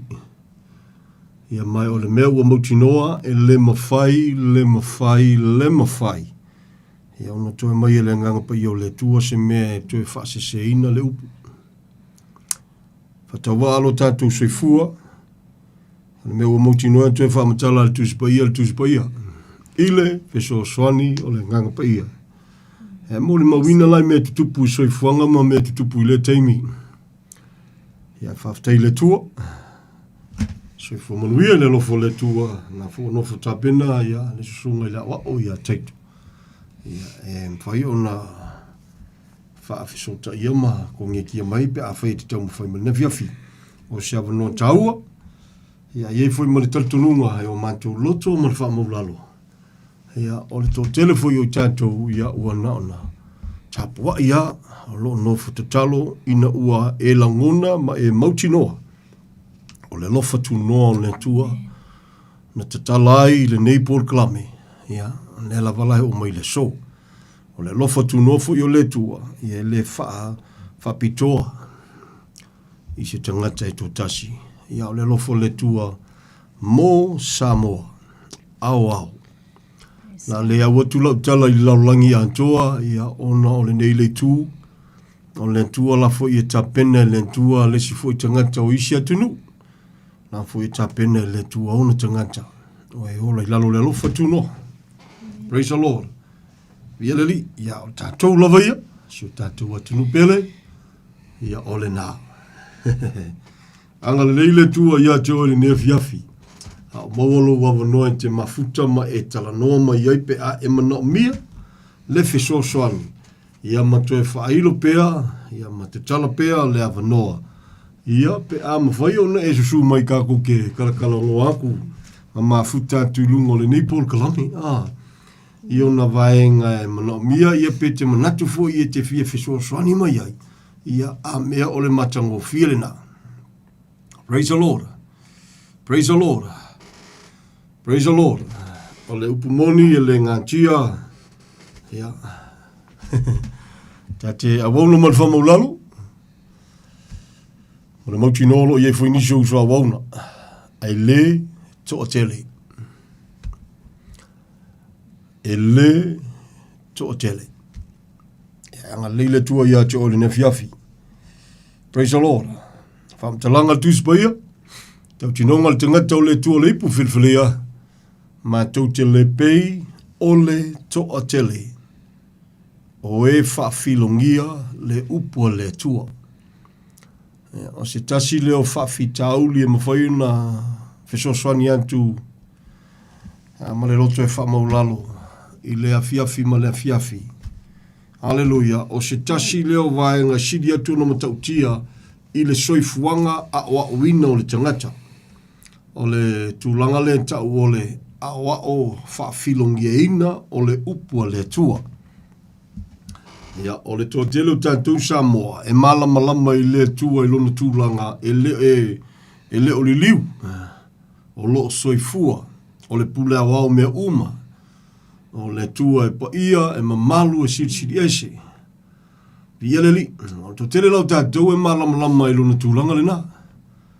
Ai, o le fina ngalo la o le tua lava le nā, lea ua o mai lana upu mo oe le Samoa. Ia ona o te whapea tule ma le whamaulalo. E siri atu na to tele Samoa lo soifua pea. E mana mia le toe awa wina i le upu monia le tua. Aua te le fia, la fui te whafafonga ma te toa i le polkalame i so se teimi. Praise the Lord. Amen. Praise the Lord. O le walawina ia e whamaulalo ale loto. O le mea fwai ua mautinoa, e le ongi tangata le atua i lana upu, ia pe ongi tangata le atua i e avea ma ave fe au, i le taimi ma le taimi. Amen. E leo li liu ona nafi o le soe o i le whavavau. E o nala le te whaalongo i sa mua le te leo afiafi. Ia matala noa atu e whapena. Ia. Hallelujah. Manuia tangata e whalongo e whamaulalo talia. Ma whawhetai ai pele lo whao le tua. Manuia fwoi ma tangata e whalongo aku e pie. Seitu lo pie. Pie vevela ng whuanga ki ngofwai. O le manuia na oi. Le awa o le upumoni ina ia e ma lama. O le sulu ma le malama. Whamalama ina i tāntou. O le upo le tua. E leo se upuna mai e whaasala i stangata. Le upuna Whetalai mai a wa uina malama i le tangata. Ina ia ola le tangata tusa ma le upu ua whetalai mai ai o ia i lea taimi ma lea taimi. A wauna ma le whamaulalo. Praise the Lord. Praise the Lord. O le mea ua mautinoa. Ia a mata tua i mea ua tutupu. Whamalosi atu ma le loto e whamaulalo e whapenei. E leo tu e lava se keimi ki koe ka whawhau ai. E leo koe lava fwoi se keimi koe fia whai manatu ai. Amen. O le taimi o le whaalia o lo alofa i lena mo i alofa mai. Lava le na upa tau au whai ai so se whatino ino o lo soifua au auna i le tua. Amen. O le taimi o le whaalia o lo alofa i lena mo i alofa mai ati oi ma. Praise the Lord. O le whaailia la ma o le whatino ino le tūlanga. Ike le, wawa ai ai fua i lesi ma lesi. E te au auna oe ma le loto e whamaulalo ina ua e mautinoa. Ai o le mautinoa e ala le ngalua le nganga pa i o le tua. I lana upu ina ua e mua i salamo ma faa tua ya Yesu Keriso. O lena whasa jeroina. Ia leli, o le tua e ora ana por kalame malana upu. Finangalo le tua na wai mai o na whainga ese. Ia na amata mai ai le vavau, mai ai le amatanga, whakaoko ai le mea, ia alu, ia whale donu ia wha. Ta pena atu le sipito, alu whale kongu. Kami fo le sipiko, alu whale kongu. Na o ai na ua fio mai lava o ia. Liu tino tangata. Ia kami fo foi le sipiko. Kami fo foi mai ia. Sau se sua se fai lo mai po fe ngai fanga ur kama so latu. O te fia ifo fo ia te ia. Ia ai talofa. Ia le manatu o si tupu. Malona leiloa. Ia e palafu nga ia les kangaka pe palafu les kangaka a o le tua. Nate sila fia mea uma ai le ingangana le tangata. Amen. Praise the Lord. Praise the Lord. Ia ai whawhitai le lofo le tua. Somehow o le tau o lo tau tino e tusa ma le malamalama o ia te oe. O le malamalama o wha malamalama ine le upu. I le ngalua le nganga pa i o le tua. E tau o tere. Praise the Lord. Praise the Lord. Sao sia matu. Awa foi ma famanuia mai tama foi o matu loto. Ia singe foi ka mai foleo o mala o nanga foi le yaso. La uso na use tala noa i se tūlanga o le tua i lana upu. Famaja o le upu ele o li liu. Famaja o se upu ele mawhaine tue suia e whaavavau. Upu e sau noa mawhetala i le tua. Ua malamalama foi o le tua i lesio na valo anga po lesio na wawina. Malona whaamalamama ina o ia lava o le upu. Which is ele li liu. Ai o upu e whetala i le tua e avea ma valo anga avea ma whaatonuma. E avea ma whaatulafunoina i lea taimi ma lea taimi ma lea taimi. The question is, whamata ma whai o ngā sui le melenga. Whamaka iei se kaimi o lo whisui ai. Awai o le tau o le tūlanga. Whaine e whainga tā ona le malamalama pe le o la sa ili i le tūlanga o le tatala tu lo loto i le tu e wha malamalama oe. Ia e kupu whale kongunga. Via leli, ia tau ono wha pe antu. O le wha malosi ma le taualanga Paulo. O lo taualanga i le kalesia ai. Apa apasko inga fo e kau wha mga koko ma le whale kongula ia Israelu whamai. O latu ma ele ngā i le tua. Ai le tusa. Na ua whasanga ilo i la tau ma ua whaatu la tau lava a mio tonu. Ua le usiu si taia i le a mio tonu mai le tua. Praise the Lord.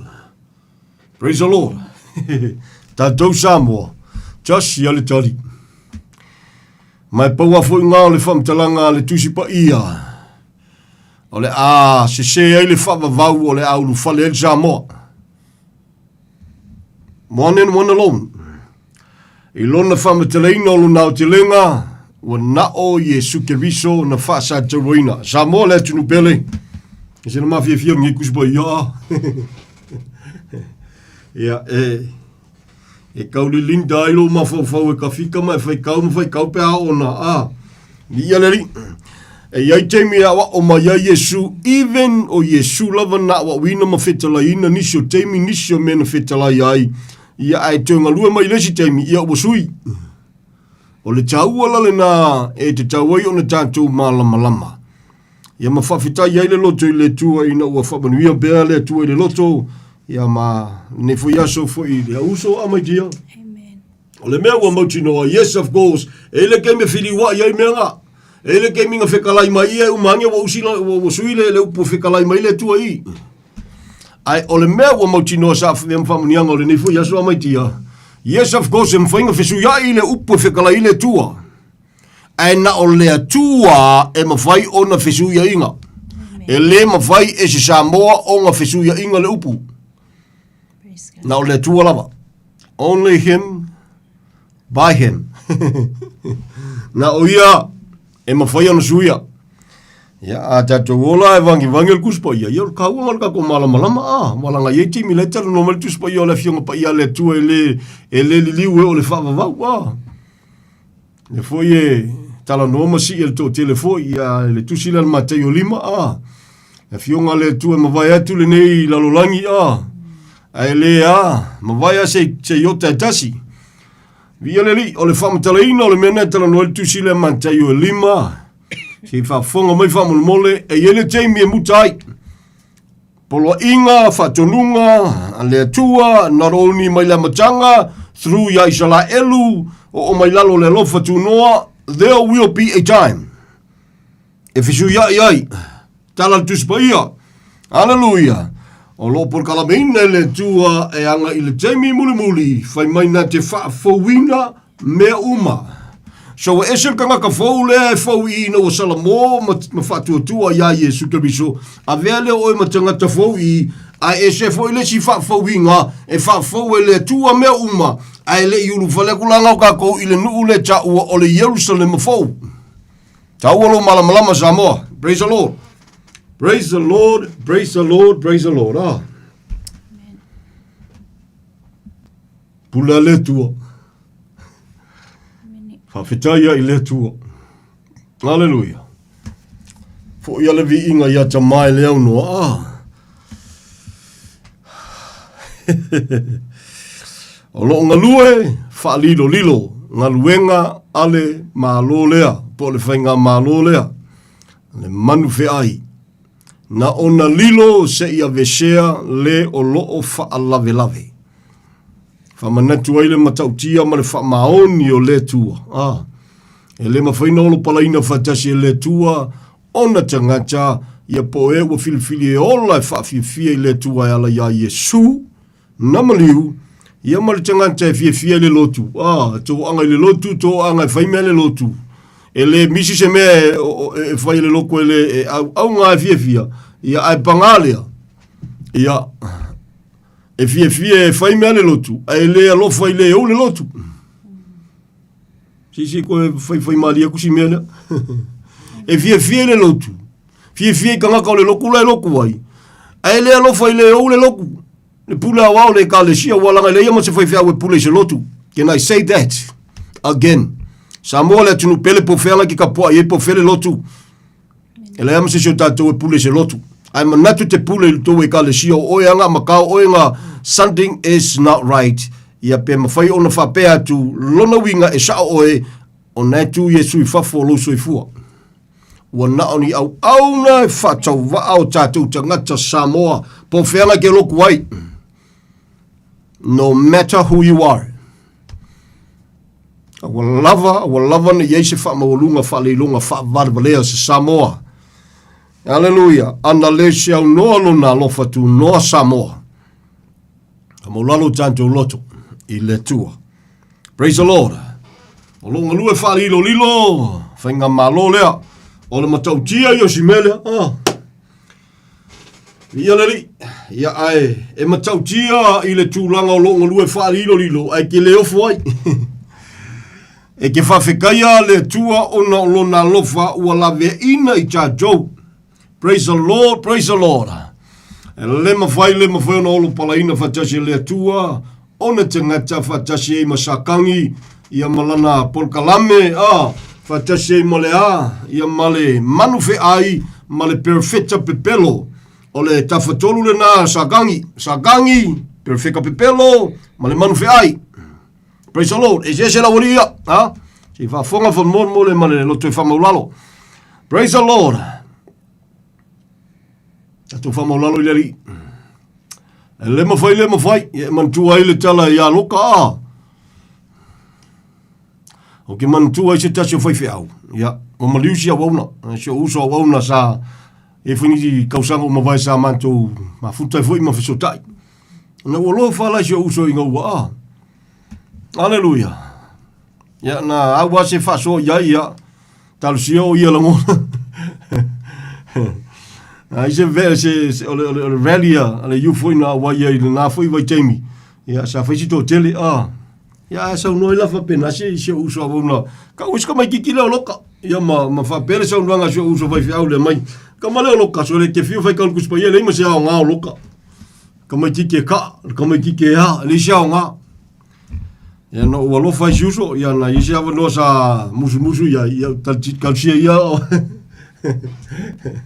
Es el mol mago se uso, es el mol mago kanga ka lai ko kongol kuspa ia long suafa.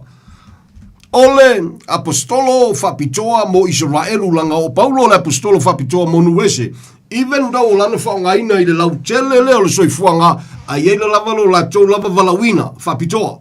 So o Paulo ole apostolo fapitoa mo nuese, o Peteru ole apostolo fapitoa mo Israelu. Praise the Lord. Kau kingo la kamalo le apostolo le fapitoa mo Israelu. Fai mai le kamalo loka. So le kamalo ya mi kongu. The reason la lenga nga la via ya le tua. Nga fakwa kwa ya le tua nga susungu le ngu le sango foi. Aisha ele mafainga susungu fakasi kwa malang kamale aisha ole tanga tami tonu ile mori maule ale tanga tole tua. Mai saunia le tua le awala la veina mai ai ona tangata. Beautiful. Ele pepelo le tua. E man tua le na tala. Ia na pena tala no ai mafatonga to ino Abramo ino wasilo fia ia o le pikola le ngalu ina kama awa fai ngoe ile tala tuspa ia le uso Abramo ia le uso lo uso lo nephew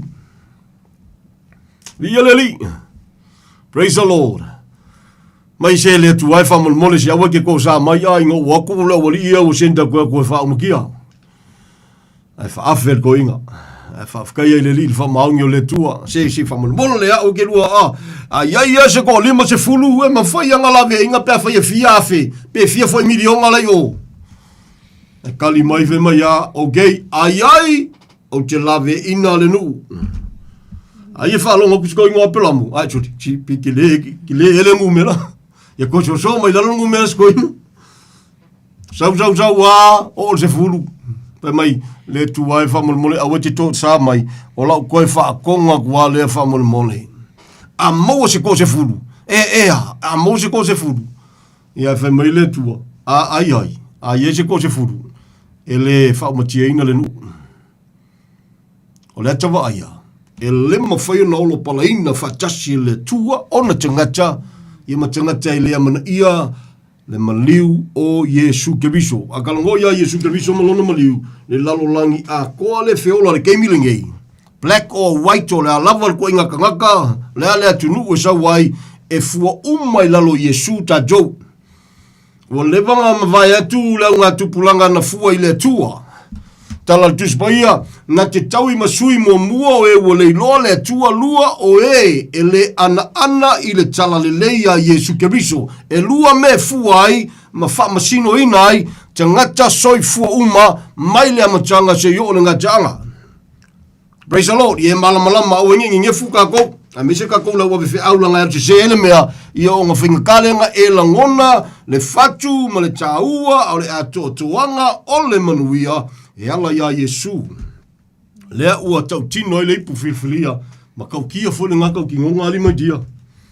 Kwa ma kau kia ia lea ta lofa sio watu pele o Samoa. Le la vai Fesuru fai solo Samoa e. Kau sa ili ale ami o kongo le ama le a, kau sa ili suafa, kau sa ili ni ami o kongo ni. Ni mengo kupu kau sa ili ing whangua. O e malama ya Samoa le ima se meo ngā me ki anu mavi. Amen. Kasi ali kari. Usoa au auna. Na yo matua Samoa. I ta mama ni tina matutua o whaafafonga mai lo ta leo whatawa. Ni uso ni tua whaafine o ni whanau. E le ai ma se mea ia tātou te oma ave. Praise the Lord. Amen. Ai aka le fili. Ai whawalea ka kou sa kangi. Ia o le whainga tāwhoi na malama lama o Samoa. O le walea koe malakele o whaiwhi au. A o wina nei mea. In Jesus' mighty name, na te tau, iai tātou e ua ave ma ave whi au, o na tau alanga le alofa tu noa le tua. Amen. Na o le alofa tu noa o le tua soifua. Ia whaingatala nan mea, ia la whawhela na whiola tangata.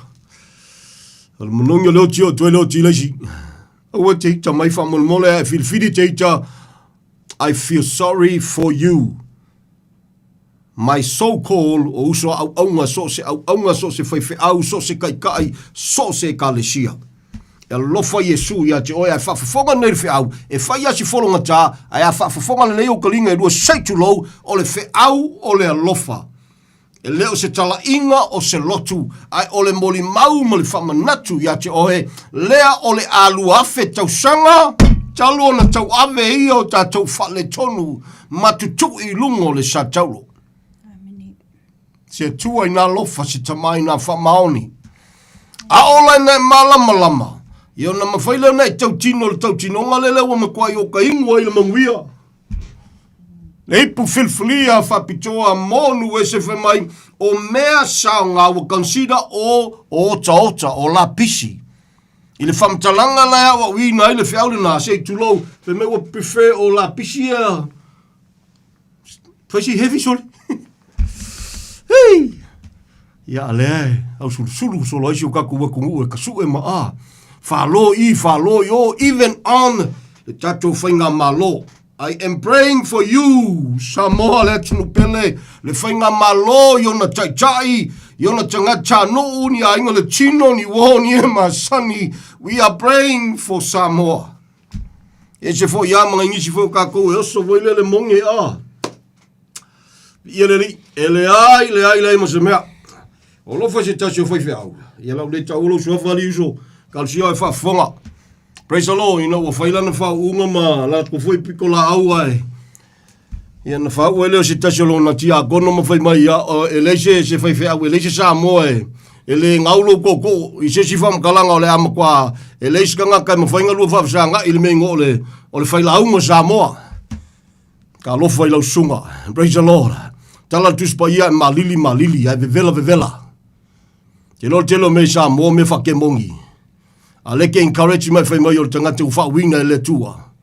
Really? Really, Samoa, whaiwhi au? Te lofa Yesu ia te oi. Nano whapea tu ia Samoa, e ui lavolo, ia ila o onga tuspa ia, tato whalongo mausta taa ie, ua vema tai ia te o toure tu whalenganga, ai o le upamoni Samoa, e te malama la lupa le tua, momua, o le aia lofa le tangata nai whai mai o le whaiwhi au, ngai e se langa mea ngai whai. Secondly, e ke le malaia i se whaiwhi au poso se kai e le ola e tusa ma le upamoni, ma lea mana ia le maliwa Yesu Keriso. Praise the Lord. Praise the Lord. Praise the Lord. A whaina maliu Yesu e whasa o loto tātou. A whaina maliu Yesu e whasa o loto lou soifua, lou tamā so tinao whaafafonga. Samoa le atunu pele. Wa ia la am whain tue whapolonga oi. Ngai polonga lava oi. Wa e whatanga ina le polonga ia te oi. E pau ale polonga lai kalanga o le kuspa ia o le polonga li lei. O le tangata ua tia i leo langa tuai a uofo ina le ola.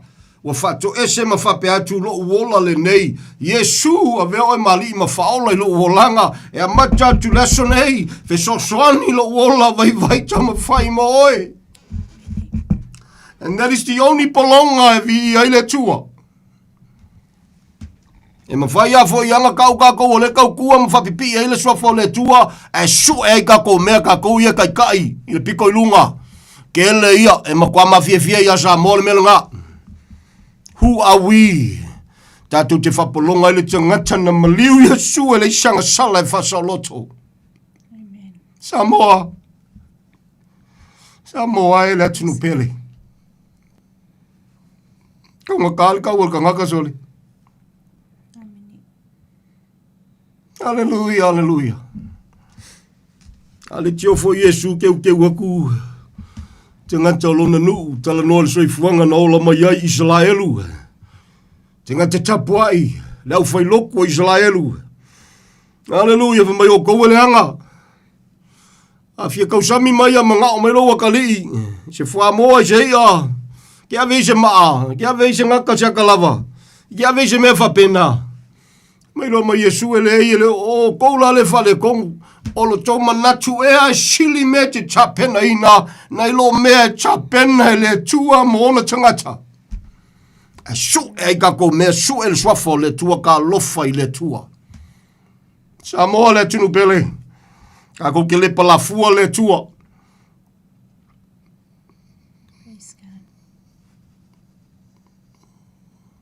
Ta lofa ya Yesu, ta lofa e. Hallelujah. Wa mangalo sio macho wa tunu o Samoa tama. E tawalanga pea le lofa tuno le tua. E tawalanga pea lo lofa tuno tama. E leise si me koe fau popo iai. A me sia o mea mua fu ia le polonga yo tangate tonu e kalesia. Ale fia ia na yo uso fai fia o kasi. Si folfolo malia, this is Fapitolava ia i tātou ia so-called o auna le tua, i lalo le lofa tu noa. Praise the Lord, si e whamona mole. Praise the Lord. Awa kako ki songa kaukakala i me tātou te le malama. No matter who you are. Kuspa ia atoa.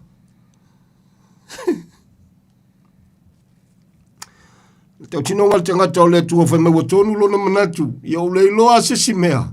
Taua o Yesu na faa sa tauroina. Kuspa ia atoa le na.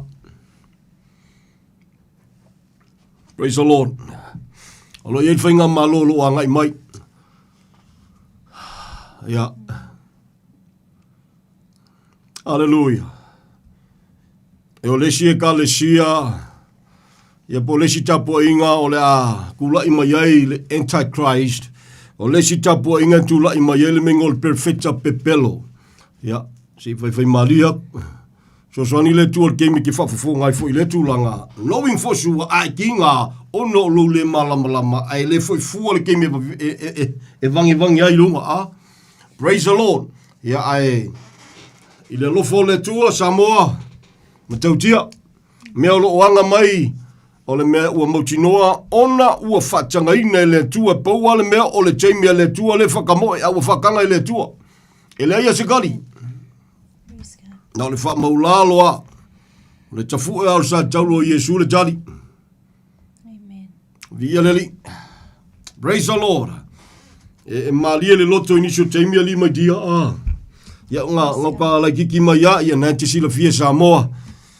Ma wawina ia me uma Nenga oi, mulilua, whaitaanga, pepelo, awal tamama, tina, and all this and that. Awa ne whaia se kua ese, o le lainga a koa, le ngā lisi, ma le ngā kula fongu, Ana makau kia iona mea.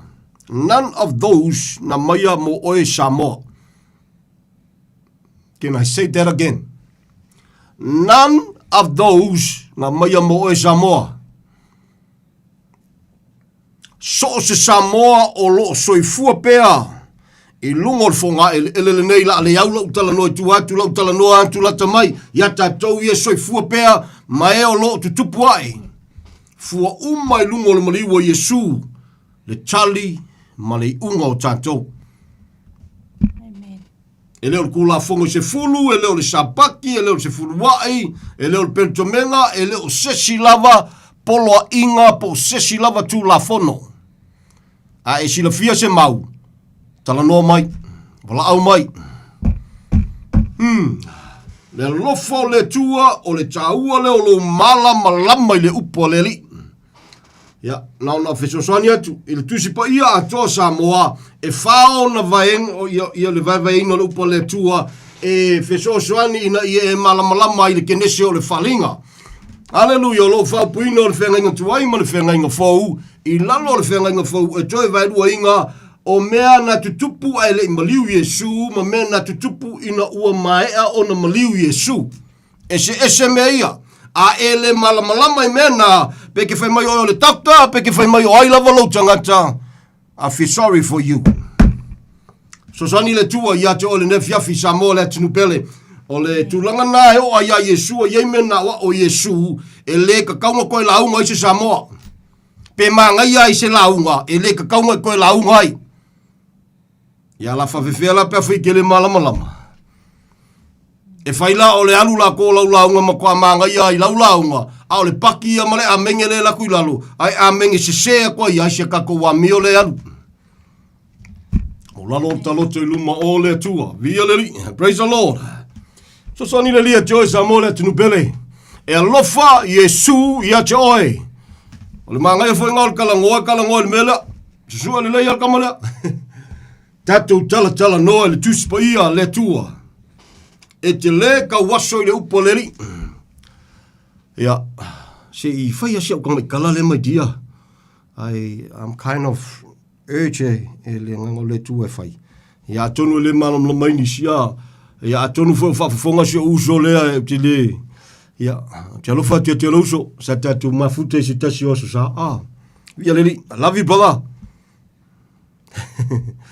Hallelujah. Ia nisi foi le uso. Le mafutanga ma la uso foi tono le minsu za ka ui mai ai. O lo fa ko ka so le mai dia. Ina o fa matala ma mori mawina ia tala no atu si uso ia so uso la sa mo si uso le O lo fa ko ka so le. A fe mai la na fam tala no fa si uso le no. O fizili ngia. Ia si uso titi. Hallelujah fe mai fam tala nga si uso le e le mam la mal ke no sa mo le nga ku le uso nga mako mafuka ma nga mai ai. Ia male minsu ia, ta mama tua ia Maxwell leo tue sui fua mai. Ale leile tua le uso, i le ta mafoi ia po le uso foi. Hallelujah. Fe mei kali si uso li mai tia. Te lango meo me fale nga ngai kakalongo me fu ngale ki kalango koi. E leo ngi banga me se mako wainga. Ai, ia la me la kalango koi fu me mako wainga. Ala meo me fale nga. Ya ve me dela si uso mai ya ele lo titi se me. I love you brother. In Jesus mighty name. Hallelujah. Elo foi Yesu ia joy. Le auso ma le tulanga foi peno ta ui mai ai. I am praying for you guys. Fatanga le nganga pa io le tua. Awa tu te mati nei ia me alofa le nganga pa ia. Ako wala lo foi le tua. Ko ko fingi se ave ma foi fi au ko kongo ko ministry. Le auso. Ko fingi ya wa o mangi ki a kongo. Run tu sama le upo le tua. O le mena e tau ele malama. Langa le alu tatou le whai mai Yesu. A oni tau wa sisi se a o se a wao.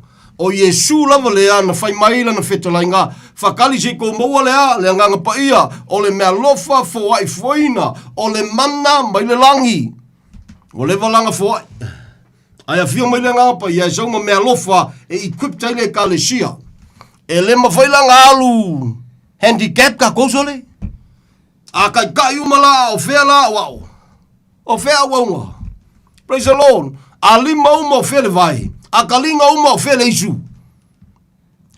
O ki whaftaia tunisi o la tātou a uso lo no talo mo le ola whatau wa alo tala no atu. I'm so humble. Amen. O no le lofa tu no le tua. E tu sai malana wala au. I'm so humble. So grateful to the Lord as always. Amen. Tu maule vingo le tua. O lau te talo na a whafonga tātou a uso. Praise the Lord. Ko kofing kaka e avema whaifi au tātou ministry. Le uso. Ko fingia wa o mangi a kongo ngā lulue. ai le kofi foi le e kusa lo wa e fia ye malanga e feo lolo al kamanga le fai fa kingi le mesuli e fale longa in Jesus name o te tau tala le pulenga o le taua le fale tino e fale nganga. I've been through it, I came through it. Ka kile songa kau kola soli se mea. But it's sad to say, even up till now, it's really sad. In Jesus' name. Le also, se ku, you know, faya sa kangi kaku kile vale yang konfiki. Tu le pulenga. Faya sa kangi kaku kile vale yang konfiki. Ma fama ulalo tato loto ma. Oe kanga kaulo fama uyenga ile kulanga. O lona vala wina le na.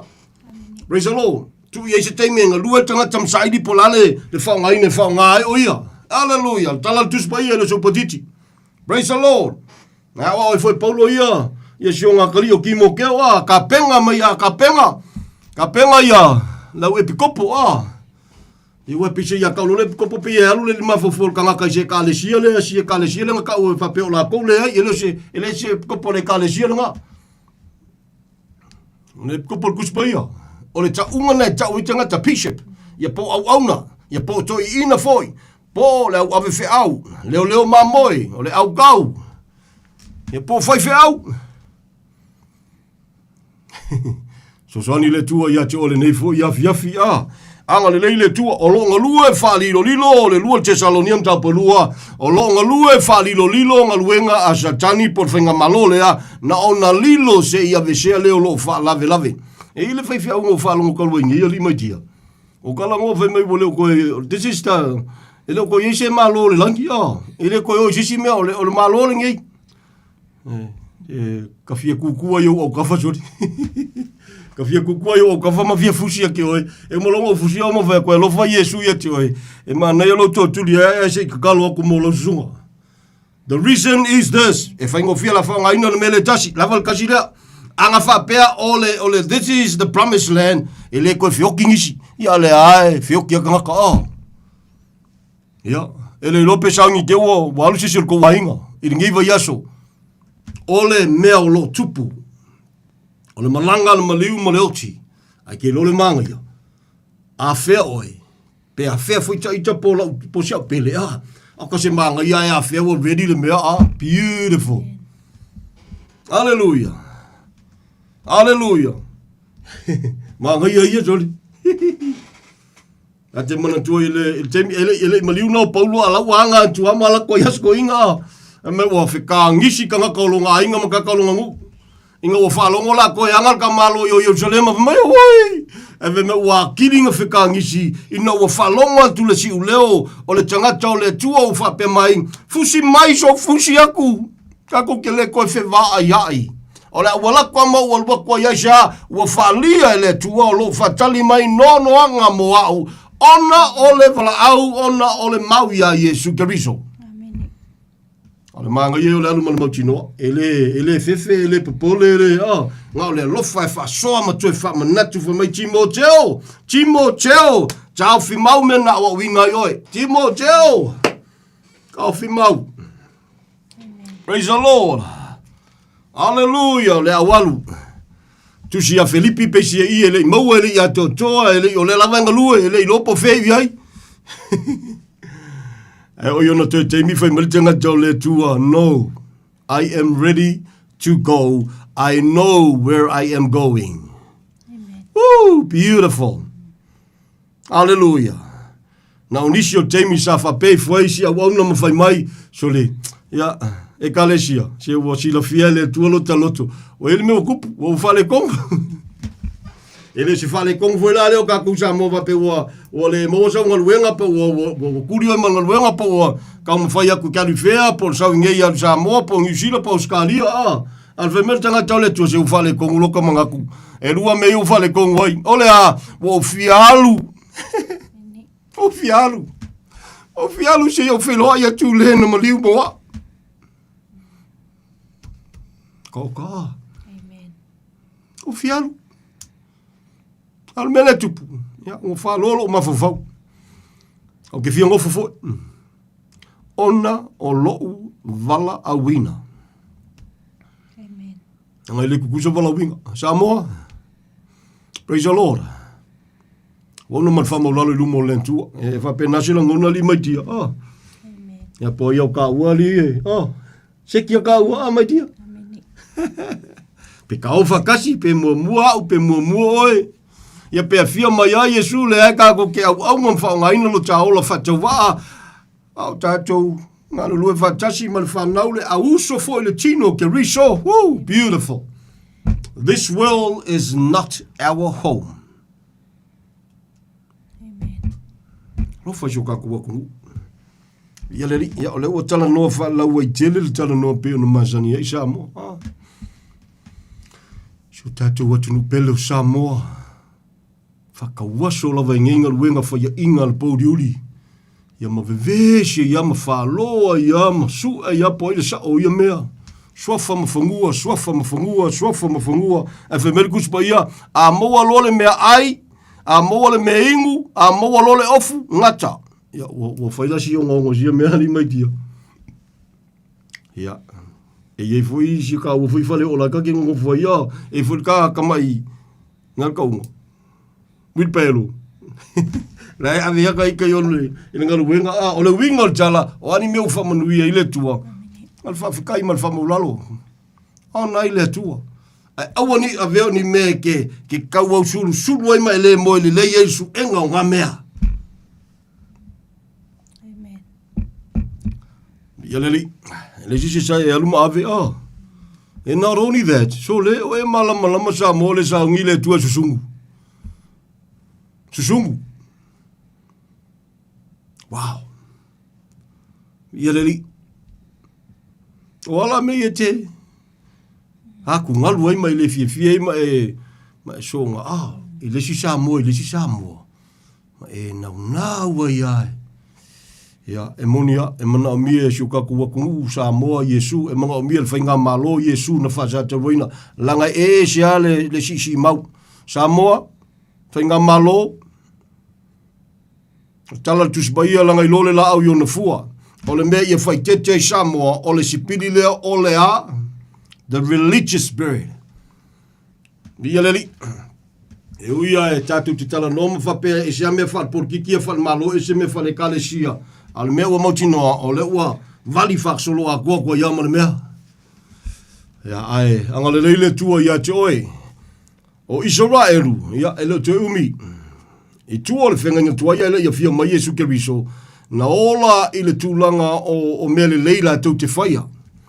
O mele leila tu te whaia ana ile tua ia na whapena na whamanuia Via leli, o me fo i e whaia kangakai li ana inga ile tua pe o whau le vingo le tua pe o whaia wa vema ngā sala i lumo le li ia ngā awhia. O le matango while nā lupa le tua Ana matau tio le mea te manu tua pe o nā whaile whaasoi se te mu mawai Ai wale ngosi ki ngāri, my dear.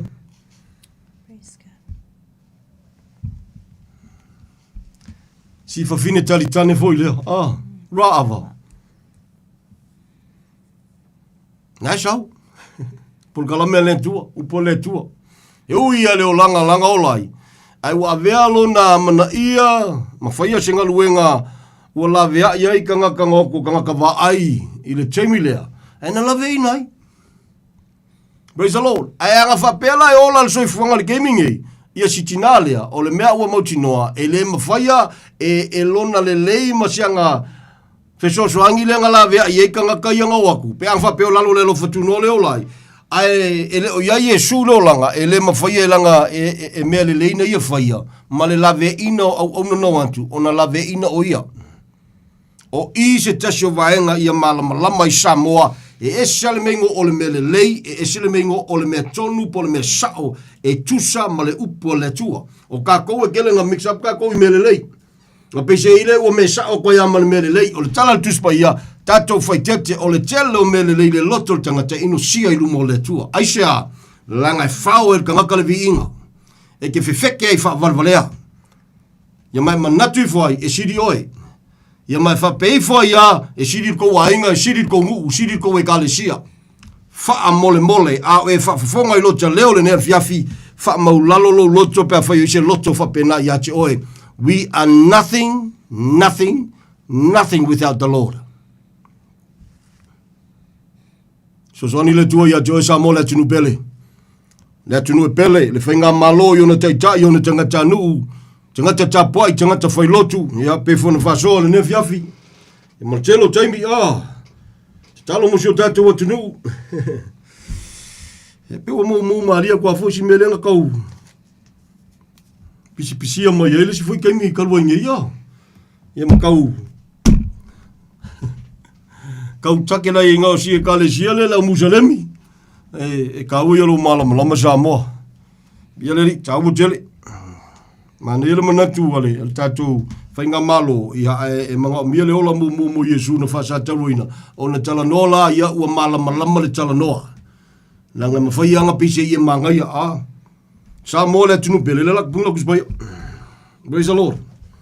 Samoa le tunu pele. Whae lima i kale sia le te tauna ulu whale i tono Samoa. Al kukumu ia, maola i kongo Samoa loku ia. Makau kia. Matau tia. Ia te talo pia. Ngo la foi te tono tuspa ia, alwhema ia, a le talia, le whalongo. A whalongo tangata i le mea moni, ai le fia talia. Whatanga i le tua, le mea si se talia. That's one of the reason na lenga, u whakanga me i kongo Samoa. Ai a kalangoa, pea whapeo Samoa, o le atunu e no manu i le tua, e whawai le tua. Samoa. E le kakaulanga urufale. Ai ona. Ia o se langona e manai ai le whalongo, ai o le whaingataa, o le iola ina e tangata. Na tutu lai mai le taimi, can I say this, even up till now. Whamanuia le tua ia te o le nefiafi. Ka ke le songa kaukala i se mea Samoa, e te tautala i le loto e whamawalalo i le anganga e whawhitai le mauti noa, a le pulenga na tō mai le tua, le au te tautala tala ai. Ma le loto e whamaulalo, mai tate le whewhei fo i tate tautala ai. Whamanuia le tua ia te o Samoa le atunu pele. Anga le lei le tua. Walu tasi tonu wha oli maiva. O lua fitu ono wha whalu o tasi wha. Ia? Imuskaki. Imuskaki. Ia le ri. Praise the Lord. Sila maanga i o leo o mai wala aua le tua. Malanga le maliu maleoti. Ia wa ta pena lo soifua. A se mea inga whainga ka. Ia o le kumu lo maliu. Kaunga ka le suke ke malanga ai. Ia al whainga ka. E se le whawawau e iai. Whainga ta i o na me sori. Whainga ta. Praise the Lord. E le mawhaia e se mawhanga upo se whaiwhia ue whaia lo maliu.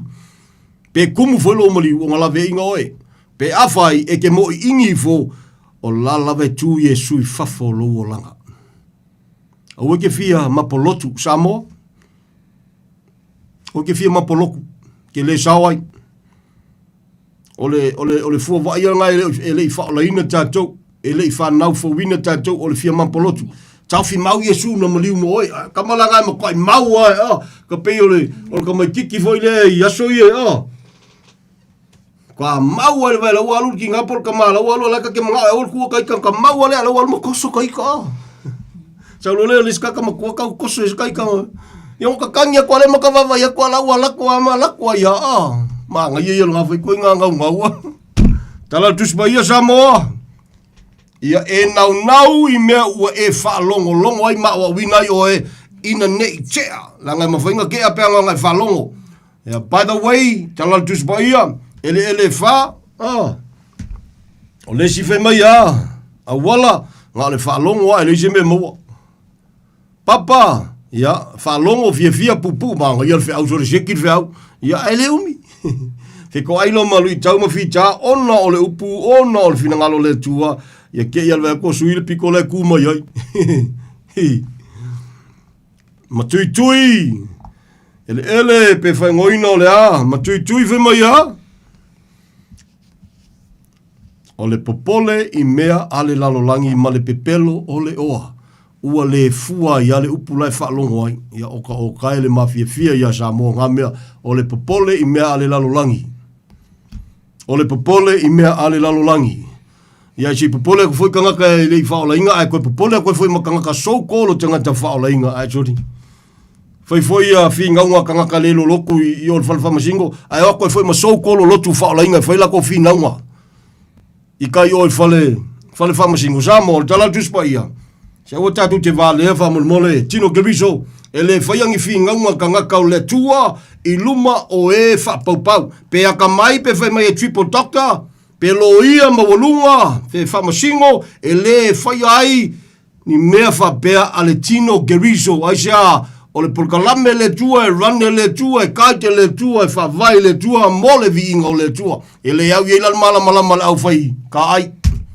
Mlau whai pepa. Nei la, e ngefo e la ngāsia la koua meo. Pe metara tispa ia. O le poto le lalolangi. O le vale I luma o le tua. Ia. Si ongo sa ia whamon mole. Au kei kei loka ika o le tua o le upu.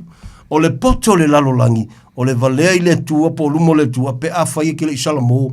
Ma faa tua ia Yesu Keriso. Kalongoa consider from that perspective. O ka koa ka ngaka o le lalolangi. Ia ongo kei le malo. Ale wha malo si malo le whinaua. O moa le natulanga mate ngō whia mawurunga o no lo soifua whinau. Malo. E ta otolole upo le tua. O whiala ia Yesu I lo olanga. A whai o ngai ku Yesu I whafo I lo olanga. Ia ngā maria le la whai o kwai. O le o le poto le lalolangi. O le vale I luma o le tua. Ai po le alo whatau waa Samoa. O le aso tatou vai tau mawhai. Ai a whaine wa salamo mataria Yesu I lo olanga. A wola ka maiki o le langi. Wow. Ta maiti o le langi. Le hainga o le tua. Wa kau. Wa yeiro lo ingoa ma. Wa tau o le hainga o le tua. Kok se makau ki o sia mea li. Ia via le li. Ai le loka whalawa le paka. Pe whalawa le paka. Pe paka le whalawa. E oso ale mea. E ori a. Ai sea. Ja, na ua ori ma le mauti noa. This world is not our home. Manuia le tua ia te o Samoa le tunu. Pele whaafitai mo lo teimi whaavanoina. Ia, te tala tua leo noa whai wale nea fiafi a. Ia, fia sumaika. Ka kalangoa ia se mako e se me te manatu te fia whaasoa mai ei pe. Ia, most welcome. Na roni ke walau mai ia pe ke walau mai fwoi ki fia sumai lunga nei. Sau ka kalangoa mai ngi uska kimu ka kalangoa. Sau le alofa nao le tua le skala ingo se loku. I ke le ola se ingo se loku. Nga o Yesu na whaasa te reina. O le tali le na. So se tangata soifua I so se mawhatianga I so se avenga, so se whaafitauri, so se mai. O na o ia lava le tali. Whaafitai malo teimi whaafanoina, whaafitai whaamalofo I so se Samoa no tatalo mantua ni pukalame. Ona o le alofo le tua o lo manuia lo loto ala I le upu o whaongaina I le ola whaatau waa. O le vi inga fo ia I le tua ngā tia le whaatau waa. Lau whais te talo le nefiafi. Thank you, Father. Thank you, Lord. Ya ma ele ne fiafi tama fa sauni fo ye. Ate to fo ya tu mal to lua. Ele fa na fo fa muni ma. Al tapo inga fo la uso ne fiafi mo mo dia tu fa fa tele a. A mai atama a wina ma to la upu. Aua lava ni ma to o lava ni le tangata. A le vi inga mal fa fa ye fo ila vai la wa fio le o tama. Ta ne ia aso ma le mauti noa, le ne foi ia fiafi ma le mauti noa. E leo fo I fua la upu o lo ohola, o lo ngalue. E le foi fua e whaavavau, whaafitaita mai le imali fua lo walo bele. E lavea ina lava. Whaafitei atu e manu malo ina lava, e whaasau lo tu ina lava olo soi fua o nganga. Molo malo tama. Molo vi inga lo matu atua. Tu wawa noa lo walofa tu noa. Awa lava ma le loto le tangata. Lo fina ngalo ia whata unuina lo mātou atua. Si ti atu ta māsio mātou atunu pele o Samoa leo noa. Na taitai ta mā, I luna whainga malo, I na tangata anu. Ni ainga le tino ni woni e masani, si ti wa alofa leo noa ta mā. O mātou atua le se tali. Ta pena ma. Tala ine lau fio ava no fai tuto te tala misho loto e whalongo ai I lau upu ma whamau lalo matalia. Si tia leo no I ancho o tama me uma. Si tia tu pulengo le tio e le whangaloina tama. O mātou atua te sila fia me uma. A wau no mal whamau lalo. Au whala tanga mo nisho I la tau e le talia ina o Yesu Keriso. Au no lo tiu te ma le ainga le whangaloina te talo. Wa olo fa falo lo mātou atua. So se Samoa mantua ni por kalame. Ono lo walo fa tunoa. Fa manuia tu samala upu tama. Le whangaloina lo nua I Israelu I te talo. So awalo fai tu sai malau upu tama, lau e kalesia na whatawine lo toto. Yesu ke riso. So singa ngana iso se lanu le au uso tama. Si ti u alo fai leo noa. O maola whatawa amatolua. O matu tama. E se le matangofia, e se le sua mario le ola i lalo loa lo whatunua. Wha vai lau pumoni le sosoani. O loa nganga pa ia. Malupupuia iau au lo whatama. Whawhetai tele lo matu atua. Tu mau ia te ola vi inga, o le whamanu, o le whanenenga. Nei maso ume o lawi le whavavau. Ala ia Yesu le whawhetai tele. Amen and amen in Jesus' mighty name. Hallelujah. Amen. Praise you, Lord. Praise you, Lord.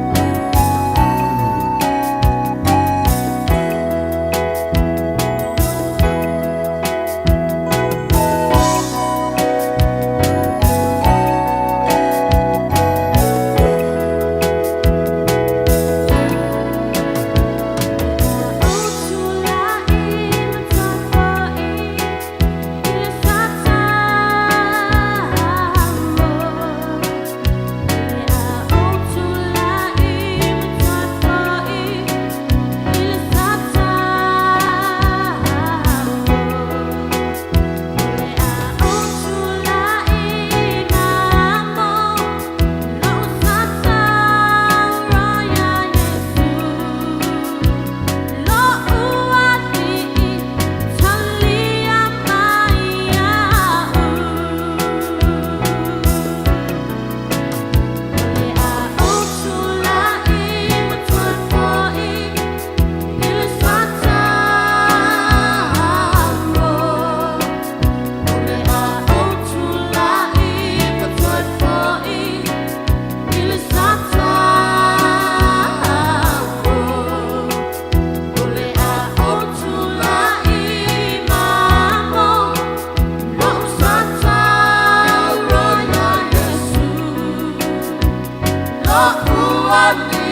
Tai vitu rai mai lea ua.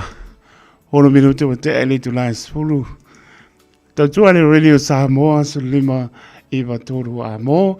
Mai atu programe tu e Paula Ola. Le i marumara ore upamoni te penene pasta titi sarpea ma le paritua ia Tania. Run pa moi moi to put my program la le tu la Eva pa stai mi il la po ia sa mo a lewa tape na mai po le sunga atu wati tau sanga mo tato programe tau longo ngatu ia ai tau tono lo mo nia lama mano tato tono ne po i nga ole api api ole sa ole wono mara minuto te ai le tu la e se pulu mai al tato pesele e al tato se atu ele to proclame tau longo longo atu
Por minuto o te ani tu lai sfuru le o tape na mai le sunga ya pasa e te wati. Ia wa po tato por clamele nei po tau longo longa atu smela pa ponga samo.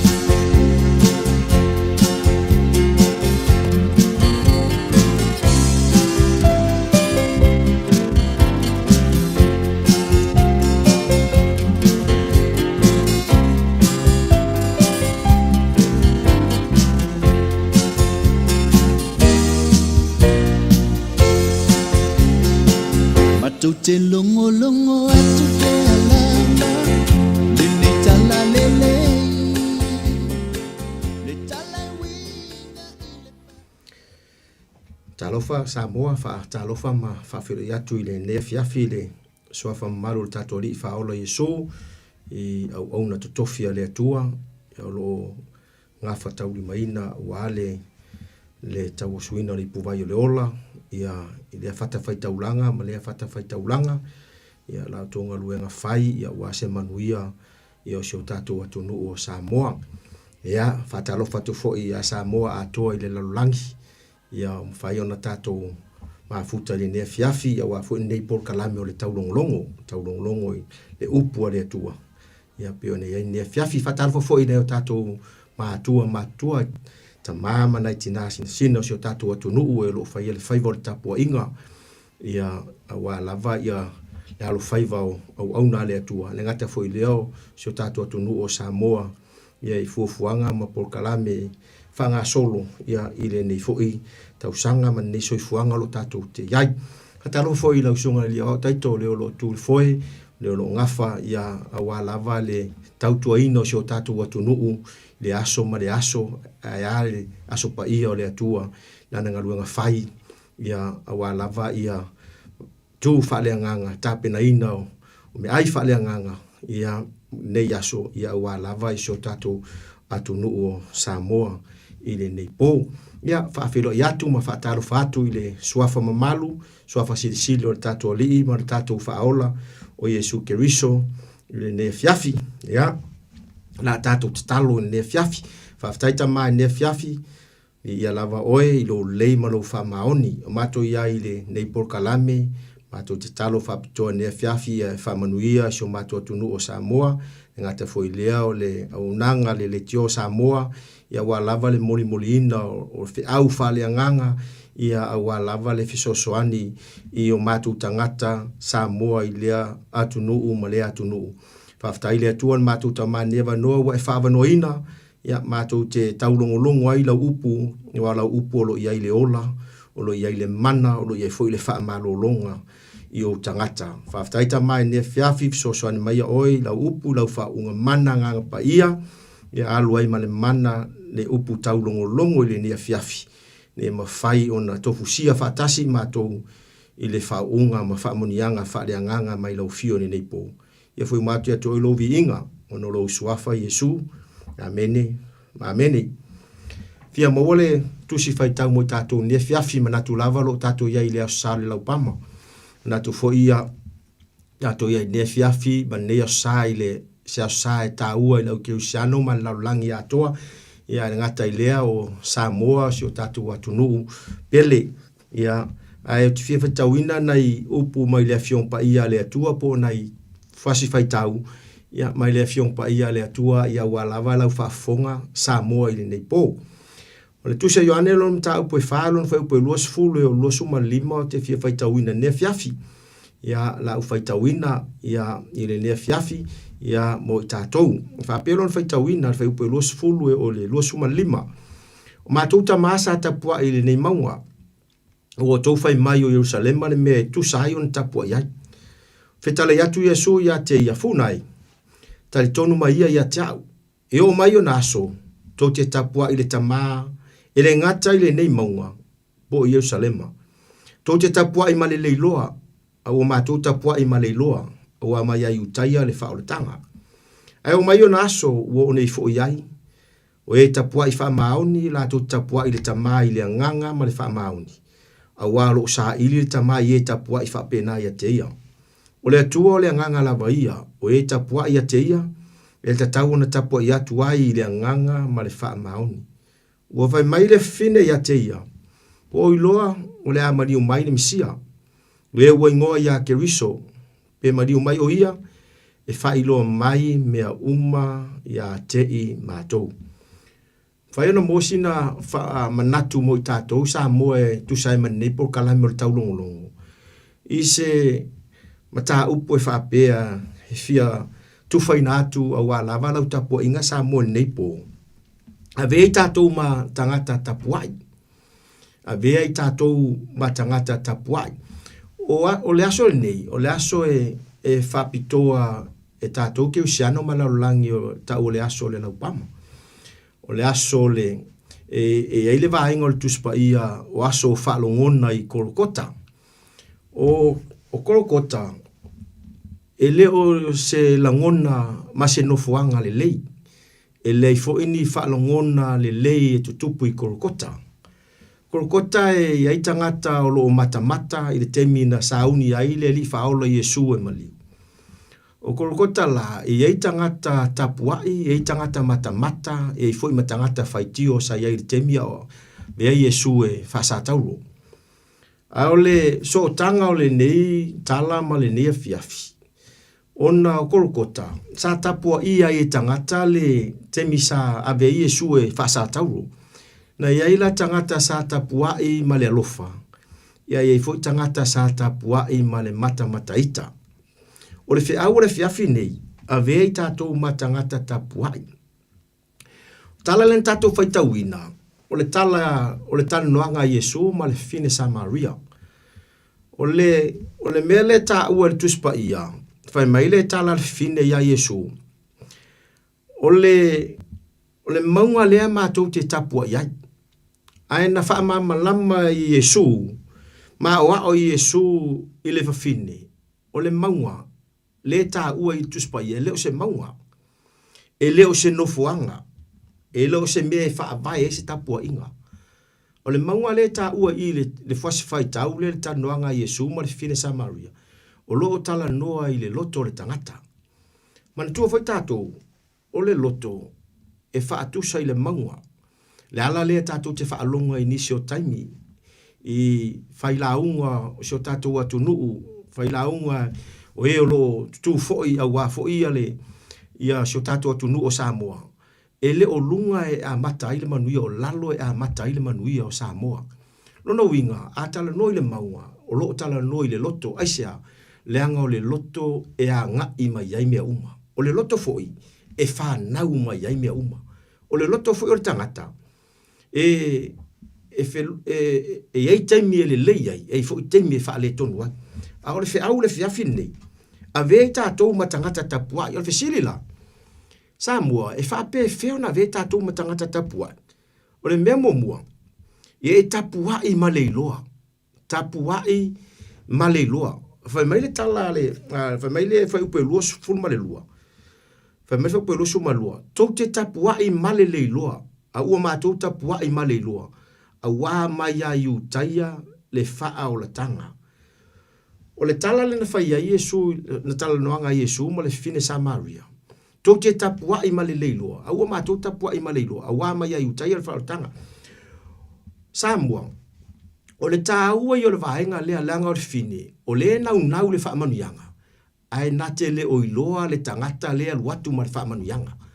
E mana o le whaamanuianga, ai nate le o iloa le tangata lea e a ngai mai ma le whaamanuianga i a te ia.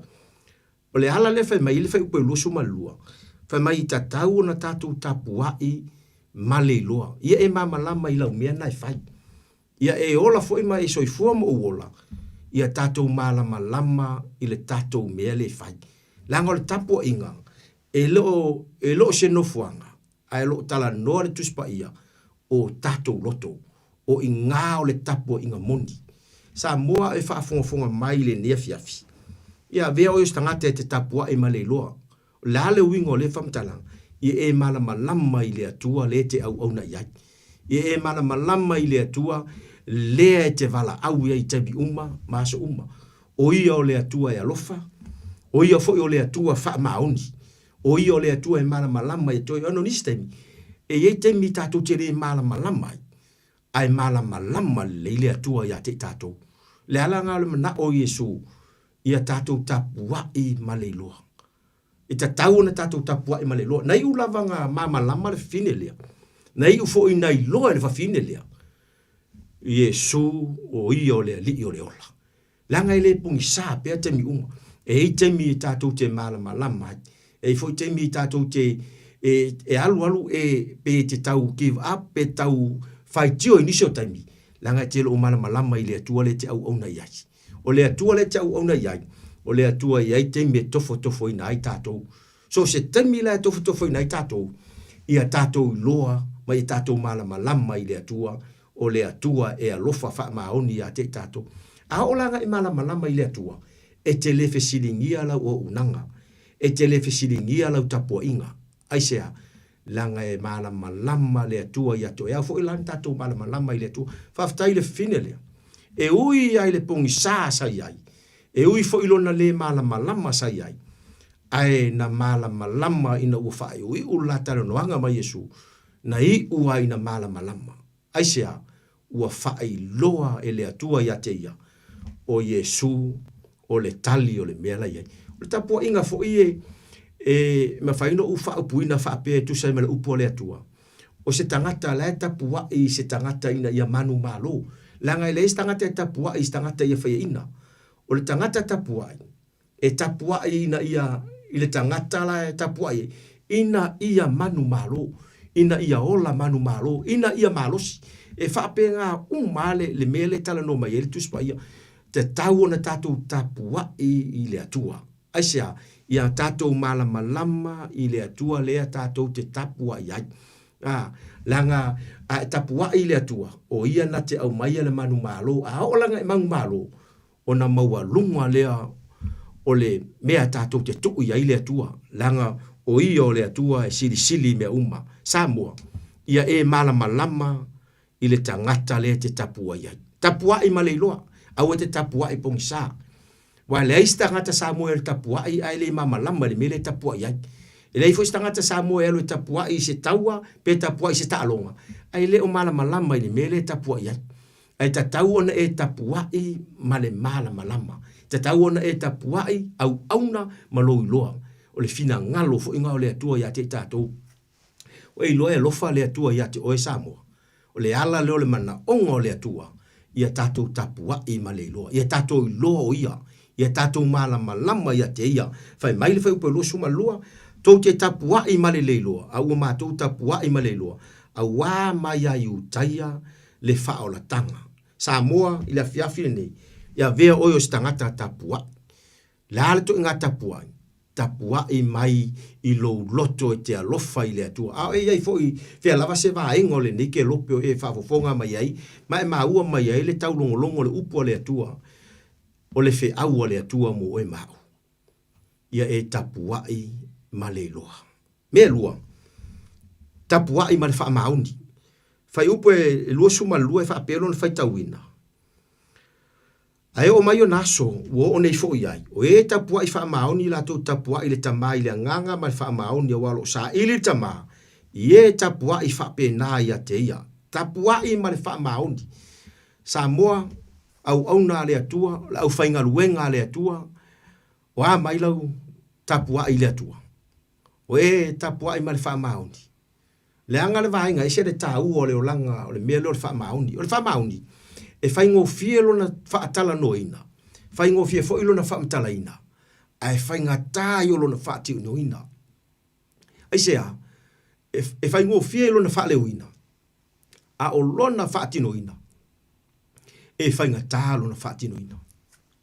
Ai sea, nanga le wha maoni o le wha vai leo ke usiano. O le wha maoni o le wha vai leo mea uma. Sa moa i le ne fiafi. Tapua i ba le wha maoni. Ai sea, le anga e wha maoni le atua le te au auna iai. Wha maoni fo i le atua le tātou te tapua iai. O i o le atua e moni ana folfolanga. O i o le atua e wha maoni ana folfolanga ia te oi. Tapua i ma le wha maoni. O le wha maoni na te si itia o lo tūlanga. O le wha maoni na te si itia mau ia suia se vaenga o mana o mia o lo soifua. Tātou lau whainga luenga le atua. O e lo o lango sua le ngā luenga le ali. O e lo o ngā lulue i fina ngalo le atua. Tā ua i o le wha maoni le atua. So se me te whaia, ngai te tapua i le atua. O lau fuai, ngai te tapua i le atua. O lau o unanga i le ngā luenga le atua. Ngai te tapua i le atua. Ai, tu ula i ai ma le wha maoni. Ai wha maoni la, wha mailo le tala tuspa ia. O le wha maoni, na te suia polo kalame whainga tā i le soifu o le tangata. Tā ua lo wha maoni sa moa. Tā ua foi lo wha maoni. La lava se vaenga lo tato iei. Tato te lo wha wina ni lotu. Wanga lesi vaenga le kupo e mi whapio. Ona, e alang kako le wha maoni nisio taimi. Ona, o tele tātou le tusi lima, tele foi tātou i whape ifo o ai, tātou tele o whauina ni e kālesia, lo o tātou whauina le mā lo le atua ina ia manu malo ina ni anganga, ma ia tu sa mo le loto e tasi, ma ia mau e tātou le fialfani, ma le alofa le mana o ile atua ia te tātou tapua i mal fa mauni Samoa a vea ia oi o se Samoa fa mauni a fai foi ua tau maolo o langa fa mauni ma le atua i lau o unanga i se fata fai tau langa lo e ai ia vea ia le upu tau longolongo ne fiafi toi siaki ai lo soifua po a mai lo soifua po a mai foi lo o langa tatou te fetu tu na i fa penale upu le atua ai sea langa mana o mia e le atua le tangata fa mauni la le fai mai fa mauni si me titi ona e pule le me tele langa fa mauni e lo na tawi a o le fa mauni e fo lo na tawi ai uleanga a o le tangata fa mauni fai mai le tala tuspaia e yai lo na tawi e le lei to e maua lunga fa mauni ina le atua me tolu tapua i le nganga o le tapua i le nganga ngai fe mai fe upo e luosu mai fa pea o le atua o le nganga la baia o e tapua yatu ya te tau le tapua yatu i le nganga male fa mauni pea no fa yatu le matanga e lo tala no Yesu se mangwa e lo tala no se no fuanga e lo tala no fo i se me fa i tapua ngolo tala no le atua i le loto le tangata ai sea le anga o i le fau mai ai le soi fu o le tangata tapua i le nganga o le ala winga lupu tapua i le nganga o lo fa ngalo ina le o mea o le nei o langa i le isa o ngai lo soi fu o lo langa o lo fa ngalo ina le o fa fitauti o lo le amana ia le o fa mtalanga tangata ai o lo loto e te lo ai le atua ma fina ngalo le atua o lo loto e mana o ia le atua Samoa i le ne fiafi ile ngata fo Samoa lo watu nu peli a o wa fo ile ne fiafi tapuai ile nganga tapuai ile nganga o lo loto tu ina tu le ile tua o lo loto sa atu ile tua o lo loto na una watu ile tua aisea langa le fina ngalo le ole tua mo oe Samoa lo watu nu pele ile ne fiafi male upu tau longo ale atua na i ulava ina umal talo no anga Yesu tau fai o se fam talanga ne fiafi una tala no le Yesu le fine u yanga mai fa fine lo na le mala malama o mea na ola ma soifua mai ai tala no lo na tama tala no lo na ainga na i ulava na fa mama lama Yesu yai fa mai le tala fine e sili e o le matu tama Jakob e fa mai Yesu funai ana e loa le o fa yatu yate oi se manu e fai mai ke loi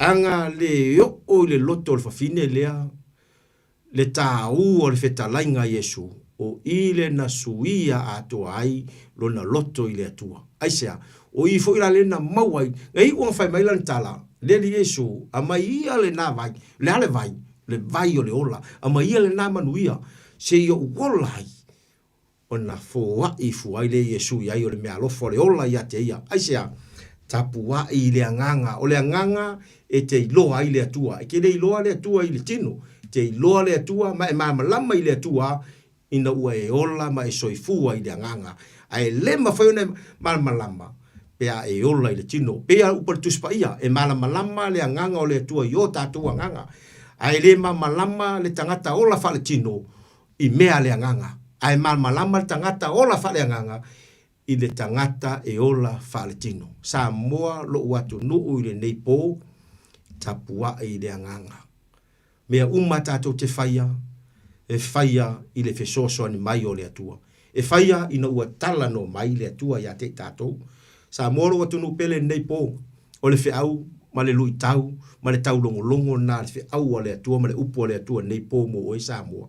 Fesoso ani le atua, i lau savalinga i le neiva yaso, ai a fo ile tatou anga iatu fa manatu ino le maliu le tatou ri fa olo Yesu e leo toi maliu ana o tatou fa manatu ino o le aso na maliu le tatou ri fa olo Yesu ta pena ia ilo nganga ta pena ilo loto le neiva yaso se tatou vava ai le taulanga ma le alofa si eso le tua ya tau ma oe Samoa le te fa fonga mai ne fiafi ave ia yo maftianga mo ti ngai le tua ave ai langa i malama le atua ya te tapua i malama tapua i male fa mauni tapua i le nganga na e malama le fina ngalo le atua mo o Samoa anga le atua Samoa nei po fa mania le atua i lau fa fofonga fa mania fo i le atua fe lava se vaenga e mau me le upo le atua o le fe au alofa le atua mo o i ne fiafi mana o mia le atua oe mana o mia fo ele atua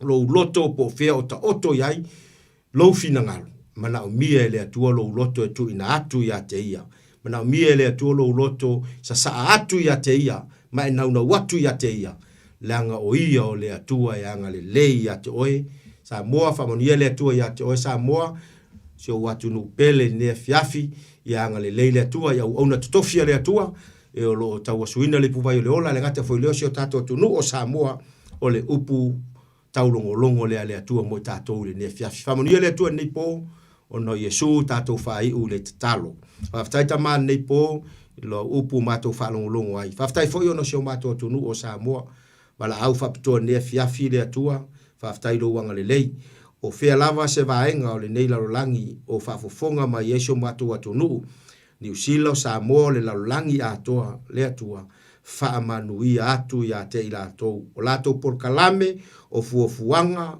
whaatau nuu ma e whaamanuia nisi foi o mana o mia lau whaamalolonga le atua anga le yatu ya te ilatou pa yatu lau whaamalolonga mana ya te ilatou mana o mia o Yesu le li o le ola si e anga le lei pa yatu lau whaamalolonga mo ilatou sui ai le vai le malosi tino mai le malolo tu sai malau upu ma mana le atua na mātou tama. Talo le atua na mātou tama por kalame ma fuafuanga so mātou atunu le nei foi vai aso mātou anga i atu le aso whaptoa whamanatuino le aso na e maliwai. Talo lava le atua e mātou langona whaatasi lou le lei ma lou whaamaoni le nei vai aso.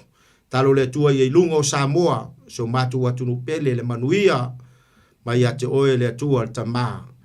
Le alofa sisire ese o Yesu ke riso le li o le ola.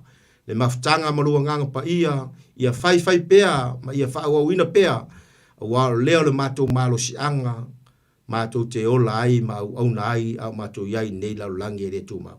Famanuia le atua so mato atunua Samoa, famanuia la wauna ia taito, le ngata fo ile le atua le tio Samoa, ia iai lo wanga lei, a vea pea le nei, ala leo, a wala tuai le tala le lei, whaamanuyanga, o le whaamalolonga i runga le ea, wa lava si o mato atunu o Samoa. Nisi lava o yeni maftianga, mani a venga sai tianga, whaasa o loto e lau fio le nea fiafi.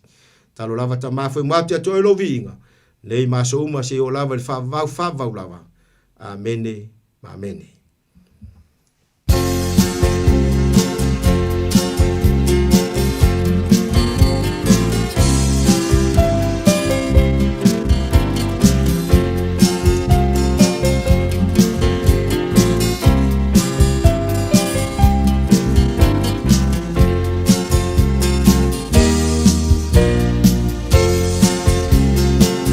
Tu te longo atu te alama Dene tala lele Le tala winga i le paola A winga mai le atua Longo atu i a te oe Una matango pie Nene ua o maua Wa muni ai lo Se fie sini atu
Sipong Mario Sangala Sisters, yo e tau longo atu, pamai atu ai le tatu toi programa le nei po, tau longo atu, le ato mai le au waa le tatu programa, ia paaptai sunga le peipe au, sunga pasta e te wati tau sanga, ia muranga i mai pa tau nuina lato programa, wale anga i mai pasta so alo tanga loa, ia moe mausu pira usu ia onisio po pampale kanesia, ia paaptai u whatanu i nan proklame i le nei po, mori pa maroma paaptai i lana au auna, tepene nei proklame, manuia po i atu lungo ala pasta e te wati tau sanga, manuia po i kanesia o lo ngānu ei, o le tata proklame le nato e po i mai le aso spululua, o le aso spululua o Aperina, to e po i mai proklame le misi maso le ia mai aso atu i tua. Ta tonu tau lunga i po mas tau tua le nei po, mori pa maroma pa ptai ala tau lungo le apio po linga, lungo le YouTube channel, au kilani manu tutua oi o atunu a mao pe lava sai maputa mai ai, e le ngano so se mota ngase mota marawa e mana tua pe o tau le tatalo, au si la pia e leri. Ta otoa i oti ngai lungo lo muenga, o lofa atu tua e te malo loa, ia lofa te le atu, ia iai pa malo longa le li ia te o tau nisi o aingo pe ngai pa no noanga o nisi e pele i mautanga o motsia malanga maliu a mai se le anganga o le li manu ia sa uni atu ta penanga e ka le sia e pia e mai se po i le o po si pia maro ta te o tunul vai a sa pa ia pe o po le sa pati o po le sa pa manatu i nai le laupama malanga pa atu po le li o salema o lumna i o na po nga ta ua i o tō pinangano mō tātou roto pa mia neri. Sau ninga om tā pinanga la pinanga pingan venga, tonu e ka anesia, ia iad file mō neri.